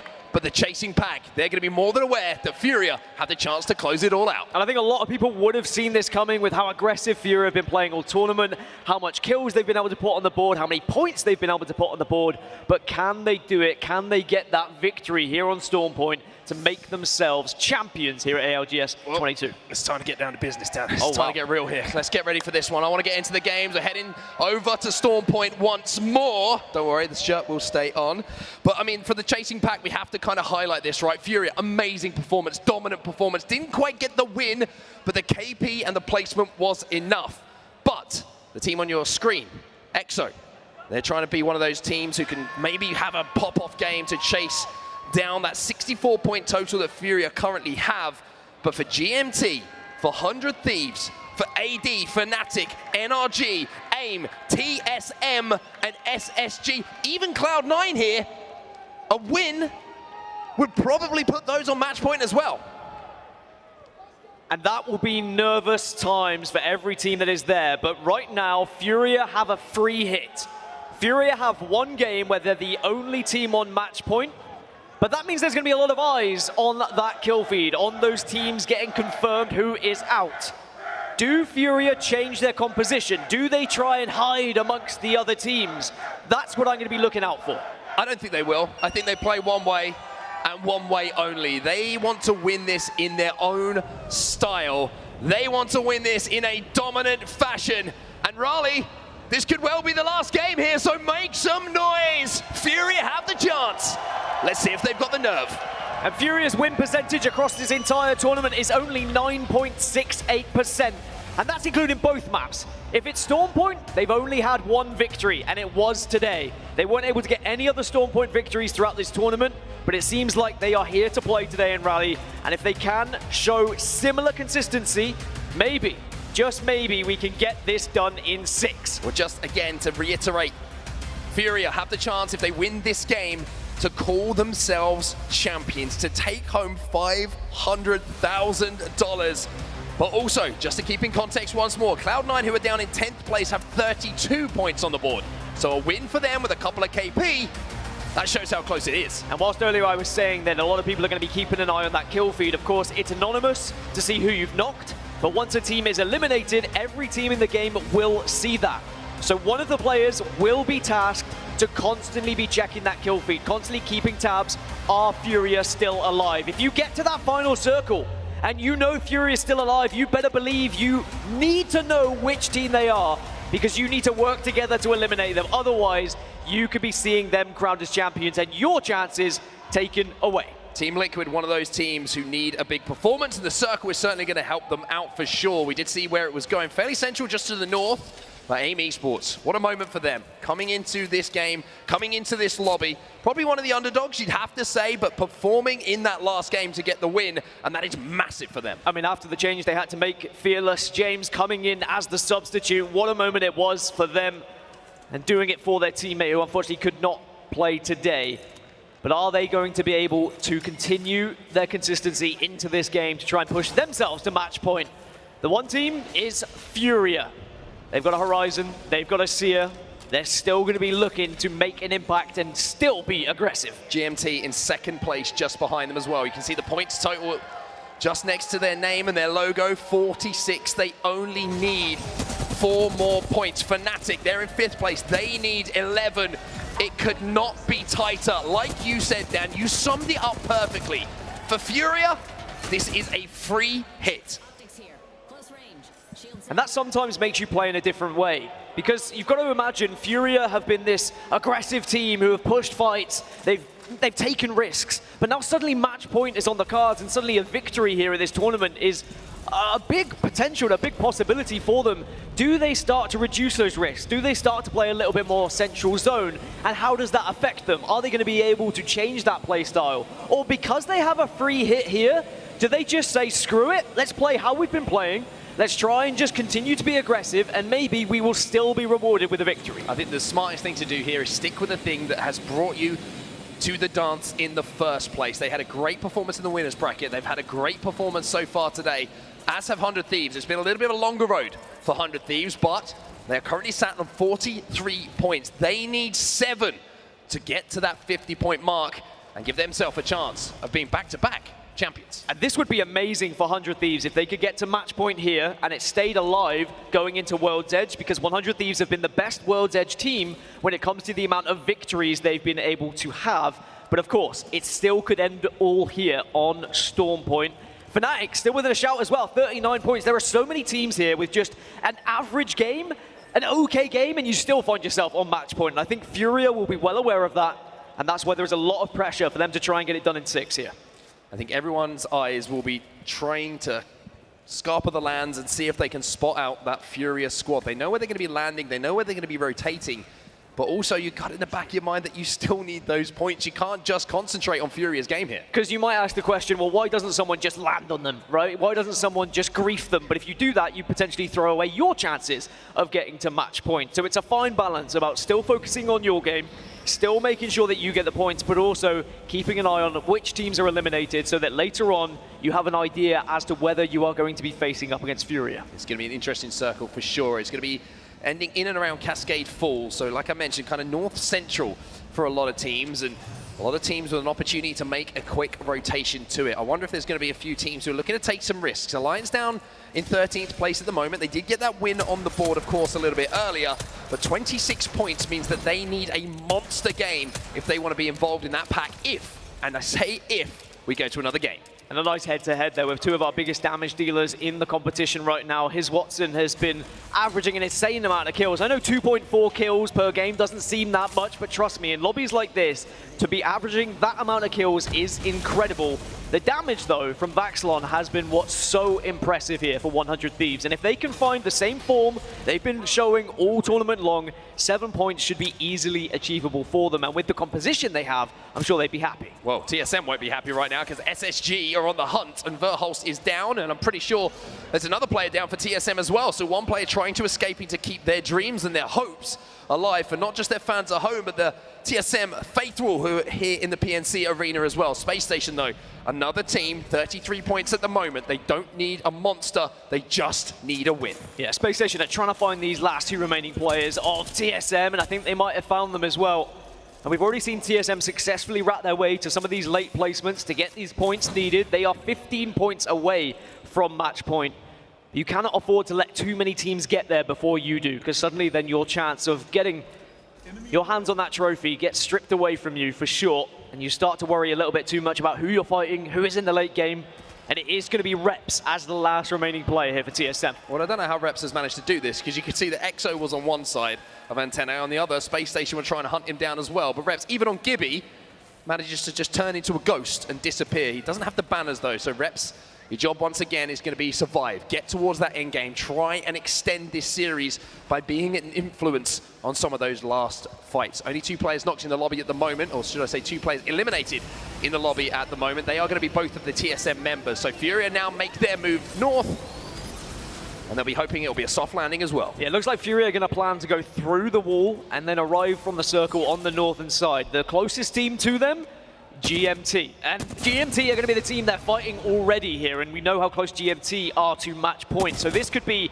such a big moment for Furia if they could eliminate their closest competition. But of course, on the flip side, if GMT can take out Furia, then they're going to do the whole lobby a favor. I think if GMT win the fight here against Furia, you will hear a collective sigh of relief from every single team outside of Furia and the Furia fans that are here, of course, across that main stage. For GMT now, they've got to take their time, but taking their time is something that they're not going to be allowed to do too much, because we've seen how Furia play. They like to get aggro, they like to take the fight, but like you say, is that little bit of doubt in the back of the mind of if one fight doesn't go our way, maybe we're throwing away our chances here. Well, they did just manage to force GMT off the building they were, and I think that shows the different play styles and also the different positions that both these teams are in at the moment. One who needs points, one who just needs a victory and is prepared to do whatever it takes to get one. Furia is still thinking about maybe attacking this GMT roster, and even though they have taken a lot of risks leading up to this, you will feel like they're going to be a little bit more standoffy in these situations now. They shouldn't be throwing themselves at every single fight, but at the same time, I will never tell His Watson what to do because he has been phenomenal so far this tournament. I mean, what a story it is for His Watson as well. He just kind of announced himself in the biggest way possible to the Apex Legends Global Series by coming in here and being part of this Furia lineup. Has just completely and utterly changed the dynamic of it. They have become such an aggressive, almost demanding respect, the team that he's on at the moment, and finds himself on match point and just one game away maybe from being a lot richer. For now, Dark Zero, they're part of that chasing pack. 26 points for them. We'll have to see if the Aussies can step up. And if this circle does pull west, which is what I think a lot of these teams are banking on, the likes of AIM, the likes of 100 Thieves, who have gone just slightly northwest of Cascade Falls, they're going to be in the perfect spot. And there you go, there's that information on your screen. It is going to be going slightly west of this circle. And so the teams like GMT, who are going to have to move in, will have a long way to go. And actually, they're going to have to go over a lot of teams to be able to do so. Team Liquid, they're literally flying right over the top of them right now. Team Liquid kind of wave at them. They're not going to be able to do any damage, though. GMT take this spot on the side of this hill, and this is a really good spot to hold, just if you can survive, first of all. But you can hold out so many teams, but no, Naski's going to go down! GMT backs against the wall at this point. Rambo's trying to get in a position to help out Dell, but Naski, it's 100 Thieves, Vaxilon, who gets the knock again with that darn 30-30 repeater. That thing has knocked so many players out of the sky. Remember, they only need 4 points. They are so close. As for Furia, they're still doing the right thing. They still find themselves in the circle. They're setting up and they're taking the land off of GMT. The previous Watson fences that were theirs, and now GMT fighting for their chances on match point. Fighting for their lives, trying to see what they can do. Dell decides he's going to go and Shot. fight. Oh, it's not good enough though. And now Rambo finds himself on his own. Well, that's not the first time we've said that this tournament. It's a long road to try and get 4 points from placement if you are a solo rat when 20 squads still remain. But if anyone could do it, I'm sure that Rambo can. The late stand-in for this GMT roster, he has been just levels above what anyone would have ever expected. And I'm sure if he can make his way into those late game situations, he could certainly put a couple of kills on the board and give GMT the chance to get to match point. But we'll have to see, because there is still a long way to go yet. Circle 2, 37 seconds until that's going to be closing. And there are still a lot of teams on set who haven't even made their way into Circle 1. Yeah, you see that Naski's still down at the moment. He's not going to be able to do anything as far as getting towards his teammate. But the reason that he hasn't quite been finished off as yet, as I obviously say that, and he gets finished off by that 30-30, is just because there's a couple of teams in the vicinity, Team Liquid and Team Burger, who are looking at just momentarily there, kind of coexisting in different buildings just outside of where that next zone is going to be pulling. But IG International, let's see what they can do. They're inside of that. They've got the beacon information, so they will be safe for the time being.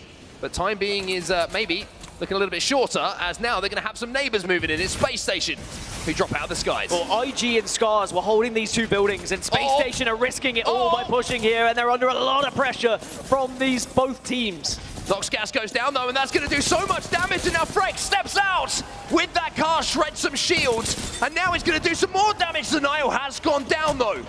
Space Station find themselves on the back foot. Dropped has got the shields to really hold the angles, but look at the sprays that are coming through the window. Frex has managed to get that battery off, and IG have lost one here who's been finished. Well, you talk about noisy neighbors. Scars are very noisy indeed. You got to go in and get the finish. IG, RKN will take down one more member of Space Station here, and they find themselves in a 2 versus 1, but they have lost Bryn. 100 Thieves lose a player as well. Zeta in the kill feed. RKN left on his own for now.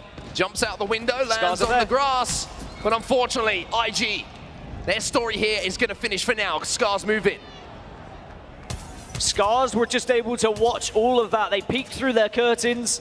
They provided some covering fire, and they picked up a KP because of it. And it looks like they're thinking about maybe trying to take this building from them. This is a big decision. If it goes wrong, that could be your tournament chances over. Space Station looking to try and get the res, looking to try and get themselves back up to a full 3 before this Scars push comes in. I mean, the timing's good for them, though. There's a couple of teams in the area. AD are one of those teams. Scars, while they're dealing with AD, have allowed Space Station just the time they require to get back up to 2. So Scars moving in, collecting some loot. You can see that RPR's kind of struggling for light ammo at the moment, but Taishin, he's got plenty to play with. Yeah, I think Scars needed some resources. That's why they got a little bit aggressive there to those boxes. It was a risk, but I think they calculated it excellently, recognizing SSG were weak at the time. Look how close AD are as well to SSG. They are sharing the same building, and they are, I'm sure, going to have their cups to the wall to try and hear any sort of extra footsteps, any sort of indication. Optic Gaming have just lost a player. C9 are fighting Optic Gaming elsewhere in the map right now. Huge moment for C9 as well. I mentioned they're down on 32 points. They need a win. They need a big game, and they could just maybe scrape their way up to 50 points and find themselves on match point. However, EXO, they're on the hunt themselves. Looking at that kill feed once more. Optic down to just one, and Noct is trying to survive. You have to wonder if Cloud9 are going to chase him down, but no, because Cloud9 are eliminated. Cloud9 and Optic had a scrap. EXO came in to finish things. Can you survive jetting up into the sky? No, you cannot. Optic Gaming wiped out in 18th position. And EXO, who were currently in 19th coming into this game, they need a huge one if they are going to go up in these leaderboards. And just remember why these big names are falling out of the lobby. Furia will see this. Furia will be going, great, we don't have to fight the likes of Optic. We don't have to fight the likes of Cloud9 if it comes down to those final moments. Space Station go down as well, as AD now make the move in with a Peacekeeper. Well, it's Scars, they've come for the third party, and now Karampo is the last remaining player. He's going to fall, and Scars looking to try and make an impact on this lobby. Look at Mandy, he's getting hyped in here as well. He loves the energy that's coming from the crowd, and you get the feeling this Scars team, if they can find that energy, if the crowd gets behind them here in Raleigh, maybe, just maybe, there's a comeback story to be had. Remember, Scars, one of only 2 teams who have yet to find a victory so far in this tournament, but think about it. They are a championship-winning team. They've been there, they've done that. If they are to get to match point, you better believe they have what it takes to get a victory when it's needed. But right now, it's about securing points. They're on 23, it's still a long way to go for them, and they've got to make sure that Furia do not win this game, as Furia just having a little bit of a teabag situation. This is a dance, this is synchronized like dancing. This is very different to teabag. I don't know, what is teabag? I think maybe just waiting for Pandas to get back in the game would be my only guess. There he is, he connects and it's all good. They were waiting for him to pop his ultimate. But where do you go? Up. That's the only way you can go in this situation. But where do you land? That's the big question here. What a moment this could be for Furia. The only team on match point show their cards. And if you're Furia, there's only one way to play here. They see the opportunity. Team Burger go down as Liquid pick up the kills. But Liquid are very healthy here. I don't think Furia will be expecting this, but Furia are sending it nonetheless. They are going to send Searing. You get so much information, and you've got grenades to work with. Pandas gets the first knock as well. So Furia, you asked the question, how are Furia going to play? They're going to play like they have the whole time. They get the knock onto one member of Liquid, and now they're looking to clean up. Clean up they will. They've got one. They don't want to overdo it here. They don't want to allow the third party to come in. But the reason why they pushed it is because they've seen space that they can take. They've seen a team that is guaranteed to be a little bit weak. Granted, Liquid were maybe healthier than expected, but they still did the damage. Nocturnal does get away, but unfortunately the last remaining player. Fnatic, again, 39 points for them. 11 will be great. Ascend in the feed as well. EXO moving in, and EXO picking up some big KP, but look at the feed again. It's going to be Furia who arrive once more. Here's Watson is down. Zeratricky trying to hold the fort here, and it looks like they've been able to reset for now, but now there's other teams looking at him. Zeratricky has to get the hell out of here. They're aggressive, they get the kills, but unfortunately another team in the vicinity means that his Watson has to crawl his way back. They desperately try some covering fire here to see if they can get it back up. Remember, Furia need this victory if they are going to win this tournament, and they're doing so well to keep NRG back. NRG making their move. Sweets made the call. This is our play. Instead, it looks like maybe a little bit of a change of decision there. To rotate back just to wait a few more moments. That uphill battle is so difficult to take. And for Furia, that is absolutely huge. I mean, surely Furia get back up, and this is the beauty of Anonymous mode. No one would have known. They're back to 3. No one would have known that Furia had a player knocked. So Furia, they continue to go unnoticed. We're down to 12 squads, and Furia are still being aggressive. They are continuing that same play style we've seen all tournament long. But, Mark, 10 seconds until we close, and Furia still have to move their way into the circle. They've cleared their back, though, and let's take ourselves back a little bit earlier on. Game number 2. Here's Watson went down. Yes, they had to use a res beacon to get him back into the game, but once he was back into the game, he was a menace. Pandas has got to be careful, though. He's taking his time to pop a battery here. Now you can see that rotation through the secondary choke coming in from NRG. They didn't want any of that. They made the play that was safer for them to get the points they need to get to 50. Previous winners, AIM, were eliminated in 12th position. Furia have a lot of eyes on them right now, but maybe we'll try and capitalize on this damage here. Shred with the Horizon, but here's Watson needs to stay up. That might have just saved him. It just blocked the line of sight on the team, trying to force him back. Oh, TSM4, as does his Watson. Zeratricky and Pandas, they can't get it back on his feet this time, but Zeratricky says, don't worry, boys, I'm going to try and win us a championship on my own. Zeratricky! Fury are eliminated. We're guaranteed a match number 7. GMT also fall. Our eyes turn to NRG, 9 points away from match point. But did GMT do enough? One thing I can guarantee, though, is we are going to one more game, everybody. 100 Thieves are going to get on match point themselves. 47 points, and they are under pressure. They've got to win this fight. They can't afford to go down. Omu, have you got ice in the veins? The answer, surely not. The answer is no. 100 Thieves are falling. Alliance fall as well. We're down to 5. 100 Thieves did not do enough. Scars onto 31 points. Scars into the top 5. And DZ are still kicking, but here comes NRG to wipe the final remaining rat. 4 squads remain. NRG getting closer and closer to match point. NRG are closing in on match point. Sweet takes damage. Should have an armor swap, though, to play with.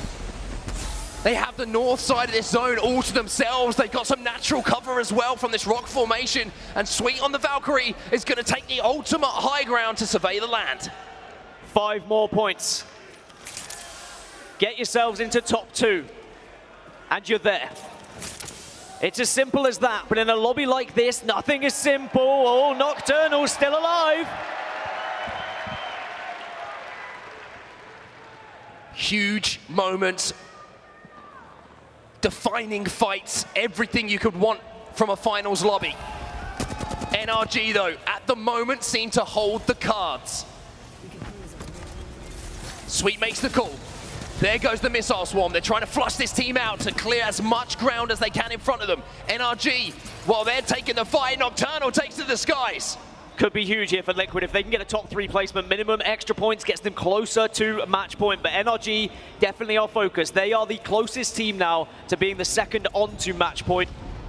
But certainly Nocturnal can have a big, big impact on this final circle. Look at this. Nocturnal's landed away from everyone. Uh-oh, NRG. Nocturnal's landed away from everyone. He can influence this fight massively. Scars get the knock onto Rocker.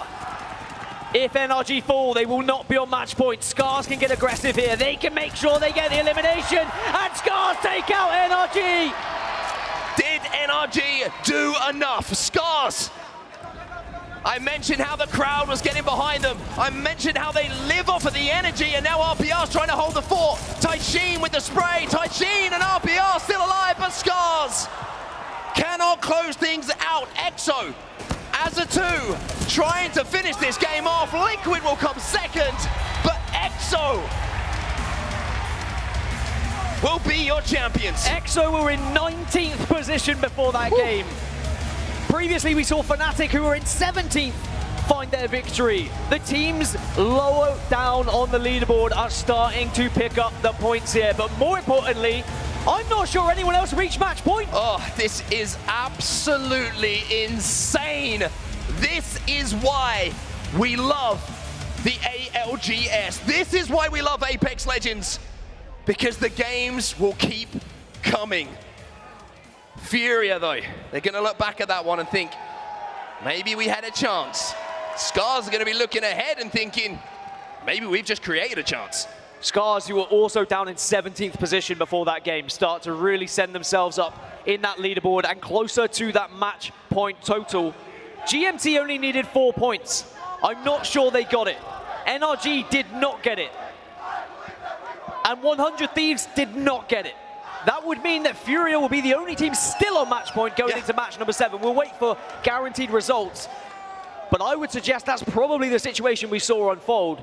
And it was a great effort from Furia. They carried on playing that aggressive playstyle. They carried on pushing teams. But unfortunately, it was just a little bit too much. Too many eyes as they tried to approach that circle. I'm glad you're keeping your composure, because mine is getting close to being lost very GMT. quickly. GMT were 1 point. GMT end up on 49 points. 1 off of match point. Heartbreak for them. but I'm sure they'll still have smiles on their faces. 100 Thieves do not do enough either. So I'm pretty sure, and this is a risk for me to say because my maths is terrible, that Furia will still be the only team on match point here. That they will. GMT still need 1. 100 Thieves still need 3. AD and NRG both need 5.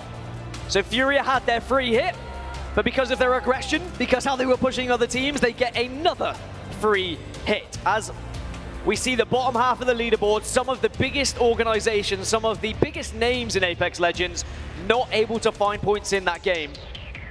And that just means that Furia, they get that second chance. And this is not something that we often see in Matchpoint, where one team stays as the sole Matchpoint holder for several games. Absolutely ridiculous, that game. Just absolutely crazy to watch, to commentate, and I'm sure even more so to be a part of for these teams. But let's give a lot of plaudits to EXO, the winners of our last game. A massive, massive performance from them, and not too bad on the KP as well. Big kills. Well, it just seems like EXO, they shifted their playstyle a little bit going into that one. There was a Cloud9 versus Optic Gaming fight, and EXO said, well, why don't we get involved? Why don't we start finding some KP? And they put themselves down from 19th in the leaderboard to 7th in the leaderboard. It's a big and jump. They are now 12 points away from match point. Well, I mean, the one thing, I mean, that is the shirt to be wearing right now, by the way. That's what I want to see. Your boys have done it. A big, big win for them. But one thing that we kind of now find ourselves in the situation with, Dan, is after this game, I don't think Furia get another shot on their own. Surely not. Surely right? not. But every time we seem to say it, I've seen teams before be 1 point away from match point and still not get it. Because remember, to get 1 point, you have to get 1 kill or get into the top 15 bare minimum. It sounds easy, but suddenly when that pressure is on you and you lose a fight or you lose a player, it's not guaranteed. It certainly isn't. But for now, it is going to be another free roll of the dice, so to speak, for Furia. That's going to be all from the commentary desk for now. It's time for us to take a breather, and we're going to need it. Let's send it back to the desk. Thank you, Mark and Dan. What an incredible game there. APAC South representing with Team EXO, but I have to bring this to our attention. We've got one team on match point after 6 games, and it is the young stars of Apex, Furia, led by his Watson, and I think we're witnessing a performance that could go down in the ALGS history books. It's an amazing feat to come out at your first LAN and perform like this, feeling no pressure, basically, taking all the fights to everybody. But my favorite thing about this is the crowd wants more Apex. You can hear them cheering right, baby. for when Furia goes down. I know you guys want some more Apex. We do too. How do you handle this situation as Furia? Do you do what you've been doing, or do you switch it up? Now that you're the only team that can win, that's got to be running through their heads. Do we change our style? It's been working, right? The amount of confidence that we saw out of his Watson, did anybody else catch the 360 PK shots? I mean, who's doing that in a $2 million tournament? Why change it? It ain't broke, okay? Yeah, it is paying to be aggressive for sure. They have brought new flavor to the ALGS. We are so excited to see it. But the thing about Matchpoint is that it has this tricky way of creating storylines that you never expect. Who would have thought 100 Thieves wouldn't be on match point by now? I certainly wouldn't, but game 4, Tom, walk us through how this all developed. Fnatic started to look real good all of a sudden. Yeah, Fnatic takes the opposite side of the train tracks here, and this is where there was just absolute chaos in the bottom of this building. Team after team pushing in here, Liquid comes in, but Fnatic playing on the outside with a great bubble, a great defensive bombardment coming through, the Thermite over towards the door, and they take their first win of the championship. That was big for their points overall and big for their confidence. Yeah, and then heading into our next match, though, it needs to be stated because this is actually making an impact in this particular game. NRG, a team that had the opportunity to get themselves on match point, they went out really, really early, which was not ideal for them. And then once again, it's the Furia show. Yep. Their aggression is paying off for them. This push at the end, I think while we were watching, we were all like, oh my God, they actually committed to that. And it paid off because that's what put them on that match point. Even though AIM Esports actually wins this with a sub, right. Talk about that story. Yeah, and keep in mind right there, going back to AIM Esports in a second, that just to clarify, even though that they had 50 points, if they were to win that game, they don't win the tournament, right? That's right. You have to get to 50 points. And then after that game, if you win that game, you're going to be in a good spot. But Great yes, clarification. Fearless coming in, one of our best controller players in North America, definitely shining, and you saw him trying to get the crowd hyped up. This was an amazing moment for Zeratricky where he's holding players off with the Hemlock, then he comes out with the flatline there, trying to finish things off, but it was just too much. An amazing performance here from EXO. You saw a great skyward dive coming in from Nocturnal, how he was able to rat it through. Unfortunately, not able to win this 2 versus 1 for Team Liquid. 71 points for the first place team. Everyone else a far cry away. GMT Esports, though, a crowd favorite, a fan favorite at home. 1 point away from match point. I mean, that has got to hurt. But there's got to be a lot of confidence and happiness going on throughout them, too. And that's the thing. Nasty Nasky is the nickname. It's, you know, I don't know if it's a deodorant thing or it's just the fact that he's owned it ever since we called him that. But he is the happiest guy of all to have on your team. So I feel like they're still in good spirits here. I don't think his team would be in good spirits if he wasn't wearing deodorant, okay? So I think it's just he's nasty at the game. No, he smells good. He's a dapper. Taking a look. Hey, you know what? You got to grind, and sometimes you don't have to shower when that happens, all right? We know that. We know that. So the second page, still, with only one team on match point, you can't really feel bad about this situation. Lauren, TSM 11th? Yes, They're on the and bubble. I'm glad that you brought this up because we've got TSM in 11th. I mean, Optic Gaming on this second page. Lots of names that we weren't prepared to see struggling. Is it the first half of the day? I don't know how long this is going to go for because Furia could take it home in the next match. But very, very unexpected, and it's probably my favorite part about this event because we are just getting some rising stars. We're seeing other regions coming in and dominating. It's been fantastic so far. It's a live developing situation. That's what I love about match point, and this day particularly on the final day of our Apex Esports competitions. You never know. Are we coming back? Is the trophy ceremony? Or we got another game? What's happening? One thing we do know is that we got some great analysts to tell us what has happened, and so for that, let's go to the Telestrator with Gino. Thank you so much, Rain. Okay, I want to have a look at 100 Thieves and that fascinating Newcastle Watson composition they've been playing. This is almost, completely new to the competitive scene. So how does it work? How do you set this up? Obviously, it's a very defensive composition. You've got fences everywhere. But the most important part of it is how you set up the Newcastle castle wall and Watson's generator. So what you really need to do is make sure that the generator is very well hidden and by itself. So if we have a look at one of the games they've got on Storm Point here, you can see you always want to set up your generator behind the biggest parts of the castle wall if possible. And as you might have seen in some of those other ones, like nestled into a wall as well. Because once it's behind that, it's so hard for the other teams to do almost anything to you. Grenades coming in, they're getting stopped. Caustic, obviously very powerful in these lobbies. Those ultimate grenades, they get eaten up by the generator. And the other big part about this is it just allows you to play spots that other teams can't. So everyone else, they're fighting for, cover in the building over here. There's some boxes, but 100 Thieves, they just valk into a spot where no one else would think to go because they can set up the cover for themselves. Now, moving forward here, you can see the circle will start to move in. They go even further into the middle of the circle here. And you can see not only do they have some natural cover here, but they've got the Watson fences here. So they've got protection from this. Anyone trying to lob grenades over here, the generator right in the middle there just means they are almost completely unassailable. 100 Thieves, they're doing so well this game.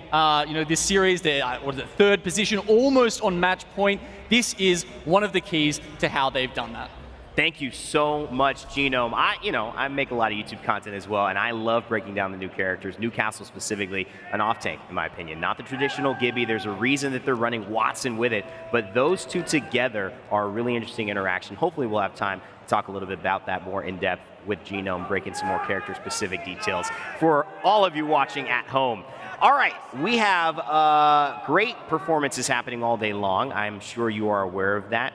Favorite players around the world, and if you want to be involved in choosing your Monster Energy MVP, you've got to do it now. Hashtag Jen Burton, hashtag Nocturnal, hashtag Duplex, or whoever you feel is performing at the best level, and we will be counting those votes on Twitter, in the Twitch chat, and in the YouTube chat, and deciding if they make it to our Monster MVP, get a special trophy, special interview at the end of the day. But make sure you include hashtag ALGS Monster Energy MVP with the hashtag of the player that we're showing you on screen. Oh, big shout out to Designful out there. Gary is hanging out. Got some content creators, some pros in there. Designful, you coming back?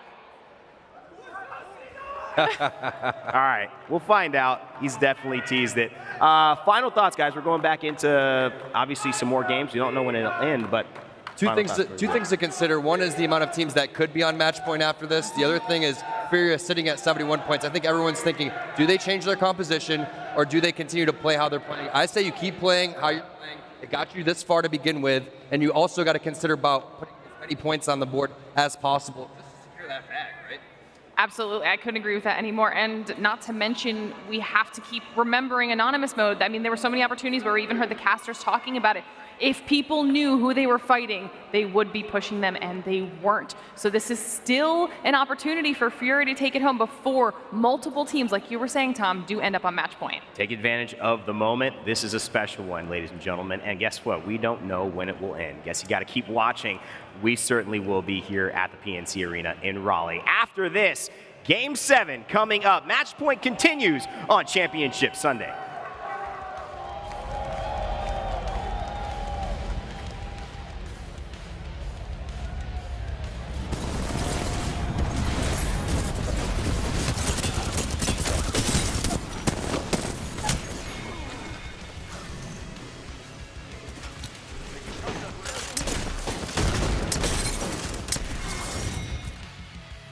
Herman Miller, the official chair partner of the Apex Legends Global Series.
Welcome back, everybody, to the ALGS Championship in Raleigh, North Carolina.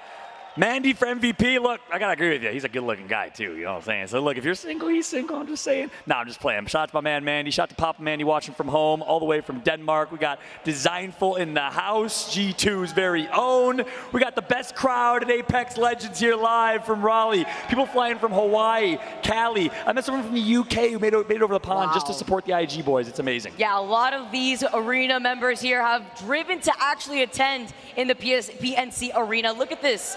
Look at our legends. Oh, we got the Flex Master himself. Exactly. Sun's out, guns out. He puts me to shame. Is he going to do the whole thing through the jungle again? Oh, what are you going to do? Yeah. Yeah. My man. Furia. That's right. Then we got Furia. 71 points. They're almost running laps on the competition, by the way. Yeah, they're going absolute bonkers right now. His Watson, again, so much conversation and chatter. How would he perform in his first land? This guy's leaving his basement for the first time. He smells bad, but he's here. And that's what we appreciate the most. Any basement dwellers out there? No, just a couple, just him. Just him. All right. No, look. me. You're a basement dweller? Yeah. Just I don't touch self-proclaimed? grass. I definitely do not touch grass. Trust me, I played Apex with this girl. She does not touch grass. Confirmed. She's cracked. Shout out to Vicky, Kitty, my controller duo, as we got Anmu and the boys on screen, AD on screen, Azabli and Parka, and Karanpu looking to go big to see if they can get match points. And then Team Burger, fan favorites, they need some of that Burger magic right now. 19th place with 19 points, Vicky. When are they going to take the dub? We need to get the dub out here. We got a big juicy burger, and they have a. Can we please get the crowd shot? Pretty please. This is a keep the big juicy burger hand signals going right here, because they have a choreographed dance for the big juicy burger chants. Meanwhile, we got GMT fans in the house. You love the GMT energy. Some 100 Thieves as well. But hey, gameplay is starting. Let's jump in. It's World's Edge. The question is, can Furia win a game on World's Edge, Vicky? I think they're a storm point dominant team. We're going to have to see. I feel like they are obviously a frag-heavy team, but when it comes to World's Edge, they got to change things up a bit if they want to take that trophy that's taller than me home. Let's go now. I don't know if the trophy's tall or you're short. One of the two. A little bit of both. But now we get to dive into game number 7, guys. That's right. Is this going to be our final game? Is Furia going to be the ones to take it home? And this is what, hold on though. Is this going to be our final game? And this is when the crowd says, hell no, it ain't. We're going 11, baby. We're going all the way, as we got the on-screen map drop spots. Furia dropping countdown. Got to be careful for Team Liquid. 100 Thieves just north. SSG Lava Fissure to their west, and GMT below them. A lot of teams in contention for match points, especially 100 Thieves and GMT. And guess what? Zone pulls directly to them. Furia can just chill in countdown, especially if they have Caustic. I want to see Furia change their team comp up. I know Tom and I disagree. T-Squared says they should run the same comp. I think they need to blend in a little bit more. There's no way they're winning this game if they have Seer and Fuse on their team. I'm wondering here. I like your point, but they have mentioned before that they're the squad to force other teams off of where their composition is the most comfiest. As we could see EXO, the winners of the last game, popping off. See if they can replicate that again. Come on, it's that sleeveless power-up sometimes that you need. Kill a pose with the sleeveless tee. He's killing that pose. Yeah, that's right. I mean, he's from Thailand. There's a lot of sunshine there. I wouldn't want a farmer's tan either if I was him. So clearly, the right decision. Zicky on stream. I call him an Icky Zicky with a little Icky shuffle all weekend long. He's been giving a little WASD, Strafe on board with Dexter on Caustic. Apex South, all 5 teams competing from the Apex South region. This event has run Caustic, Gibby, Double Biggie, along with Valkyrie. And guess what? They're still going Seer, and they're going with Horizon here. Wow. Oh, Dark Zero in that early fight already, getting that crack onto the Watson. They're going to try to send it onto the squad if they can manage to get away. And here's what's interesting. Dark Zero drops in Lava Siphon. Obviously, no FA Kitties here, so they drop Lava Siphon for free. IG drops Northern Lava Siphon, but Dark Zero knows that they're playing with a substitute in their coach and their manager, so I think that's why you're seeing Dark Zero play a lot more aggressive. And guess what? They're going to get the knock on Stealth Lador, the coach manager of this team. And just like that, IG back to a duo.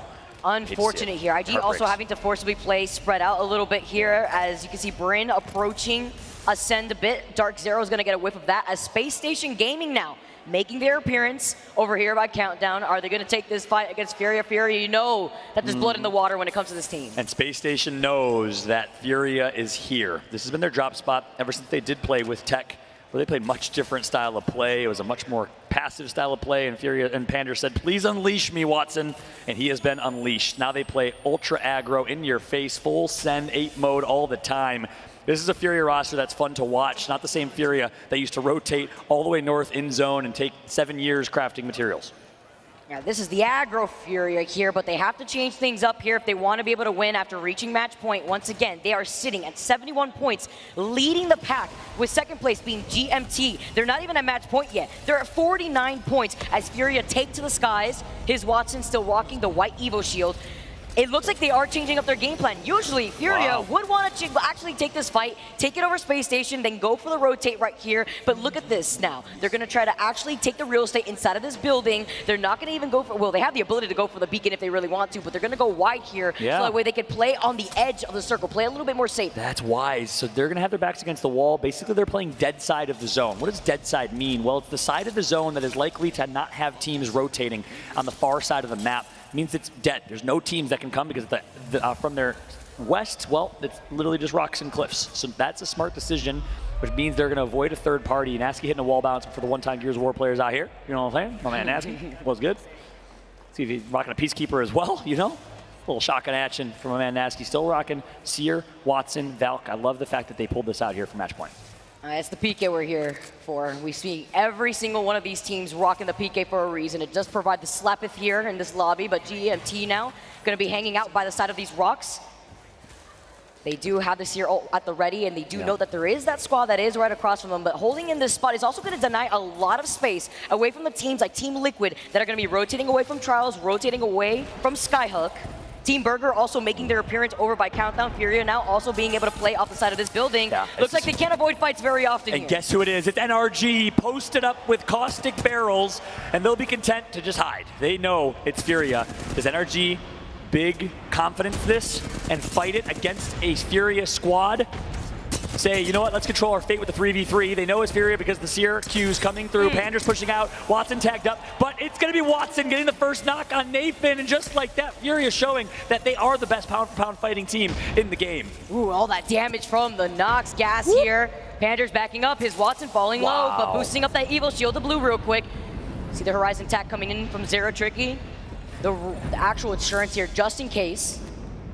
That's right. GMT's going to get knocked by Frex. But here's the thing. Furia is confident taking this fight because they know they're on dead side. They know there's no teams that are going to be rotating from their west, obviously. So they know it's a pretty clean 3v3 without risk of third party. And they know they're going to win any 3v3 against any team in the game. They have more confidence than anyone. And it's showing right now. Goodbye, Rocker. Sweet dreams to Sweet.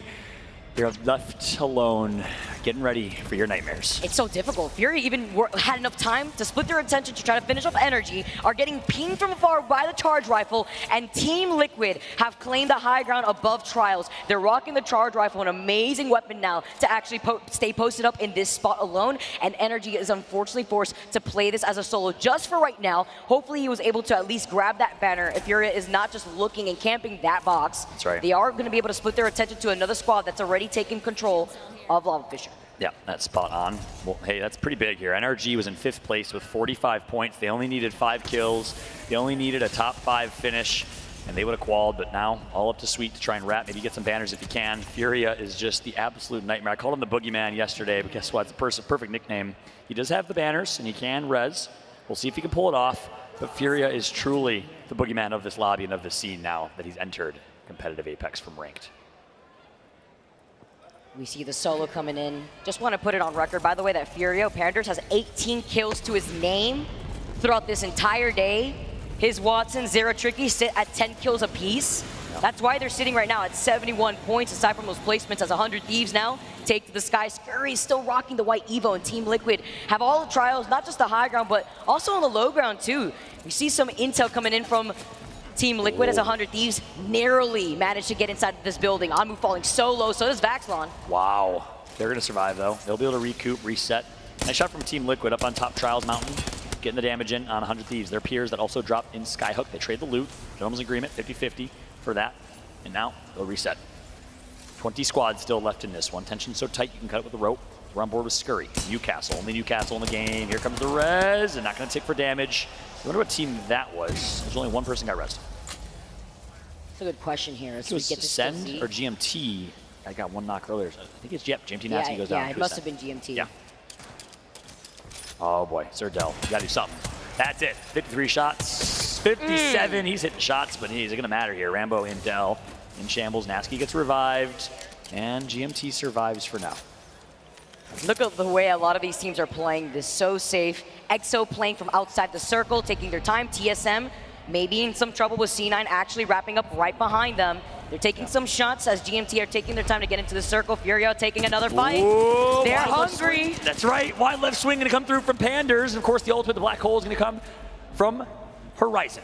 On board of Panders here, pushing up. They like these fights. Again, this is why they're playing Edge. This is why they're playing Dead Zone, because they can take these 3v3s. It's such a brilliant play from them. Which team is here, though?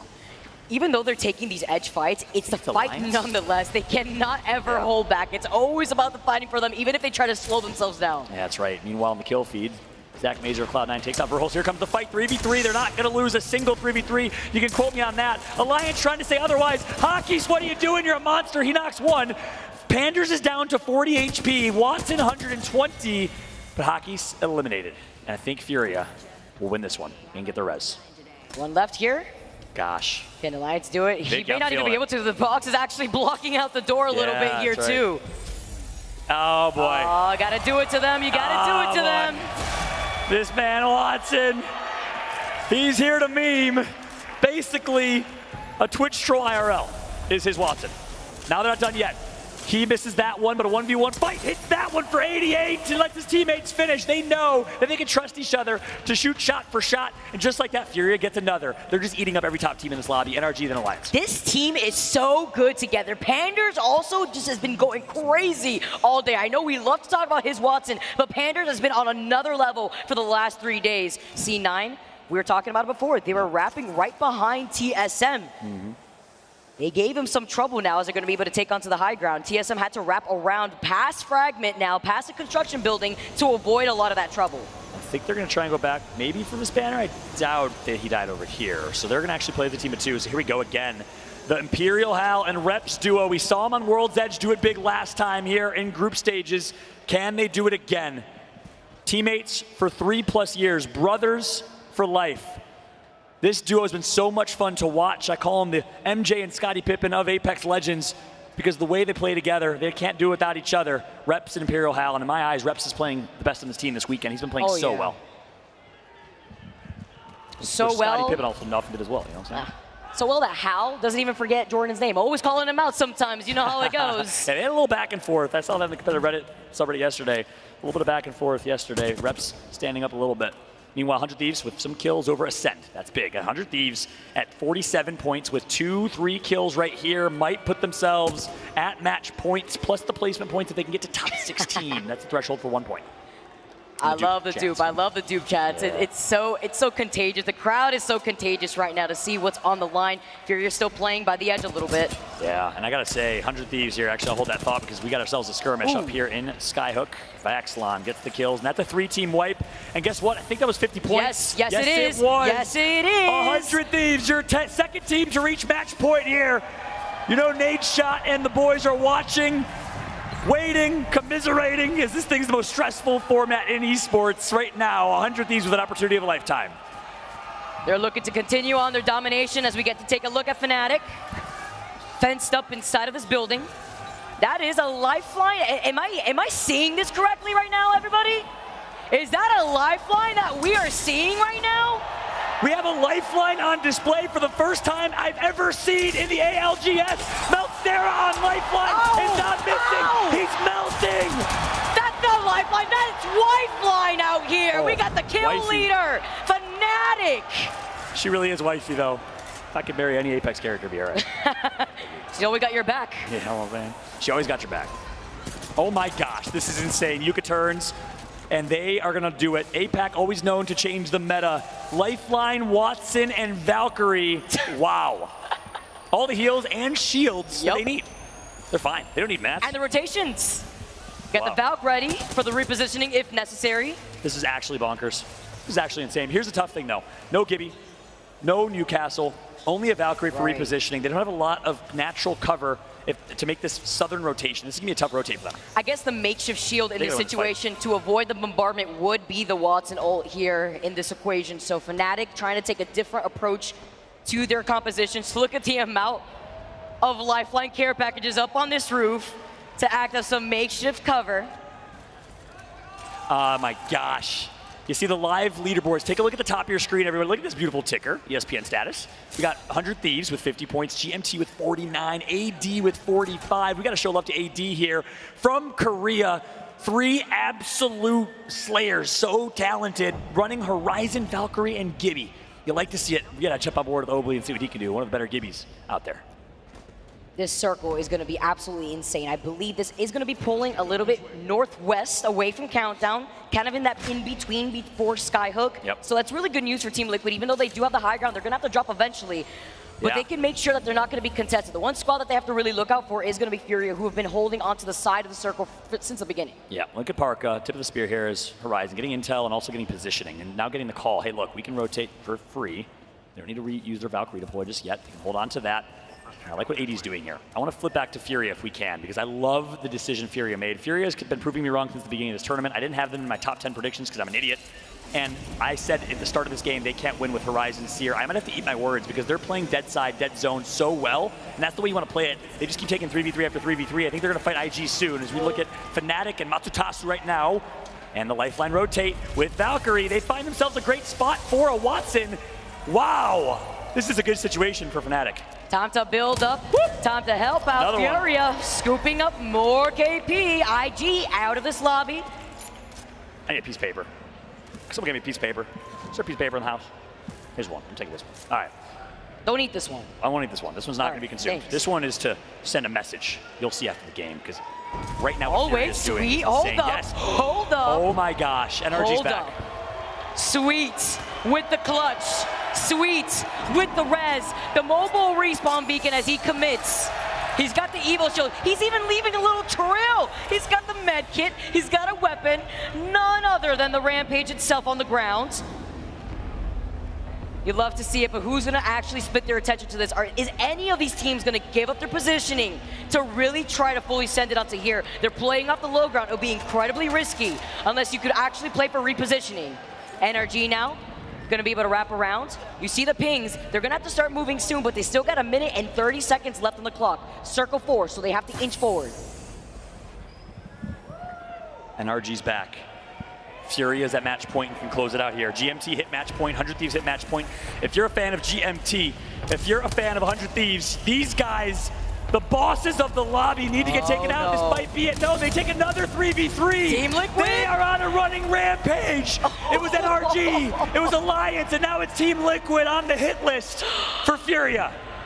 GMT overlooking some of this action. Nasky says, all right, never mind, you got that. I'm gonna play you walking away here. I only got this white Evil Shield and a dream. Furia says, I thought so, you better back away right now. Team Liquid, that was the one squad that they needed to worry about. As another team actually wrapped around, I believe that's going to be C9 now. Actually trying to cut off that rotation. AIM Esports in some trouble themselves, not finding themselves a success that Sweet was able to get with the mobile respawn beacon. Zach Mazer coming in, he's still scooping up. It's his Watson that gets taken down. C9 now, Furia still have 2 members up. Despite losing out on his Watson, they only have 1 more left. C9, can they survive? They are dancing around in the air. GMT looking to clean up though from right behind them. This is the opportunity that they need. Remember, Nasky only had a white Evil Shield right before this. As C9 get taken out, is it going to be Furia next? GMT wants to win this one. Cloud9 eliminated from the game. Panders is the kill leader, but GMT is here. Zeratricky and Panders still alive, but there's so many teams in this. Could this be it, Vicky? Could Furia close it out with Watson currently knocked? They got to go find him. He's dead. And just like that, as a team of 2, Zeratricky and Panders got to do it. I think that was a Moby right there. That is a Moby, but they don't have the banner yet. That's the crucial part. Can they get the banner? It looks like they're going to have to cut their losses. Zero doesn't even have light ammo right now. Panders now taking to the skies. They have to understand that unfortunately, this stuff does happen. Are they actually going to commit to it? No, they're going to wrap around. Maybe wait to see what happens. They're not going to try to take this fight with GMT as a 2-man squad. But where are they going to land? Where do they go? 13 squads left still in this lobby despite Furia having 10 kills in total. And they're going to get ticked, and that team's going to know they're there. Panders, goodbye. Zeratricky, see you later. We're going to a game. Not out of bounds? He's out of bounds. He's out of bounds. Yeah, okay. Yeah. You don't know. There's a little corner. Oh my God. There's a little corner. He's fine. Oh my God. No, we're not going to a game 8. Am I an idiot? Oh my God. This can't be happening. Nah. Oh my God. Exo getting shot at. Exo getting shot at from behind. Oh my God. Oh no. Vander's getting stuck. See you later. Game number 8! With 3 teams at match point or more, GMT 100 Thieves get there. Furia's out, 10 squads remain. GMT fully kitted, full Evo shields. 100 Thieves looking great as well. Is Fnatic still alive though? Not too sure. This is exactly where Fnatic was before. Yeah, I think they're out. What they do to the girl AJ Shea, I will not forgive them here. No. AD now. Oh no. In some trouble. They gotta survive. They need 3 points. Vicky, 3 points. Obly knocked. That's their Gibraltar. No dome shield to their name. Teams are gonna come through. It's gonna be Killapose and EXO. 43 to their name. If they win this game, they will be at match point as well. Here comes the push. Ziki takes out Karin Fu. It's Southern Hemisphere action and AD is eliminated. EXO continues their run. By the way, Fallout, Fnatic is still alive right now. Fnatic is still in this. 9 squads left. Space Station have the high ground. The sliver of this high ground is still inside that next circle here. They have to look out as 100 Thieves playing from the low ground. NRG somehow have restabilized because Sweet does what Sweet knows best. As Fnatic play from underneath this spot, the Watson fences are still set up. Nobody is gonna deter them from this spot here. They're gonna hold it back down. This is my spot now, GMT now. They were able to get Nasky back in this game. He now has red Evos. Wow. They have all the equipment necessary to take this game. You're right. You completely forgot about that. Nasky was out. They were in the zone. They were in shambles, and they're alive. Fnatic's here as well. That lifelane's not going to do a whole lot for you here. You might be able to get a res. No, you won't. Fnatic going to get eliminated here momentarily as NRG gets knocked by 1. The circle's closing. It's helping them. Still alive, and that's Matsutasu is doing it right now for all of Japan. Space Station. Oh my god, they need 1 point. No, they're not gonna get the point. They're not gonna get it, but EXO might. 6 squads left. It all comes down to this. EXO needs 3. Let's see if they can even do it right now. Ziki managed to pop the shield back. They're playing around the pillars. 6 squads left, like you mentioned. 47 points. They only need 3 more. They need to survive. It's only up to Dexter. He's got the gold Evo shield. He could definitely try to restabilize if another team tries to push in. It's GMT that's right behind them. EXO get taken out. GMT, the squad that is now at match point and more, 61 points. And GMT says, nuh-uh, our match point only. You gotta wait for 1 more. But guess what? 4 squads left. 100 Thieves is one of them. GMT is another. They're well positioned here. The zone's pulling slight north. Take a look at the top left of your screen. When we get back to the minimap, you'll see where this zone's gonna slowly close down into. 100 Thieves is slapping up with the wingman here too. Dark Zero, like you mentioned, have a nice little crevice right here, utilizing the actual landscape of World's Edge to get out of their line of sight. Space Station, who was on the high ground of Countdown now, moving over to the side. They're gonna loot up quickly because look at this R301. They are struggling, they are hungry. That's right, Space Station Gaming, a roller coaster team. Their highs were so high. They dominated the early Split 1 Pro League with win after win after win. We called them the best team in North America. Since then, they've been relatively quiet, but they have an opportunity here. Alongside Dark Zero, the Aussies are here. Jen Burton in his LAN debut with an opportunity to get to match point. 3 teams remain. Can they do it? They're here. Whoever Space wins. Station over to the side. 3 squads left, guys. Space Station, as Frax takes that shot with the charge rifle. Lackluster in terms of ammunition here too. That's Only right. 8 bullets left. Dark Zero, 100 Thieves, SSG, 2 teams need a win for match point. 1 team chillin'. Newcastle and Watson, this team comp for 100 Thieves, so defensive, so different than their typical playstyle, but it's worked well. Here comes the push. It's Zero, backing out and resetting. The IGL of this team, he's gonna survive for now. Getting out of that sight line for the Arc Star, gonna be able to help himself get back into some natural cover with a dome coming out. Dome for dome as Drop tries to take that shot with the PK. They have to look to their backs. Yeah, and that's 2 early dome shields gonna come through. That means 100 Thieves, well, they don't have one. They don't got a Gibraltar. They don't need one. They're gonna wait. They're gonna watch. Space Station gonna get eliminated. It's all up to Drop. He needs to go big. Second place isn't enough for the points. I don't know, but 100 Thieves will come right in and clean it all up. Clean up on aisle 5. 100 Thieves is here to play.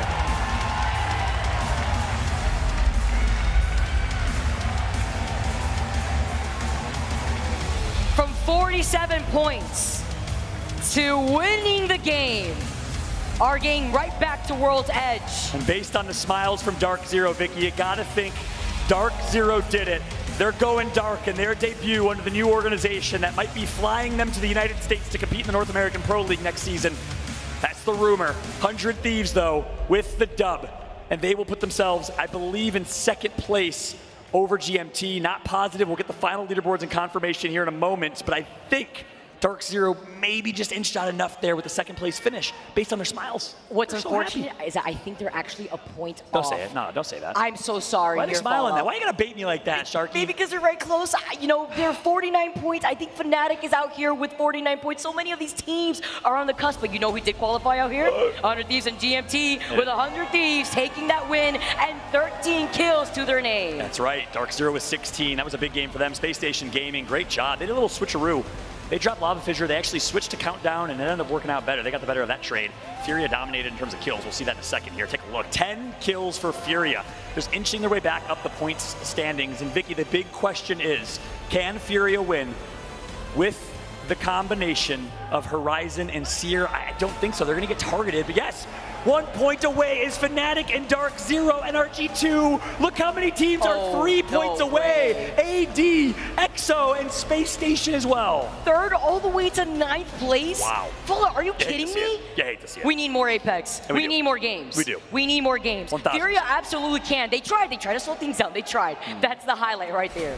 They did try their hardest, but here's the craziest thing. I like the way they played that. They went wide left, Right. played dead side, and they used that opportunity to just slowly inch their way in, which, yeah, they played that right. They tried their hardest, but here's what's so interesting, Vicky. 2 of these 3 teams run unique comps that everyone knows where they are. So the whole anonymous mode thing really doesn't mean a whole lot because they're obviously there. Horizon and Seer for Furia. You got a Watson and a Newcastle. You stick out like a sore thumb. But I told you about that maybe winky face that came through from Scurry. I think that 100 Thieves has a trick up their sleeve. I think they're going to switch up the team comp, Vicky. I'm interested to see if that's going to happen. 100 Thieves. Yeah. The Austin boys coming through. That's right. That winky face was sus from Scurry. That makes me think they're What if switching he it was up. trying to bait you? Trying to throw you off? God, Can you imagine? He is a big troll, man. That guy, Scurry. Speaking of trolls, what's up, Nasty? How you doing, bro? What's up, Rambo? Can we talk about GMT? Hey, Rambo, can we get a little heart for your mom? I know mom's watching. Give your mom a heart real quick. No love. I don't think they can hear me. I don't know if they can. I give up on trying to talk to players. AD win, though. We got some AD love in the crowd. Korea, what's up? 100 Thieves fans, though. Are you ready? Can they do it? A team that was built with intention to win championships. Why? Because they started with one. You're ALGS champions from year number 1, 100 Thieves. They're looking for the double trouble. Now taking a look at the results right now. See Vax popping off over 1k damage. Look at the fact that they're able to scoop up so much KP here in general without putting themselves too much in danger. What's also really impressive was that in that game, we had so many reses come out and have success with the restabilization between Nasky, Sweet getting his entire team back in. It's crazy to see the amount of respect that we are seeing within this lobby. All for the right reason. I mean, look at the scoreboard. So many teams on that cusp of qualifying for match point. Yeah, that's a great point. And that's the craziest thing about this is, people say defensive composition. What? For these guys, they run a Newcastle and a Watson, and they're still dropping 10+ kills in a game. That just goes to show, if you make it to late game, if you survive, you can do well. And I love the fact that these teams are pushing the limits of meta right now. And Apex Legends meta, in terms of legend composition, is probably the healthiest we've seen it in a while. You like to see it. We thought we'd see so much Caustic in this final. Well, guess what? Furia, 100 Thieves, GMT with some Seer on their team, some Newcastle, some Watson, saying, But guess what? They'll stick out like a sore thumb. So I'm interested to see as we switch back over to Storm Point, which, by the way, we might see a championship win yet again on Storm Point here in a second, what they'll do. Are they going to change their strategy up? Are they going to stick to their guns? We will find out. We're going to a game number 8. Ladies and gentlemen, at PNC Arena, blow it up as we jump to a very quick break. Vicky Kitty, I'm Fallout. We'll see you on the other side.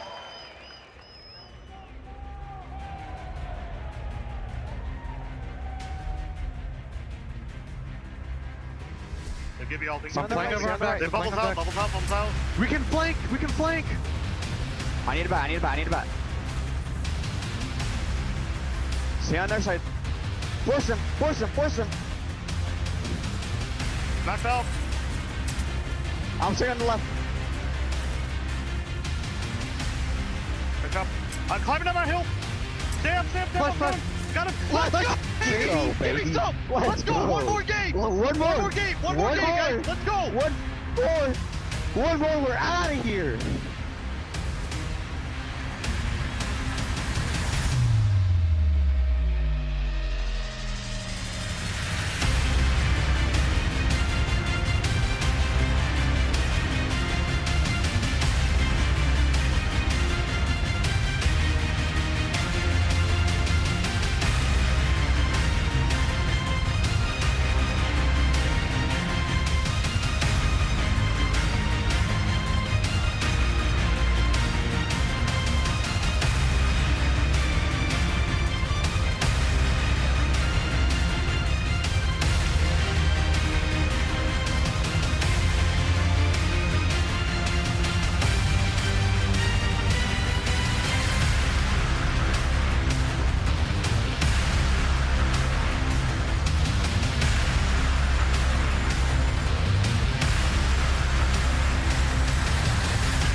Welcome back to the PNC Arena, everybody, and welcome back to everyone who is thinking this could be the last game of the Apex Legends Global Series Championships. We have 3 teams currently sat on match point. Those teams, you have Furia, 100 Thieves, and now GMT as well.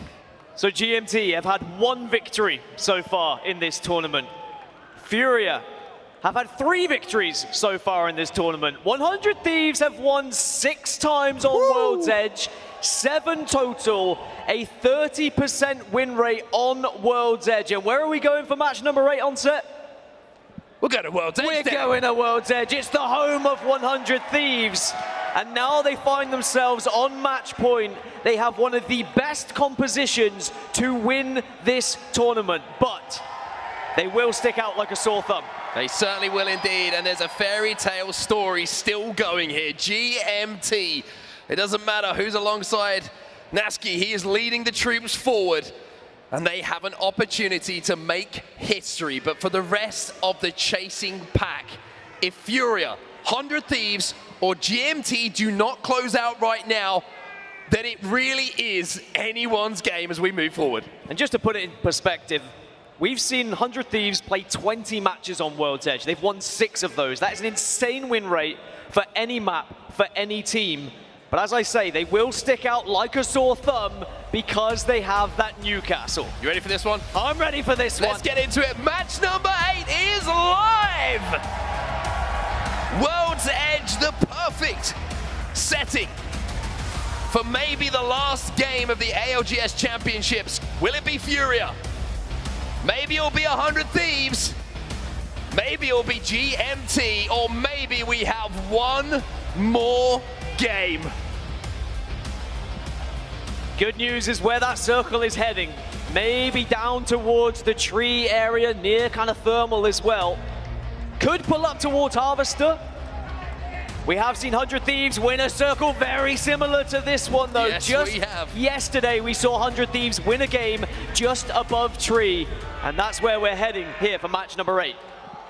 As soon as 100 Thieves closed out match point in that last game, as soon as they picked up that win, you saw Onmu just turn to his teammates and go, one more game. One more. It's all I need from you. One more game.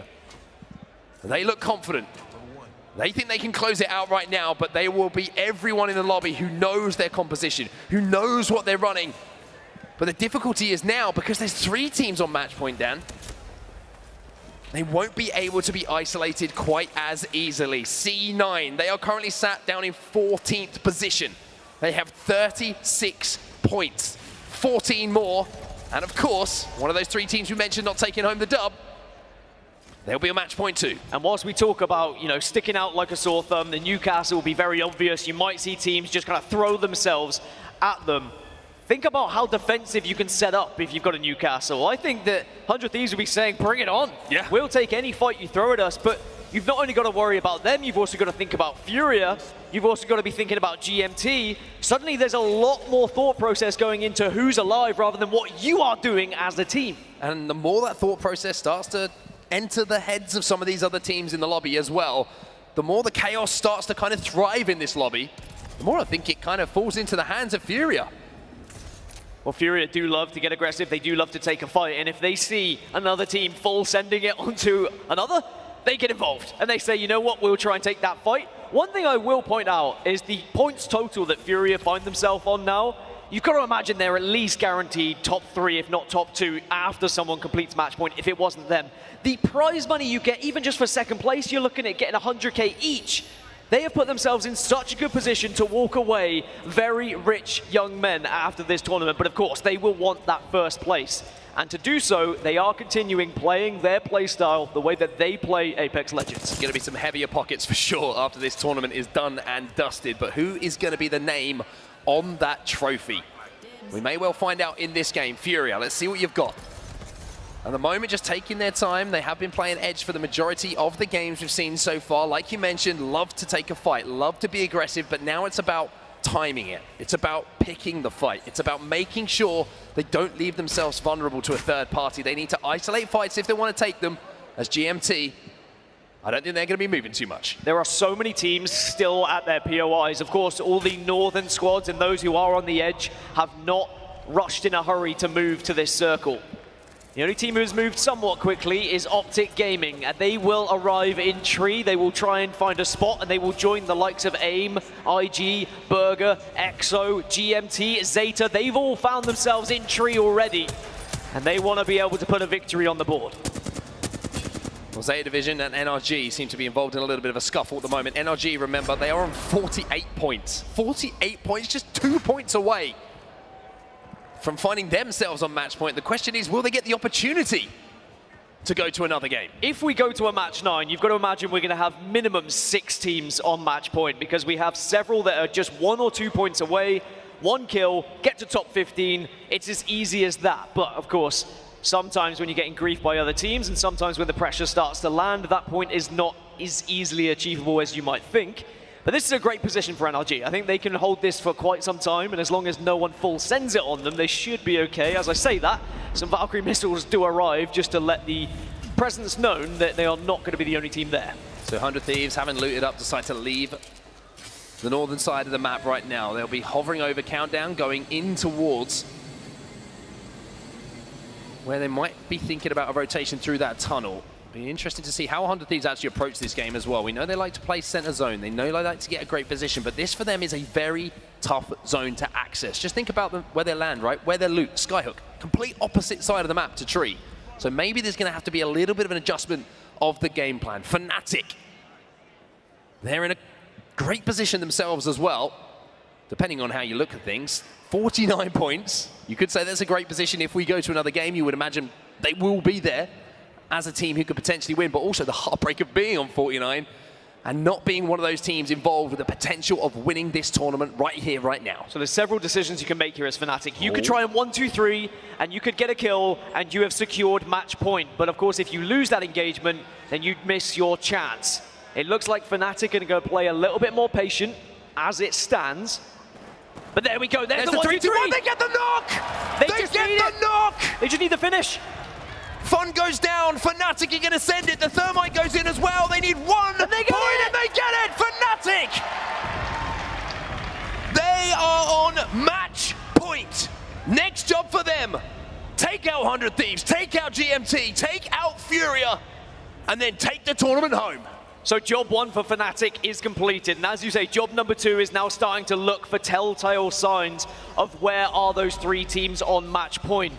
Look for Newcastle. If you see a Newcastle, you run it, Newcastle.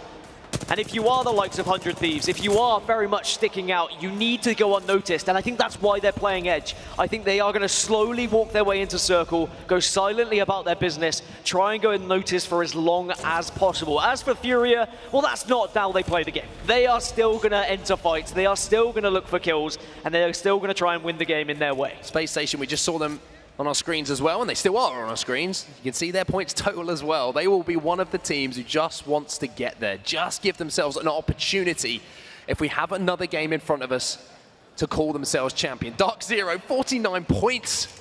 49 points for the Aussies. It's got to be such a difficult situation to find yourself in right now. 49 points thinking, we could have got it done. We only needed 1 more kill. We only needed 1 more placement point, but you can't think like that in these situations. You have to focus on the job in hand. And whilst usually just 1 point from getting to top 15 would be somewhat achievable, in a lobby like this where we've seen 19, 18 teams, as you get down towards those final circles sometimes, it's such a risk to just bank on placement. And that's why I think we saw Fnatic go for that 3-2-1, take that opportunity while it was there for them, and they will be so relieved to be on match point.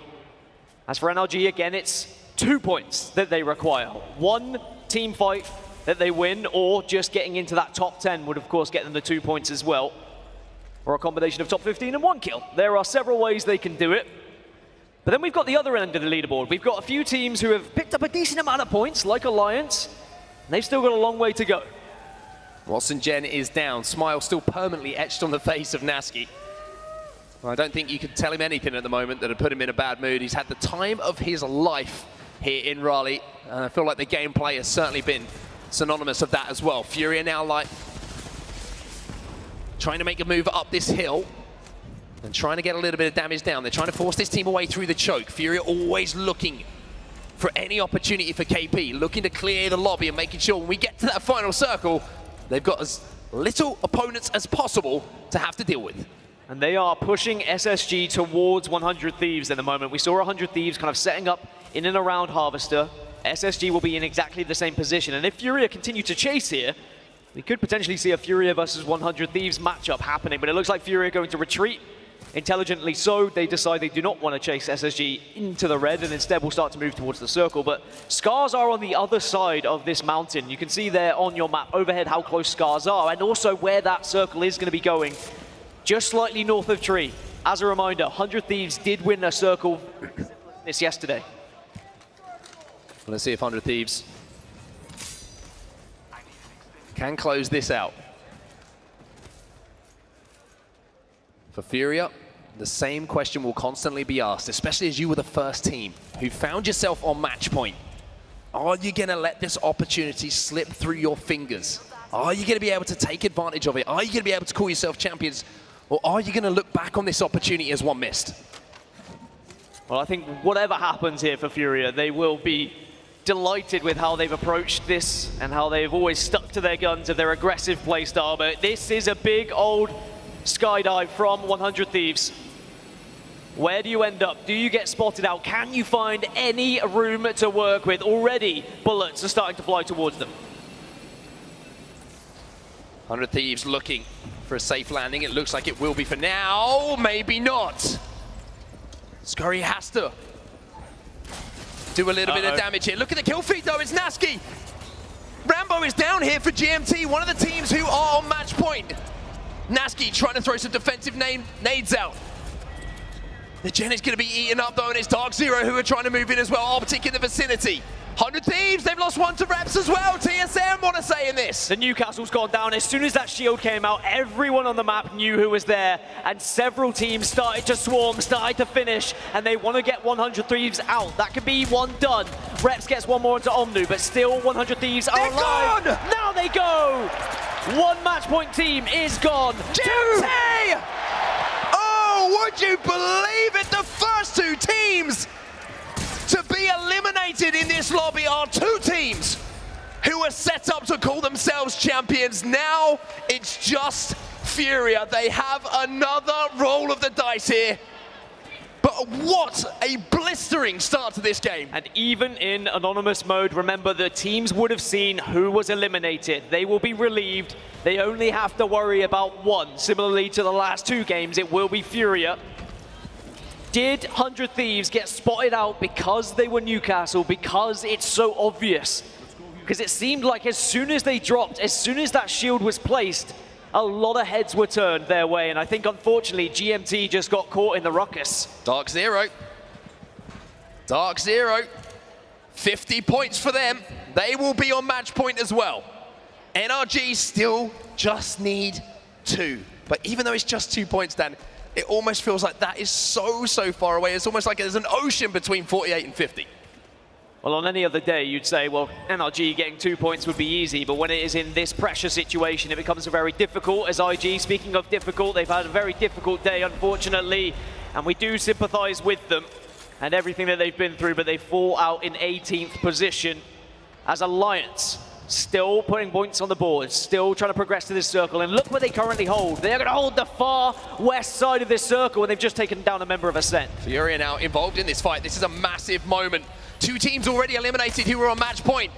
Couple of knocks going down here. It's going to be Ascend who are in a fight here with Furia. Furia have a massive upper hand in this fight. The question is, do Alliance want to get involved? For now, it will be a fight which is comfortable for Furia. Ascend eliminated. Zaya Division eliminated as well, and now Furia have a great position overlooking all of these teams stacked up below them. And because we've got 15 squads left, that's 1 guaranteed point for everyone, and we had a lot of teams who were very close. AD now 1 point away. NRG will also be 1 point away from match point. TSM are only 8 points away from match point. There is a lot that could be on match point after this game if Furia do not win. The plot armor was starting to look a little bit thin for TSM over the last few games, and certainly from this morning, but it's still intact. EXO, what a story that would be, by the way. If they manage to get onto match point, they have been absolutely sublime so far in some of these lobbies and some of these games that we've seen, but you can say that about most of the teams. Everyone, the level of Apex Legends that has been on display has been the best we've ever seen. Where do NRG go from here, though? They've already been griefed by a team when they tried to just walk on in. They could potentially Valkyrie in, but here comes Furia. They want to take another fight. C9 are the next team in their sights. Not an easy fight to take, though, against Cloud9. But Furia do not care what the name is. They do not care your reputation. They just want to take you down. As Furia have to back up momentarily. They've got that zero down, though. Zach Mazer's had his shields taken away, but look at the high ground that he has. Zeratricky's low. Zeratricky is very low. Can they get a first knock? No! Zach Mazer opens things up. Panda's also down. Here's Watson. The last chance for Furia. He has to go huge. It has to be 1v3. Furia are out! One more game! The reins are past all of the other teams now to try and get to match point. They would have seen it in the kill feed. They know now they just need to get to 50 themselves. Cloud9, Stay Naughty, the last remaining player. Alliance swoop in to take down AIM Esports. And look at the top of your screens. Fnatic will be on 51. We saw Dark Zero, 51. NRG 1 point away. EXO 2 points away. So many teams with a chance to get onto match point. Absolutely unbelievable drama in this game. 3 teams come into this lobby on match point. All 3 teams out. As NRG still need that single solitary point. Dark Zero, they've got a chance to become champions when we move into our next game as well. AD, Space Station, 2 more teams, only 1 point away. And remember, to get 1 more point, all you've got to do at this point is to get into the top 10. So if you see 3 squads fall and your favorite team's left, then they'll be on match point. Cloud9 eliminated. We're down to just 12. And this is when it gets nervy times for a lot of these teams who are so close to the 50 points total. TSM in a really good spot at the moment. But of course, in 40 seconds, they are going to have to move.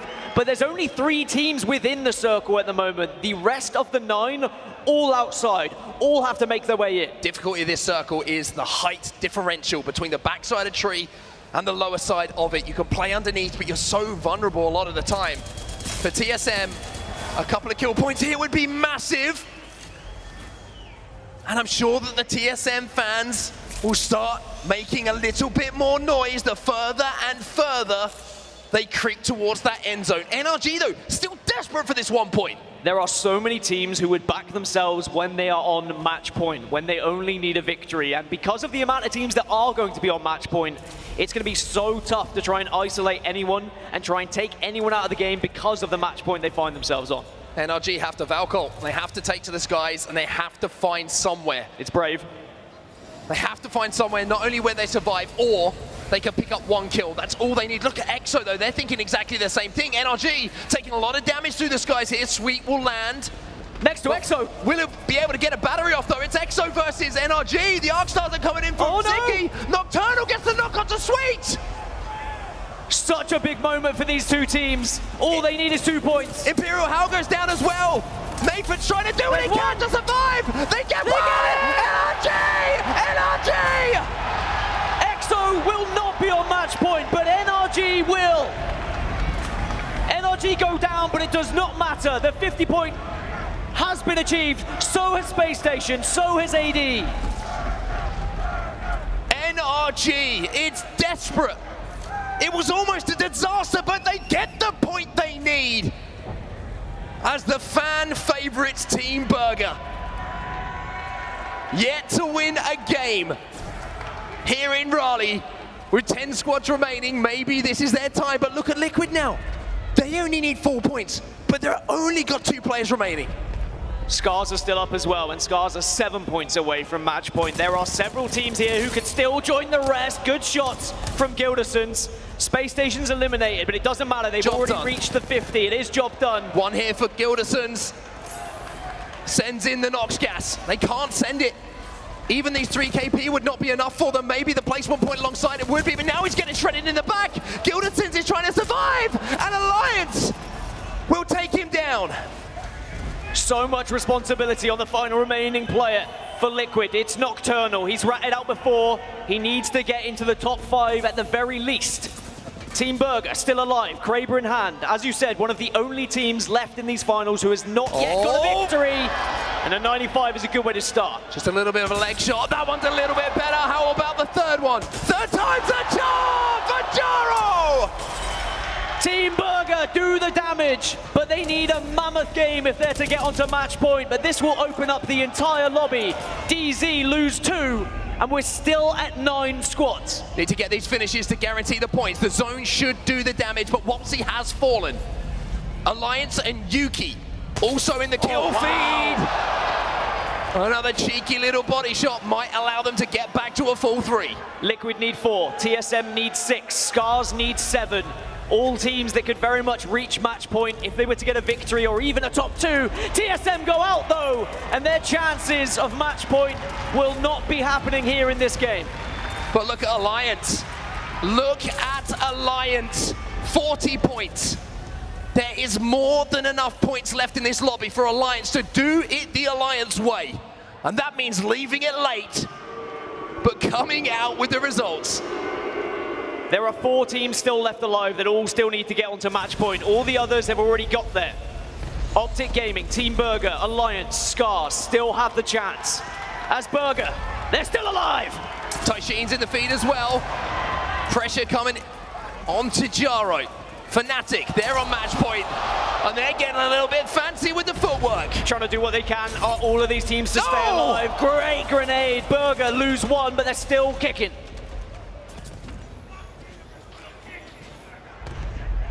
Moment of calm for the first time in this lobby in quite some time. One of the most dramatic games of Apex Legends you're ever going to see. Burger are gone. Fnatic keep marching forward.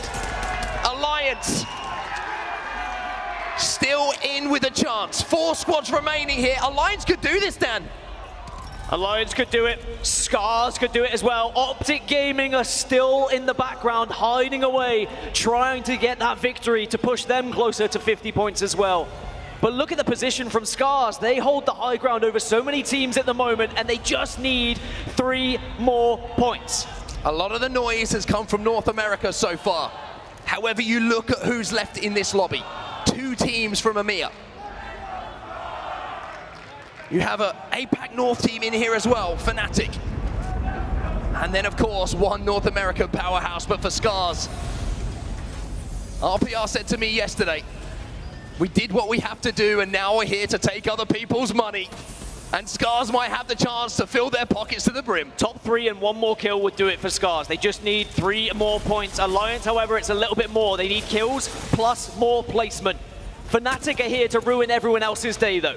If they were to get a victory, they could try and strip match point away from a couple of these teams. But it's not going to be easy to do so. Bubble goes down. Fnatic again opener. Optic Gamer the first to lose a player. Duplex will go down. Look at the damage coming in. RPR says, I'll go in, boys. I'll try and get this job done. Peacekeeper shots aren't as crispy as they wanted to be. However, the wingman is always a friend of RPR. They need 1 more. Optic Gaming down, Alliance. This is your chance. This is your opportunity. Scars, though, need 1 more point. RPR has to stay alive. Has to try and get it. Doesn't get it, though. Scars 1 point away. Alliance, they need this win. Scars eliminated. Alliance leave it late. But Alliance march towards match point. Alliance win it.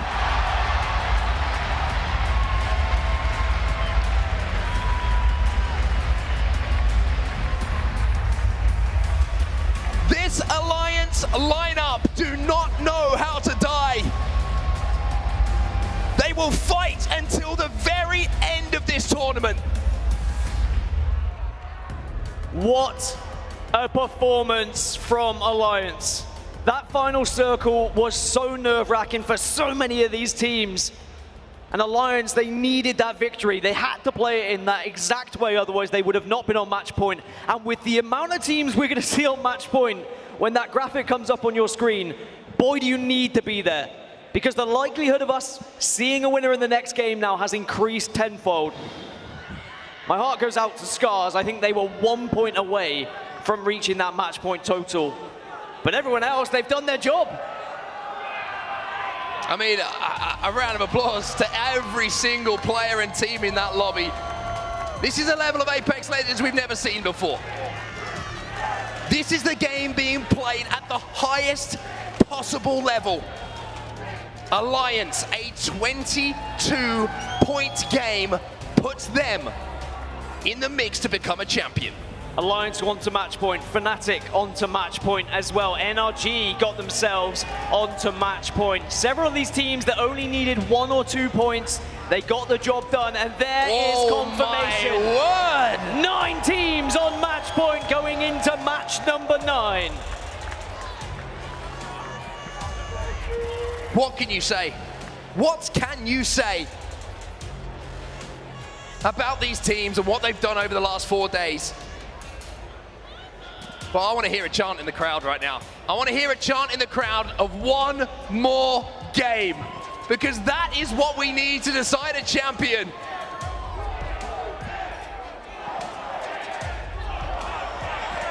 The other side of it, look how tight it is, Dan. I mean, EXO, 2 points, Liquid, 3, TSM had the chance as well. I'm running out of work. I'm running out of work. My job is to be a commentator, but sometimes there's nothing left to say. You just have to look at what's happening in front of you and just enjoy it. With 9 teams on match point, you have to feel this is starting to favor now the likes of 100 Thieves, the likes of Furia, who have already been putting down big numbers and getting a lot of victories. Because now it's not going to be as easy to isolate some of these teams who are a little bit more noticeable in the lobby. What a performance, though, from Alliance. They are going to be delighted as we look at just the amount of damage they were able to do in a pressure environment as well on set. If they hadn't got that victory at the end, they would have been one of the teams, one of the 12 teams who weren't on match point. And if you needed another thing to be rolled into the equation, how about a change of map as well? After 2 games back-to-back on World's Edge, we now go back to Storm Point, which could be the setting for us to crown a champion. And when we look at the teams that have had success on Storm Point, NRG are probably going to be feeling pretty good about this one. They found multiple victories on Storm Point so far. Maybe some teams will be kicking themselves a little bit. Optic Gaming, TSM, Team Liquid, all teams who have the most wins on Storm Point, but not quite on match point to have that opportunity to win one here. But who knows, maybe we go to a match 10. From what we've seen today, I think it's entirely possible. But with 9 teams on match point, you'd have to imagine one of them can get over the finish line. Unbelievable. The words escape me sometimes to really sum up what we've just seen, but all I can say is stay tuned. We've got to go for a break right now, but when we get back, it's time for one more map. We're heading over to Storm Point. Yeah, take right side. Take right. The lady up. Back one. What's him? Nice, hold on. Focus up. I'm bowling. You let them fight. Yeah. Heal. Heal full right. They're fighting. You're in this. Get in. Nate. I'm my closing guys got fucking eaten. You fight this. I'm down. Cross track 2. 1 down. You guys got this. One guy. That's it.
Welcome back, everybody, to PNC Arena for game number 9. We have an opportunity to close this one out here live in front of the first audience we have had in 3 years. Fallout here alongside Vicky Kitty as we gear up for our craziest match point we've had since Poland. Are we going to see a game 10? I'm not too sure because right now we got 9 teams sitting at match point for game number 9. How nice is that? Did you say 9?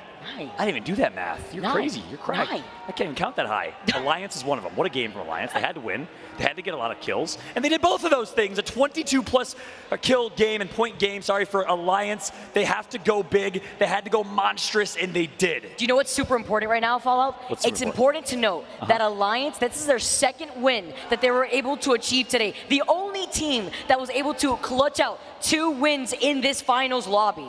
Wow. Does that mean, can they clutch out a third? Lucky number 3. Can they clutch out the most important win? That's the question. You know, they say 3's company. They say 3's the lucky number. It's my favorite number, personally. Whenever I play roulette, I play little 3s. Okay. I'm just saying 3's my lucky number. Maybe they could do it. They need one more. And look, that's a great point, Vicky, because the reality is it's all about your ability to finish games. And Alliance has kind of been go big or go home. They've won a lot of games, 2 games now. But they've also gotten last place in a lot of games. So it's kind of one way or another, but Alliance is certainly a team that's really good at late game. They're playing caustic. They're really smart. One of the best IGLs to call the late game rotations. Doesn't that highlight the seesaw of this lobby, though? Yeah, Just the back and forth that we've been seeing between a lot of our teams from last all the way to winning to now staying on top to reaching match point here. As you can take a look at our crowd. Yep. We got everybody out here. All the energy. We want to see another game, but it could end right here, right now. Once again, 9 teams right now have qualified at match points. Right. It's 10:30 Eastern Standard Time right now. You saw the sign earlier from the young girl that said, I have school tomorrow, and she's still here. Shout out to that parent, by the way. Shout out to every single one of y'all live in the audience. And look, you want some history, Vicky? Hit me I'm like a with it. walking Hit me with history it. buff. Hit me I'm like an Come on. Apex Legends encyclopedia, okay? Last My time, favorite book. we had the longest match point final. It was 11 games with 12 teams at match point in Poland 2.5 years ago. Krakow, Poland, the preseason invitational, before the ALGS was even born. Can we get there today? Let's see. Guess what? Let's find out. Do you know what we need to get there today? We need TSM to play spoiler, Cloud9 to play spoiler, Optic Gaming, Team Burger, Scars, EXO, Team Liquid. These are teams that are capable of winning. Any of these teams can easily ensure we go to a game 10. And TSM is 5 points away from reaching onto that match point. It's going to be super important here. Team Liquid 3 points away. EXO 2 points. Scars were right there. I know we were all clutching right now. All right, zoom. Where's my Uber driver taking me away from Alliance? By the way, Space Station already getting a knock onto C9. Wow. That is not the way you want to start things off when we were talking about C9 already before. You know what's so interesting about this, Vicky? They had a GA that said, we will both drop and we will not contest one another. And that out the window here. SSG says anything goes as they are going to grief Cloud9. You know Zach Mazur's pissed. If we could jump into a listening with Cloud9 right now, I'd be a happy person. I'm hoping, praying we can make that work. I know I shouldn't call things out on the spot here, but I'd love to hear the comms of Zach. He is probably not a happy camper. I think we might be able to make it happen. Cloud9 getting griefed by Space Station. Now they have to work their way back. But they basically, when we say GA, it's an agreement that says we will split this loot. We will not fight one another. And SSG just broke that truce. Look, if Zach is upset right now, he's rocking the big Mad Hatter hat right there. So we're going to have to see. Yeah, that's right. Seer on board. But look, they're going to actually give it up. They're going to say SSG's going to camp this. You see the frustration in Zach. Let's jump into a listening with Cloud9. It's fine. Where's a good rat spot for this end game? I don't know. We have to just fucking. I feel like they're just coming here, bro. Like, why wouldn't they? This is where the game is ending. They're probably going to. We can go up here. Alliance is gonna slide down our hill too. I'm gonna go peek one last time. I mean, I guess we don't have time to get it anymore. You don't. Leave it. I mean, no, you don't. It's gone. Chalk. All good.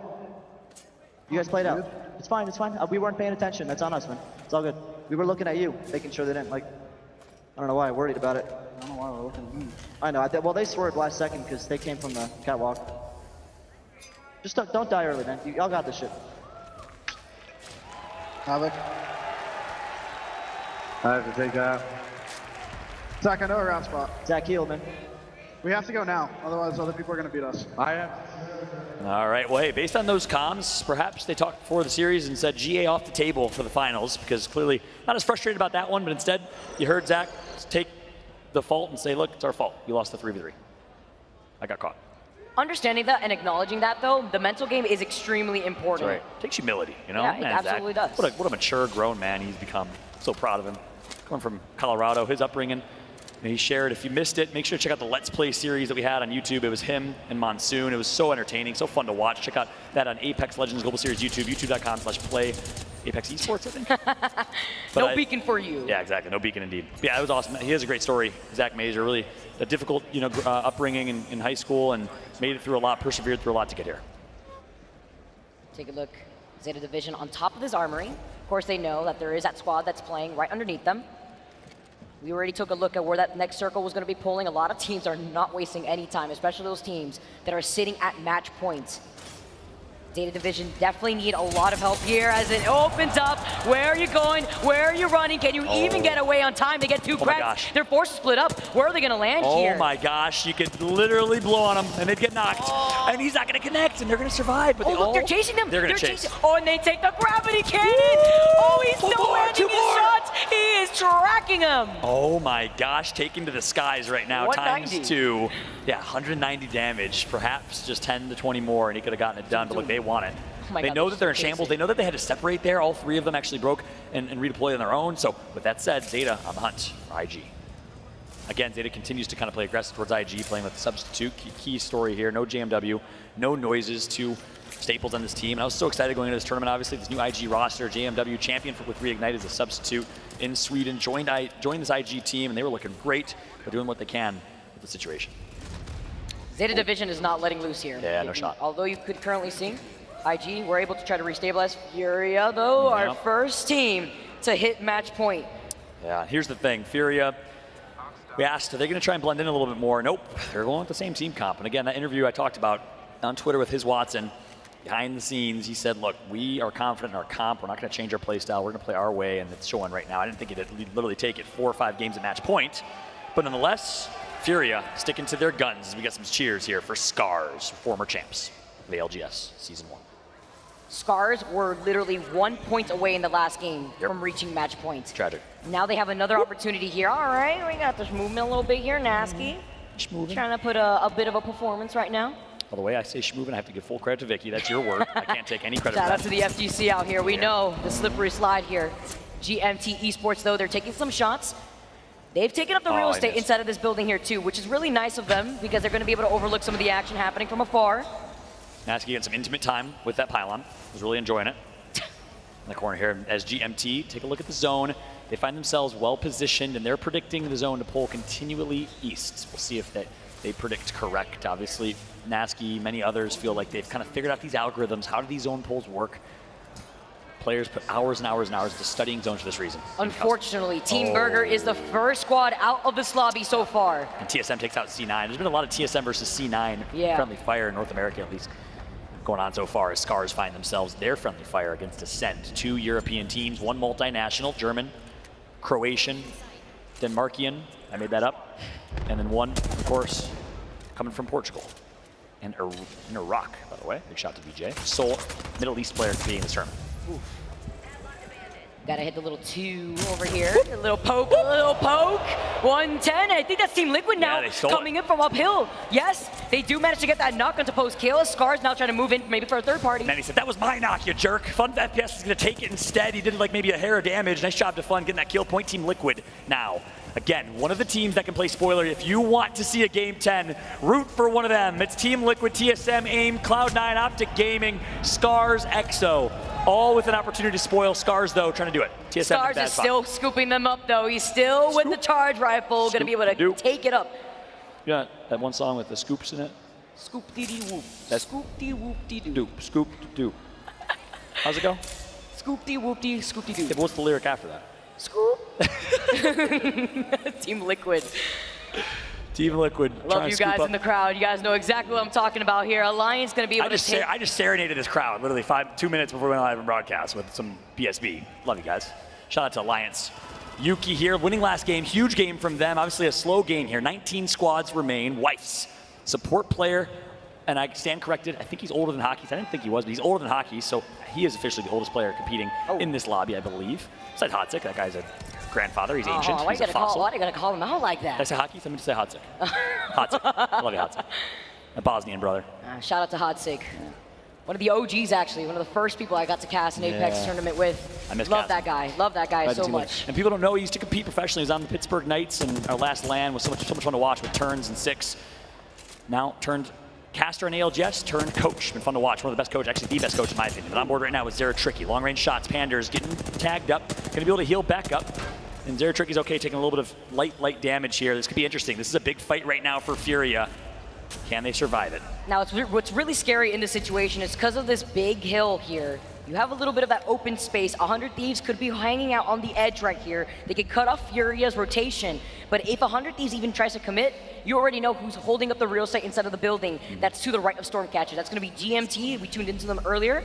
Furia now trying to look to see if they can try to take this fight. But it's about that positioning that they want to hold. They've been at match point for quite some time now, but have not been able to secure that W. That's right. And they love playing edge with this team comp, right? Obviously, you have a Seer in your team, you have a Horizon, you want to fight, you want to fly at people. We all know how frustrating Horizon is in ranked, so aggressive. And that's exactly how they want to play this, like another game of ranked here. And can you just imagine the thousands of ranked games they've played, and it's just like another day in the office for them. Can they finish 2 times now on World's Edge, and here they're just going to continue to play edge, trying to fight. Talk about the Horizon real quick. Tell me about it. We got to always get that little wee pick-me-up. I know everybody loves to hear Horizon repeated about 50 times a little bit as Team Liquid take a little look inside. What's going on in here? Looks like you guys are a little too comfy out here. One quick note, 100 Thieves running Gibraltar. Did you see that? Yeah. No Watson. Talk about the change-up a little bit. Yeah, we'll change. I think they still had Newcastle, though, so I don't know. People are still going to know it's them. But still, I like the change-up. I wonder why the change. We'll find out. Obviously, a lot less cover. I think Gibraltar makes more sense on Storm Point than Watson does overall. But here we go. EXO find themselves in the 3v3. Oh, look at this angle. He's going to rip. He's going to tag. He's going to almost get the crack. Does not. Misses a couple shots. The follow-up, though, they do manage to get the crack onto the Cossack, but they do get out of their line of sight, too. That's right. Scars, 52 points. They've hit match point. So now they just have to win this game. If they can do that, they can force a game 10. Here we go. 9 teams on match point for a chance to win the ALGS Championship. And finally, things are starting to heat up. We got Scars, we got SSG ratting nearby. Super sneaky. Hey, listen, just because there's 3 people alive doesn't mean you can't be rats. Sometimes there's 3 rats. Sometimes they like to hang out, bond a little bit. And that's what they're doing right now. We've seen some of these awesome plays from Sentinels, too. Yeah. A lot of these teams now trying to take on to the opportunity to try to get up that ramp. That's right. You ever see Teenage Mutant Ninja Turtles? You know, there's rats all over the place in the sewer. Right now with EXO, Zicky on screen, they find themselves a 3v3. They want to fly at this team. They know the SSG, I don't know if they know the SSG's nearby. SSG's likely going to join the fight with a third party here more momentarily, but EXO is flying right now. And that's onto Scars, actually, who are trying to get away. They're trying to reposition. EXO's not letting them a nicely placed dome here, a space station. They still got the charge rifle in their hand. They're still looking to beam to the Trident there too, just in case they want to go zooming. That's right. Well, zooming might be coming. Vicky, it's like Vicky lives life in zooming mode. Love you, Vic. As we got a lot of flatline meta right now. Obviously, charge rifle in the hands of one person. Usually it's the Gibraltar on that team, and he's going to crack for about 70. Nice job from Dropped. All the other top North American charge rifle player alongside Fun and others, but flatline really popular right now. Peacekeeper, a must for at least 2 members of the team. Not as much wingman this event as that I thought we'd see. It is in the replicator too. Yeah. I mean, although a lot of these teams do try to prioritize not just the replicator, but the beacon as well, and it can be extremely important, like you see TSM holding in this spot. That's right. Calm before the storm, Imperial Hal, and if anyone can do it, to play spoiler, why not TSM, Vicky? Why not make this the most insane championship that they've won of the back-to-back-to-back LAN championships earlier in their career? Why not now? That would be the most TSM thing. Really that would be insane here, but it's definitely doable. Can't count them out as Scars. Gonna try to see the opportunity right here to get the shield break on the Valk. Sweet gets a knock with the sniper on Watson. So one member of Furia down. Here comes the TSM EXO elimination. EXO out as well, but that's not the team you want to get eliminated. They were not on match point. They might be now if they got 2 kills. It's a space station and TSM sandwich, a sandwich that I definitely do not want to be in the middle of. NRG in a fight themselves, losing out on Nathan here. Sweet literally one shot right now as he plays right behind Nathan's knockdown shield. And this is some match point on match point team action as NRG needs to win this fight. They're gonna do it, but can they stay alive? NRG survives. And here they are, 55 points in their name and climbing. Oh, that Valkyrie, almost enough. If it would have touched him, I think it would have taken him out. 100 Thieves, all match point teams fighting each other. If you want a game 10, this is exactly what you want. This is the hillside that we're talking about. 100 Thieves. Get down, Mr. President. Here's some extra cover with the Newcastle ult. I love that ult. That animation is awesome. It's so cool. Yeah. Respawn animation team, next level. Look at all those loot boxes for 100 Thieves. They're loot goblins right now. AIM nearby. AIM, another team off match point, playing with 2 substitutes, and Drovic and Fearless. Unfortunately, visa issue, so Drovic had to play for the squad, and then James Fearless replacing Yarka from Portugal. But James Fearless, if you haven't heard of him, you will in the future. I promise you, he will be an ALGS Pro next season. So talented, played with Slurpee G, another top underrated non-ALGS Pro technically, but he will be in that scene. I can't wait to see what team Slurpee's playing with next season. So many amazing, talented Apex players. I think Eric Snapdown Roma is not done playing Apex Legends. I'm just saying. We'll see him back. So many legends that could just be up here on the stage alongside these already made legends. 100 Thieves with the skyward dive to try to reposition. Remember, GMT was inside of that building right in front of them originally. I like this little nice spot here, but is it worth it right now? You could get pinched very easily. GMT could just take some shots at you in the safety of that building. Space Station now dropping IG as AD now move over to the side. Yep, AD was a point away from match point 2 games ago. Hit it last game. They had 51. They now sit with 52. So AD, the Koreans on match point, they find Imperial Hal. This is big fight right now for TSM against AD on match point. Hal's got to clutch up. They just one more point. They just need one more point to be at match point right now. Double arc start getting taken out. There you go. You know it, Fallout. You already know it. You trained me with the bops. Here we go now on board with Imperial Hal. Fully leveled up Evo Shield. Pushes wide right. Toggling that heartbeat sensor. He knows where they're rotating. He knows they're trying to rotate long. He knows that they're trying to take a flanking angle. You can't do that. Burrows now gets a knock. They're already at match point. 50 points here for TSM. Ring around the rosy, pockets full of posies as TSM puts them to ashes, and all of AD falls down. 1 or 2 left. Now it's a game of hide and seek. We're playing childhood games here as TSM is looking to force a game 10. The TSM chants are roaring through this crowd. 13 squads left. 4 KP in total for this team. Once again, match point at Space Station Gaming. They're off to the side. They're getting shot at. AD right underneath TSM. Yeah, AD lost 1, I believe. Fnatic still alive. Scars, RPR going to go down to the charge rifle. So we always see Mandy with the charge rifle in hands. RPR gets taken out to 1. SSG now with 55. They started with 50. They are on match point as well. They're the last team on match point. They have a chance. And that's a great one right now. 4 purple shields to them. They're going to avoid these grenades, but they're under duress. Not looking good. They have to pop their bubble. The Noxious Grass grenade is ready for Frex, but decides to hold on to it. I like this decision. Look at this. This is like a scary movie right now. Michael Myers in the hallways of a hospital or something. This is insane. Almost like a try me face right now as they split their attention right behind and they get the crack. Yeah. They have to hold both of these angles. This is actually insane here for Space Station. But they are running the Caustic, obviously, here. With this composition, they can bunker down, be safe, cover their angles. That's right. This is a great situation for SSG. They bullied their way into that corridor, and now they will find themselves very well positioned in next zone. The question is, will the zone continue to pull east, or will it stay put where they are at? If it goes to them, I think SSG has the win condition, but AD, only a team of 2. Karanpu and Obli on high ground right now, 2 teams below them. Optic Gaming, again, one of the teams that can play spoiler, same with Scars, but Fnatic is watching from the distance. See Fnatic taking their time, one of the teams that love to overlook a lot of the third party that are going on before they could be the 4th party themselves. Scars having to play this out as a duo for right now as AD now. Karanpu, the only one alive to try to restabilize. Let's see if we can get Ubuli back in this. I know it's spelled Karanpei, but it's actually pronounced Karanpu. Oh, okay, never mind. Grenade literally just went, I was like, yeet, yeet. Yeah, straight eat it out. Fnatic, remember, they're always looking for afar. Yeah. They'll try to poke from a distance, but they won't overcommit. That's a nicely placed grenade, by the way. Yeah. Kobe Bryant. Shout out. Rest in peace, man. Legend. I hope Kobe's continues to be the term used when you throw a grenade in any video game. Kobe. Nice looking here. That's not Scars. It's T to 3. Scars is eliminated, actually. As I say that, Alliance is alive. You see Alliance suggesting a location. Actually, they're on screener now. I'm so silly. I didn't realize that. I'm dumb. Take it to the skies. There's so many redeploys happening right in front of them. Yep, here we go. All the skyward dives. So here we go. Where are they going to land at this point? There's so many of these real estates already taken. Exactly. This is insane. 11 squads remain, and one of them is Alliance. Space Station Gaming alive. 100 Thieves were alive. GMT at match point alive and well positioned in the next circle, by the way. The grenade's going to come through. Kobe. Nasky, not great shields, but great spot and Watson on their team. AD, Fnatic, Alliance, GMT. No. The GMT, they're playing this for the W. This would be absolutely crazy as Rambo gets one knocked onto Zeta. Here comes the push. They want the kill. They don't need the kill points. They need to play for placement in a first place finish, but you want to also take out these teams nearby, clear out your right and left as TSM is still alive and can play spoiler here. Optic Gaming as well. This late rotate to find God's spot always worked well for them in Split 1 and Split 2 Pro League. Will it work here? Where are they going to go? TSM, central map, very well positioned. That's Space Station Gaming who are trying to take some shots at TSM right now. They're so close to the edge of that next circle too. TSM understanding here.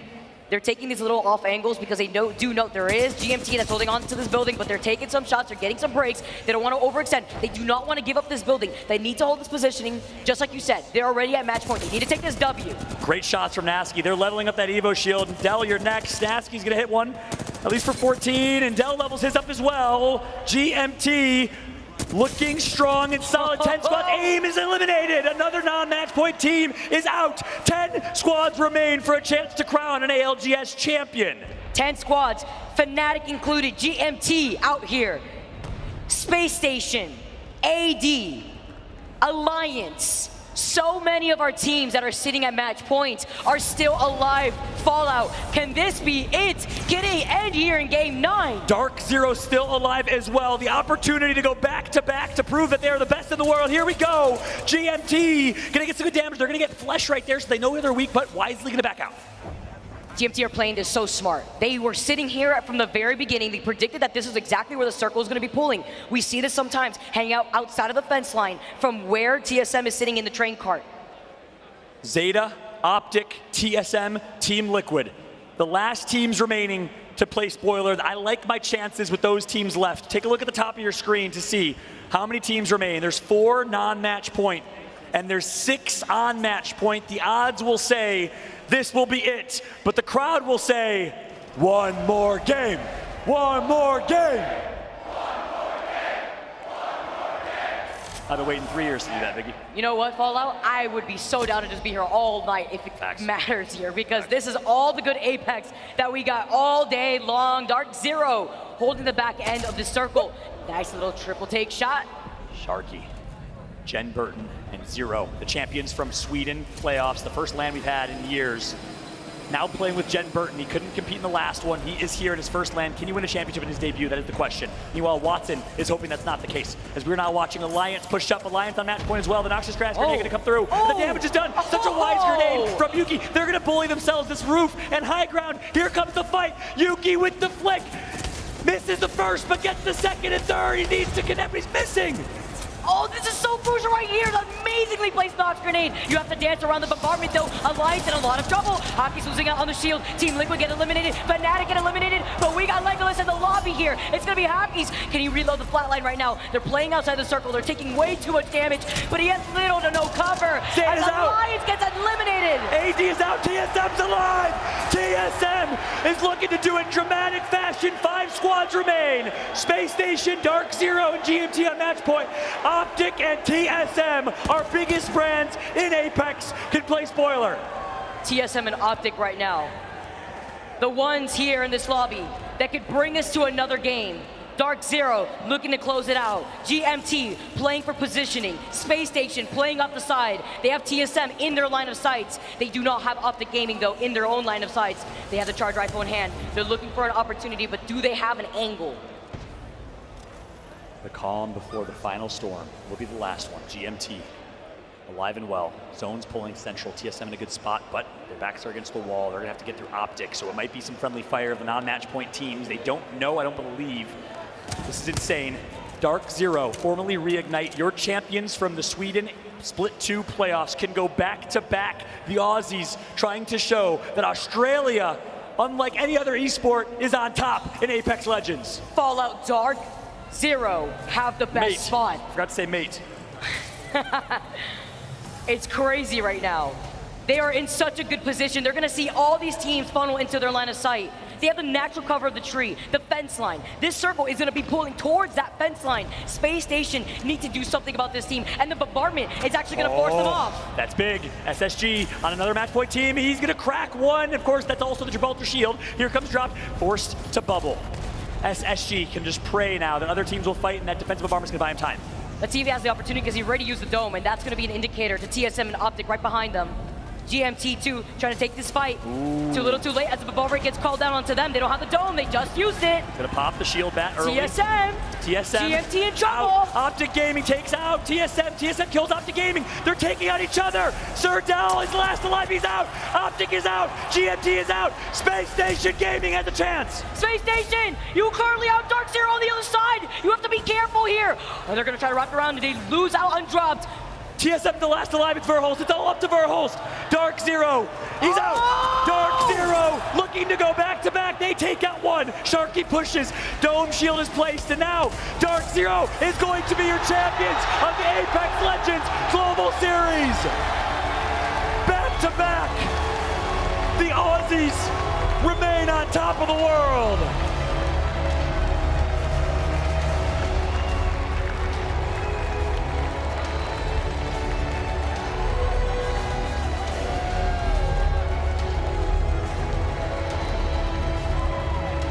The emotion on the face of that man right there, Jen Burton, his father in the audience, after sitting back and watching his teammates do it in Sweden, having to wait for his chance.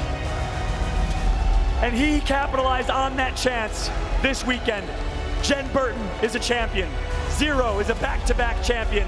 And Sharky is your back-to-back champion.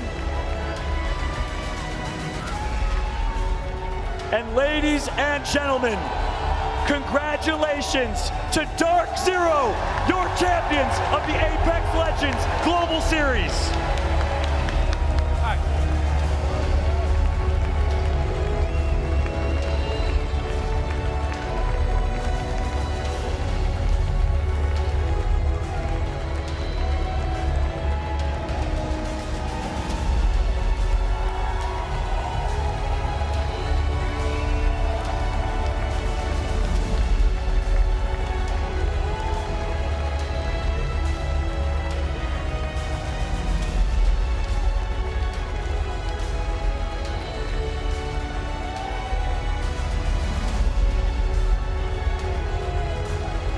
Dark Zero have done it! What a way and what a day. Last time around with a sub, this time the full squad's here. How does it feel, man? Man, it's amazing. It's my first LAN, and oh my god, dude. Like it's just incredible. No words can describe it. Words can't describe it. Now, you said your first LAN, right? How is it feeling when you're going through these emotions, when you're going through these, because you have to get to that match point, right? You're feeling it, all that pressure. At what point in that last game did you know you were going to get it? When the zone pulled to us, we're just chilling and we just knew that we're going to win this game, you know what I mean? Yeah.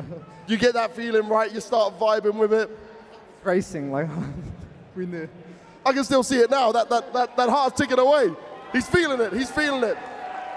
And what does it mean to you, to lift this trophy here in front of this crowd? I guess it hasn't really sunk in yet. Yeah, it hasn't sunk in at all. Like, it's amazing, man. Any people you want to thank out there other than your teammates? Huh? Anyone you want to thank out there other than your teammates? A big shout out to my teammates, they're absolutely cracked. And also a big shout out to my dad. He's in the crowd right now, and he came from Australia, 30 hours on the flight. He's a homie. He definitely is a homie. I'm going to come around the back here. I'm going to go to the other guy as well. Man, what does that feel like? What does this moment feel like? Something you've dreamed of? After Sweden, I didn't think it could get better than that. But today, after a nightmare start as well, 1 point in the first 2 games, somehow with match point, managed to pull it out again. It's just insane, really. It is insane. What a team, guys. And you said about it, right? Those first few games, it's not looking good. How do you keep your composure? How did you guys keep going? Like, what was the mentality like? What were you saying to each other? Honestly, after game 3, I was pretty depressed. I think we had 2 points. It was shocking. But then, the most scuffed game in Skyhook, like we get rezzed, run up ramp, get 16 points, I knew we were coming back. Momentum was there. The momentum was there. And just tell me about it, right? How tough is this lobby? How hard is it? Because there is so many great teams from all over the world here. Was this tougher than before?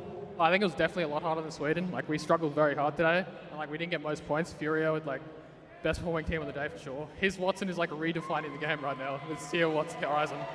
He is crazy.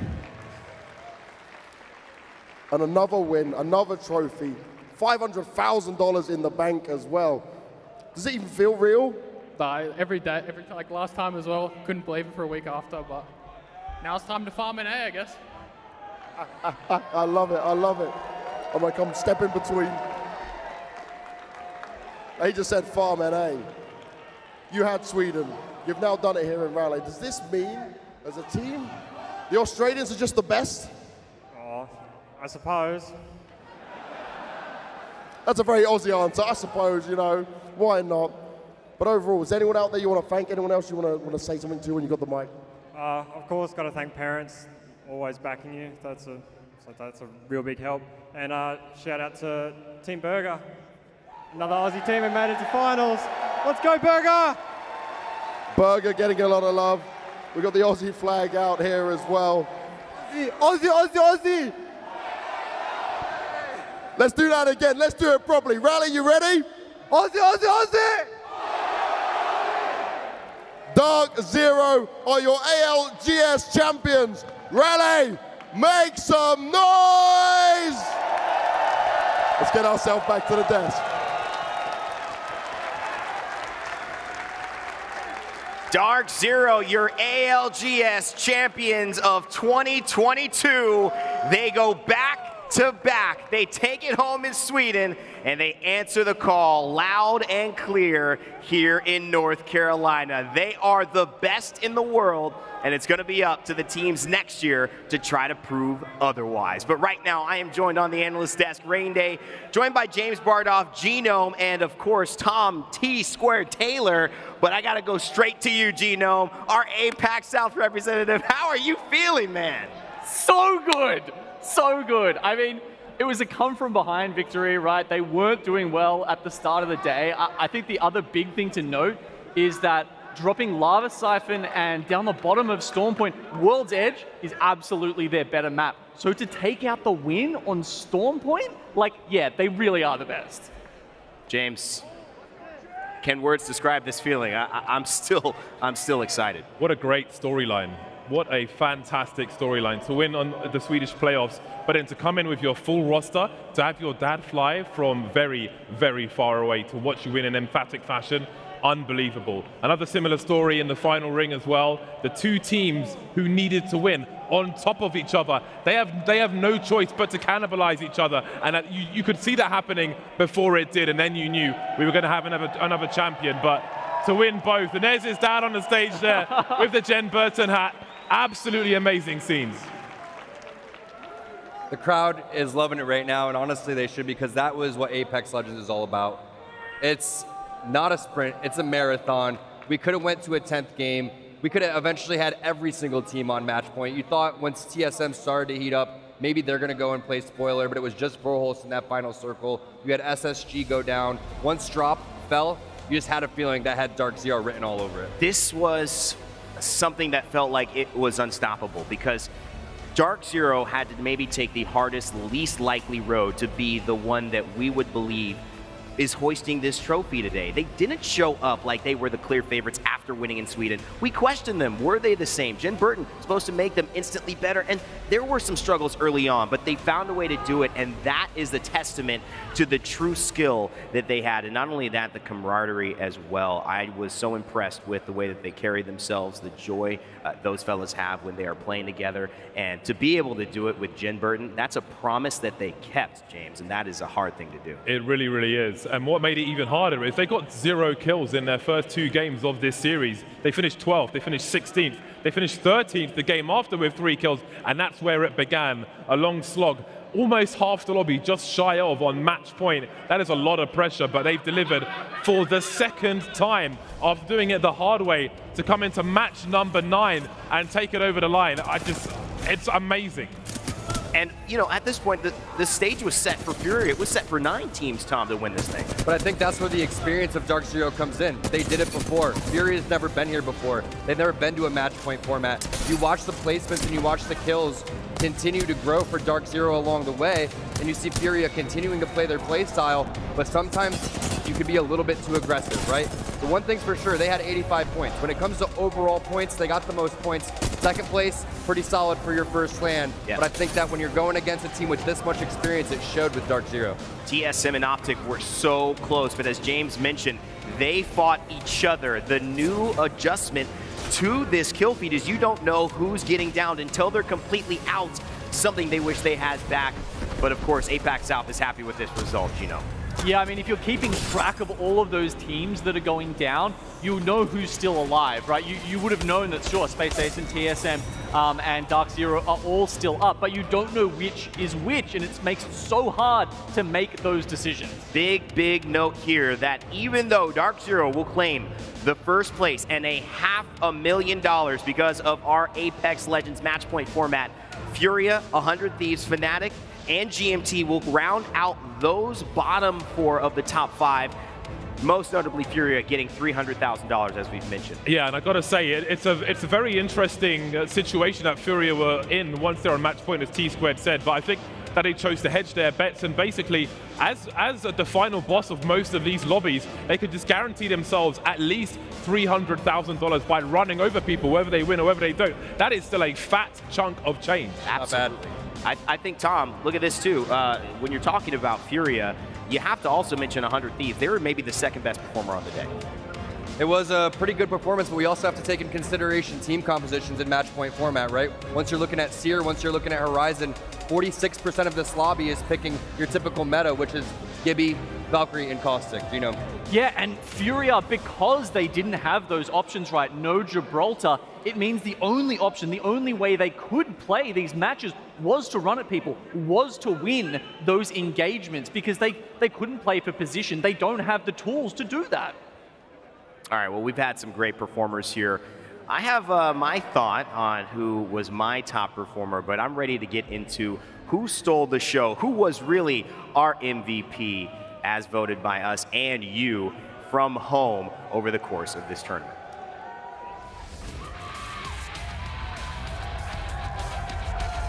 The ALGS Monster MVP. Exciting stuff. And James, I want to get your thought. I know you've had a vote. How are you feeling about this one? There's a few ways this can go. If you look at damage, if you look at Vaxlon, he's been absolutely ridiculous today. But then if you look at his Watson, I think as his breakout tournament, as a guy who's come on from just smashing people in ranked and being like, oh, I'll just smash people in LAN, doing 360s with a Peacekeeper, like it's been absolutely ridiculous. I'm pretty sure I picked one of those two, but I can't remember which one it was. Gino. Yeah, I mean, his Watson is, it was an incredible tournament by him, right? Furia had the most points at the end of this. That's got to count for something. And who was that on the back of? Absolutely his Watson and the insane stuff we saw from him, as James said. Definitely got to go with Jen Burton at certain times, but going through the rest of the list of players, having in mind Baxon, as everyone mentioned, his Watson, and then Rambo is someone that we got to highlight. That's a great point. When we started this whole finals off, who better than Rambo with that amazing play, coming in, filling in, and just brought the vibes. GMT brought the vibes and brought a lot of energy. Well, we know Rambo in Cinema and in Apex Legends Esports shows up to save the day. Certainly did this time around, but there was someone else who took the Monster MVP for your ALGS Championship. And it's time to reveal it was his Watson from Furia. You got to give it up to the new rising star here in Apex Legends. From a dearth of competitive play over the last 2 months, this was still one of the most talked about players alongside Imperial Hal. And we'll have some comments on it in a moment, but right now I want to get some comments from our Monster MVP himself. That's right. Here's Watson, grabs the Monster Energy MVP award. Make some noise for him, please. This guy put up big numbers all weekend long. Your first ever LAN event as well. You come in, you look absolutely insane, and you win this award. I know you didn't win the whole tournament, but how does this feel? It feels pretty good. I mean, it sucks we didn't win, obviously, when we had the most points, but it's just how the game is. I don't know. I mean, it's fun. Had a lot of fun. I'm ready to be back for the next one. Back for the next one. That's what we want to hear. Now, you come into a competitive environment, the esports environment here, right? Can you just talk to me about your journey? Because it's so incredible, man. You weren't even playing, you come in, your first event, and you look like one of the best players in the world. Yeah. I don't know, my esports journey, I mean, I started playing games when I was super little, and when I was like 18 or 19, I started playing Apex and just kept winning, so I'm here. That's pretty much it. Did you ever dream about being on an esports team and being able to compete in tournaments like this? Not really tournaments, but I've wanted to be like in the gaming industry since I was like 5 and 6 years old. I didn't really think I'd be here, but I mean, here I am. Glad to be here. Hard work pays off. Now let's talk about some of that hard work. How much time do you put into Apex? How long has this grind been? I mean, it's just what I'm super passionate about. I've basically just worked a 9 to 5 on Apex for the past year or so, and it's just what I'm passionate about. It's what I think about when I go to bed. It's what I think about when I wake up, and so I just got good at it, I guess. Natural skill, natural talent. He's damn good, right? Now, you're definitely a fan favorite. You've grabbed yourself the MVP award. Next tournament, the whole thing? We'll see. Top 2 for sure. Match point's a little iffy, but we'll see. Top 2 for sure. That's what he thinks. That's what he's going for it. Guys, one more time. Give it up for your Monster Energy MVP. Here's Watson. That's the man. Let's get ourselves back to the desk.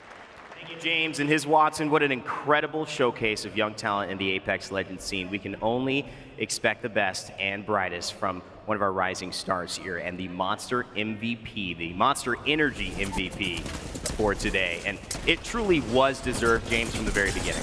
Yeah, honestly, this has just been amazing. Again, this is the biggest event for Apex we've ever had, and this is only the beginning. But to have such a spectacle from Watson and Furia, when we have such a spectacle for Apex as we've never seen before, it's just absolutely perfect for the game going forward. Honestly, the style points are off the chain. It's a brand new meta, a brand new comp that we're seeing here, and a brand new star of the Apex Legends esports scene. A lot of confidence, too, coming out of that player. I mean, he's hitting the finisher over towards the tail end of things. I love the way that they bring a lot of aggressiveness, and it throws the whole lobby off. And look at this. I mean, you got to give it up to Panders, the Apex Predator. That's an extra $3,000 in his pocket. Well deserved, especially since we've been talking so much about his Watson. But Yuka, James, you've talked about the representative from Fnatic. Fnatic, shout outs to bringing Lifeline in Apex Legends competitive. I want to see a little bit more of that. Mandy, Rambo, look at this, number 2 in the kill list, showing up as a sub for GMT. What a performance these players have all had. And you gotta say, rounding it out in 10th with Imperial Hal. You cannot describe the talent that was on display today, but we had to pick one. His Watson, well deserved. He will be your Monster MVP for the ALGS Championship.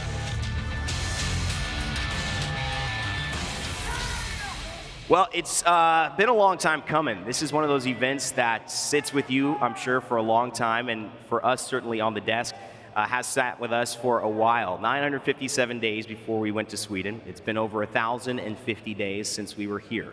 And I want to give you all just a second, so final thoughts on what it means, what it meant, what you saw, your experience, to flesh it out and help us round out the day. This is the beginning. As big as this is the beginning for Apex Legends. It is a tier 1 esport, that is absolutely sure. There is nothing like it in the genre or otherwise. And again, I think so there's a lot of people who came here, and thank you all for coming, and thank you all for staying. But you know, we want to build this so it's the whole hockey arena. We want everybody here. It's amazing to see what these players did today, but also over the whole week, and how many players in the future they will inspire as young as this game is. Gino? Yeah, I love what the ALGS has been building over the last couple of years. You know, the circuit we've got at the moment that builds up from the regional level and then comes and has a crescendo like this where we get such amazing moments to witness in person. It's fantastic, and yeah, it's only getting better. I'm just grateful to be here and see what Apex Legends kind of embodies. You know, there's a lot of competition, but there's a lot of teamwork, there's a lot of camaraderie, there's a lot of love. We saw that from the fans, so I want to thank the fans, the players, the organizations, PGL, EA and Respawn, everybody that's been involved, everybody watching at home. It's honestly been a blessing to be here. It's all love on the desk here, but before we get going, we've just got to round out one little bit of homework. We did predict a few teams today, and we highlighted them, and we want to follow up on that by showing you how it turned out with the talent predictions. Anybody got Dark Zero? Let's find out. I forgot, but I guess here's the surprise, and it shouldn't be surprising to you as well. Before we get to the talent predictions, we want to let you know that Year 3 is coming. Woo! Apex Legends Global Series just getting started. Our first live LAN since Poland, our real first live LAN with a crowd, and it is going to get even better next year. We will have all the details on Play Apex Esports coming at you very soon, so make sure to follow us on Twitter.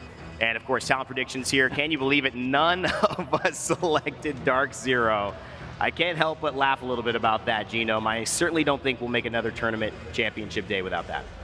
I hope not. They deserve it.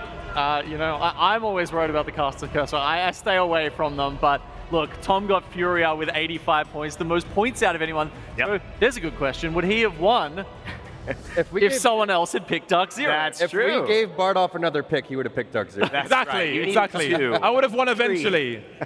I would have won eventually. All right, well, what a day this has been. And you know, we couldn't do it alone. In fact, we got some people over here we got to bring over because it's been a long time coming. Colleagues, for sure. Friends, absolutely. But more importantly, family. This squad has been waiting to be together for a long time, and we finally are. It might make me tear up a little bit. I love these guys. I love this family.